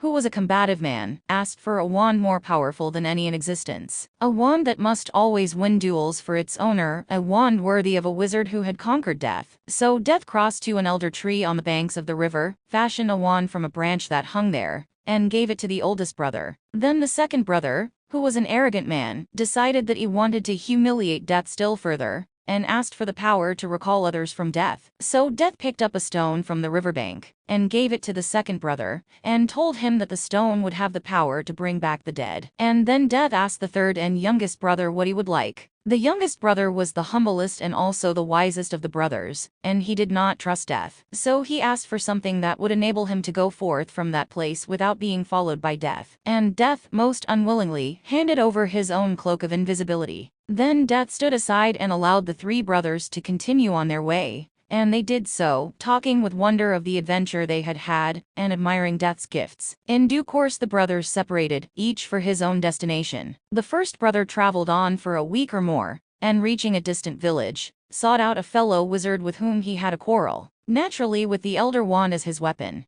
he could not fail to win the duel that followed. Leaving his enemy dead upon the floor, the oldest brother proceeded to an inn, where he boasted loudly of the powerful wand he had snatched from Death himself, and of how it made him invincible. That very night, another wizard crept upon the oldest brother as he lay, wine-sodden, upon his bed. The thief took the wand and, for good measure, slit the oldest brother's throat. And so Death took the first brother for his own. Meanwhile, the second brother journeyed to his own home, where he lived alone. Here he took out the stone that had the power to recall the dead, and turned it thrice in his hand. To his amazement and his delight, the figure of the girl he had once hoped to marry, before her untimely death, appeared at once before him. Yet she was sad and cold, separated from him as by a veil. Though she had returned to the moral world, she did not truly belong there and suffered. Finally the second brother, driven mad with hopeless longing, killed himself so as truly to join her. And so Death took the second brother for his own. But though Death searched for the third brother for many years, he was never able to find him. It was only when he had attained a great age that the youngest brother finally took off the cloak of invisibility and gave it to his son. And then he greeted Death as an old friend and went with him gladly as equals. They departed this life. We don't have time for this. How do we get to hell? Dean spoke. Crowley laughed. Getting in is easy. I can get us down, so could any of your angels. The problem is going to be finding him below. Dean moved, grabbing guns and throwing them in a bag. Everyone stood and frantically started moving around, grabbing anything they thought they would need. Can you use a wizard? Dean looked at Snape and nodded. How about we all meet up in the Great Hall in 15? Dean nodded. Can we go? Draco asked. Castiel turned to them. I deem that would be unwise. Draco began to argue, but Neville stopped him. We will only slow them down and keep them distracted. Draco nodded and ran to find Snape to see if he could help him gather potions. He knew Snape enough to know he wouldn't go into battle without backup. Everyone was waiting in the Great Hall. Dinner was almost over, only a few children were left. Castiel and Gabriel were arguing quietly about what they were going to need to do. A flutter of wings stopped them as 3 bodies landed in the hall right in the middle of the Ravenclaw table. Snape ran into the room right as Harry fell off the table and rolled over, slamming onto a bench. What the hell, Michael? I told you I would be better to get us here. You are barely strong enough to walk, much less fly. I already have broken ribs. Harry coughed, then spewed up blood all over the floor. Harry James Winchester. Dean roared, running to him.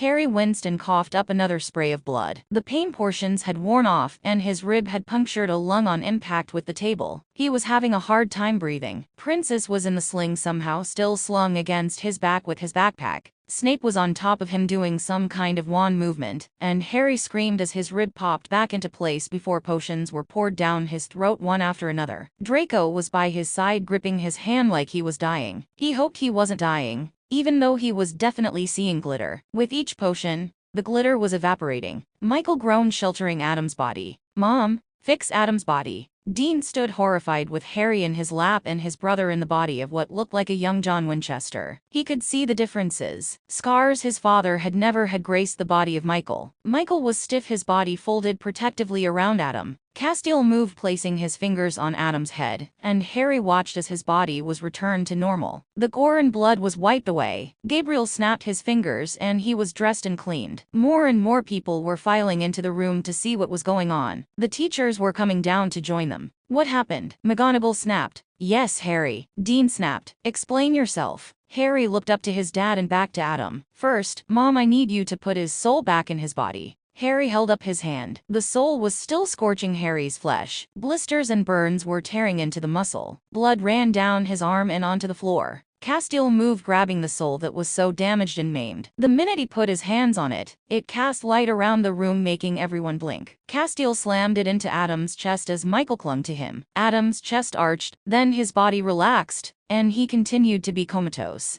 Death moved around him and touched his hand to Adam's head. He looked over to Harry and smiled. "It looks like you have done the impossible." Harry shook his head. "I think God helped." Castiel whipped his vision to Harry. "Father." Harry stood, walking to the table. Dean began to huff, overtaxed by everything around him. "I want an explanation now." Harry watched Adam until Death moved away from him. Harry followed him until he disappeared. "When did he get here?" "Harry." "Fine. I went to hell and I got Adam and Michael from the cage." Balthazar began to laugh. Harry ignored him. He slung his bag on the table and let Princess down. She ran off to their rooms, leaving him to deal with being slaughtered alone. Harry sat down on the Ravenclaw bench and began to speak. He told them of being angry with them abandoning Adam and refusing to do more. He told them of convincing his friends to help him, then them sneaking and doing research in the bunker in the restricted section. He spoke of them learning extra spells and curses, to finally coming up with a half-ass plan. He ignored their faces and told him of every moment he went through in hell to the greatest detail he could remember, until he reached the cage. Harry stopped talking and looked up to stunned faces. Crowley sat down beside him. "What do you want in your care package to the Guardian of the Abyss?" Castiel snarled. "That is what you have taken from his entire explanation." Someone spoke behind them. Harry turned when he spoke. "He has to be lying." Harry rolled his eyes and moved to his bag. "Professor, I know how you get excited on weird stuff for your potions. I remembered to put in jars before I left. I don't even know why I did it.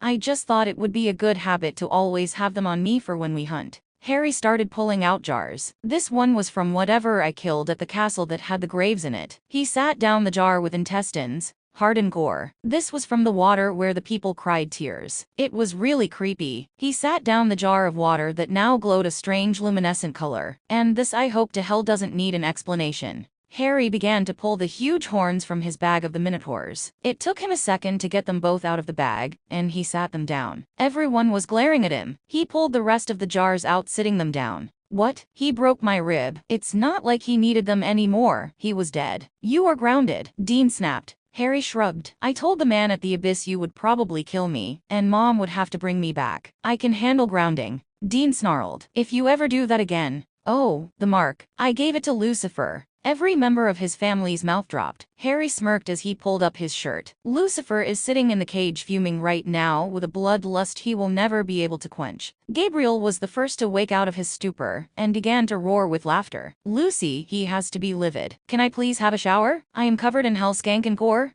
Gabriel moved, throwing Harry over his shoulder. "I'm not 5, Harry yelled. Everyone was still staring at him. "Professor, don't forget your jars." Everyone turned back to Harry's jars as Gabriel pulled him through the castle. Castiel was still in shock. Everyone turned to Michael. "What are you going to do now, Michael?" Michael turned to Castiel. "I need to make amends before I return to heaven." Balthazar sneered. "Naomi will be displeased, but you have a lot to make up for, and the first person on that list is Harry. You should have never went after Sam when he sacrificed himself to go in the pit. Michael nodded. Adam was still cradled in his arms. I was wrong. I thought when father left we should follow the plan. I never cared about what had been created below us or what we should have been protecting. I just wanted my father to come home. Castiel moved closer to Michael. Do you think father helped Harry? I have form, and Adam's soul flew out of the cage straight to Harry. I heard Harry in my head screaming to father to help him, while Adam was being tortured in front of him. No one else could give me form or pull Adam's soul from Lucifer's cage. I watched Sam and Adam both be tortured before death came and dragged Sam away from Adam. Sam fought death, begging him to take Adam with him.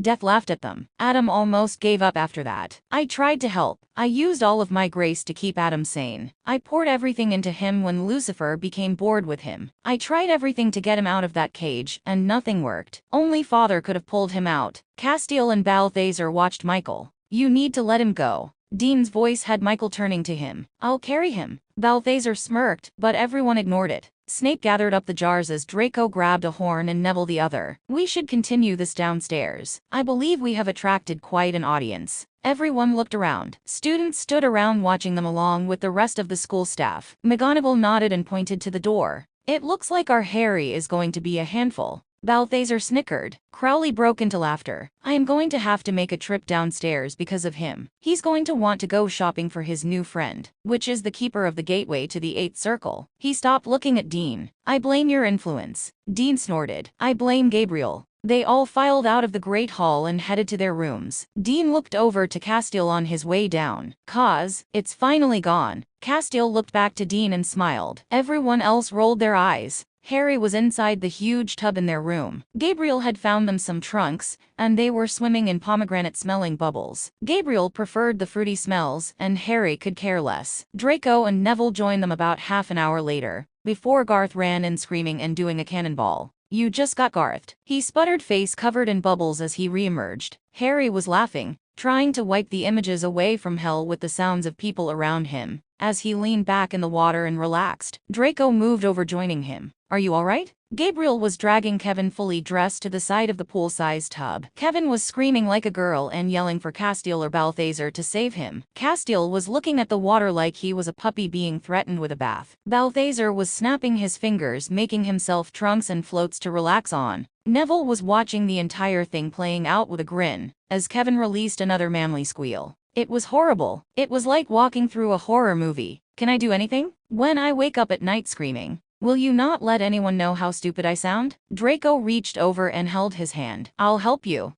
Harry just nodded as Kevin was pushed into the tub, shoes and all. Dean was sitting in the living room watching Adam on the bed Snape had magically pulled out of thin air. Sam had informed him it was previously a piece of scrap paper he'd picked up. Dean was still amazed at the shit these wizards could do. He'd seen Harry's snaps of power when he was upset. Feeling it crisp and sting your skin was one thing, seeing what it could do was a whole other level of crazy. Harry had done what Team Free Will, as Gabriel called them, had been unable to do. Dean felt shame looking at his brother. Harry was right. The resentment he felt towards Adam was still there. He was stupid for blaming Adam. He was mad at his father. The image he knew of his father and the one he made himself believe in to survive were so far apart it was nauseating. He hated himself for idealizing the man, but he was the dutiful son. He wanted to gag. Dean watched Michael as he sat down on the floor, his back against the bed, and fell asleep. He knew watching Michael sleep he was truly exhausted. Castiel only slept when his angel juice was so low he was almost human. The sound of laughter came from the bathroom. He was sitting alone. Snape had excused himself and was playing with whatever hell party favors Harry had returned with. Sam had followed him, always the scholar, and wanted to see what was going on. Sam had stopped in the bathroom long enough to make sure Harry was okay,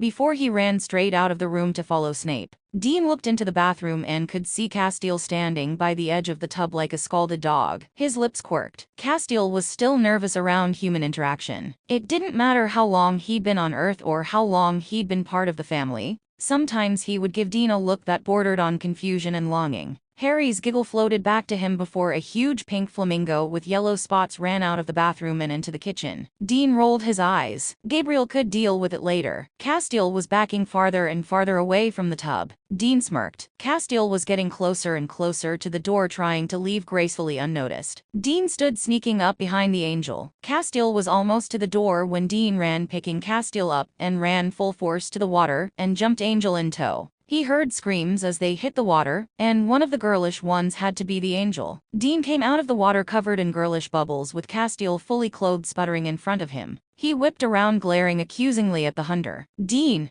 Gabriel was roaring with laughter. Good one, Dino! Gabriel snapped his fingers. Dean and Castiel were now in swim trunks, their clothes and shoes dry on the other side of the bathroom. Water ran down from Castiel's messy hair as he stared accusingly at everyone around him. Dean laughed and jumped, throwing himself over the angel and dunking him. Dean released him, and Castiel came up sputtering again. Come on, Cause, have some fun. Harry is fine and the mark is gone. I think we can celebrate just for today. Castiel stood, arms folded around his chest, and watched the rest of them soaked. Dean broke into laughter and everyone followed. I don't understand how trying to drown me constitutes as fun. Dean just continued laughing until Gabriel snapped a beach ball into existence. Everyone joined in hitting the ball, but Castiel. He moved, sitting on the side of the tub, and enjoyed himself watching his family. His eyes kept straying to Michael and Adam's sleeping forms and wondered what Michael being back would change. He was going to have to contact Naomi, but he didn't want to do it until Michael was ready. He knew what would happen when the angels heard of his return. They would want him back in heaven. He was the last archangel other than Gabriel, and everyone knew Gabriel was not going home.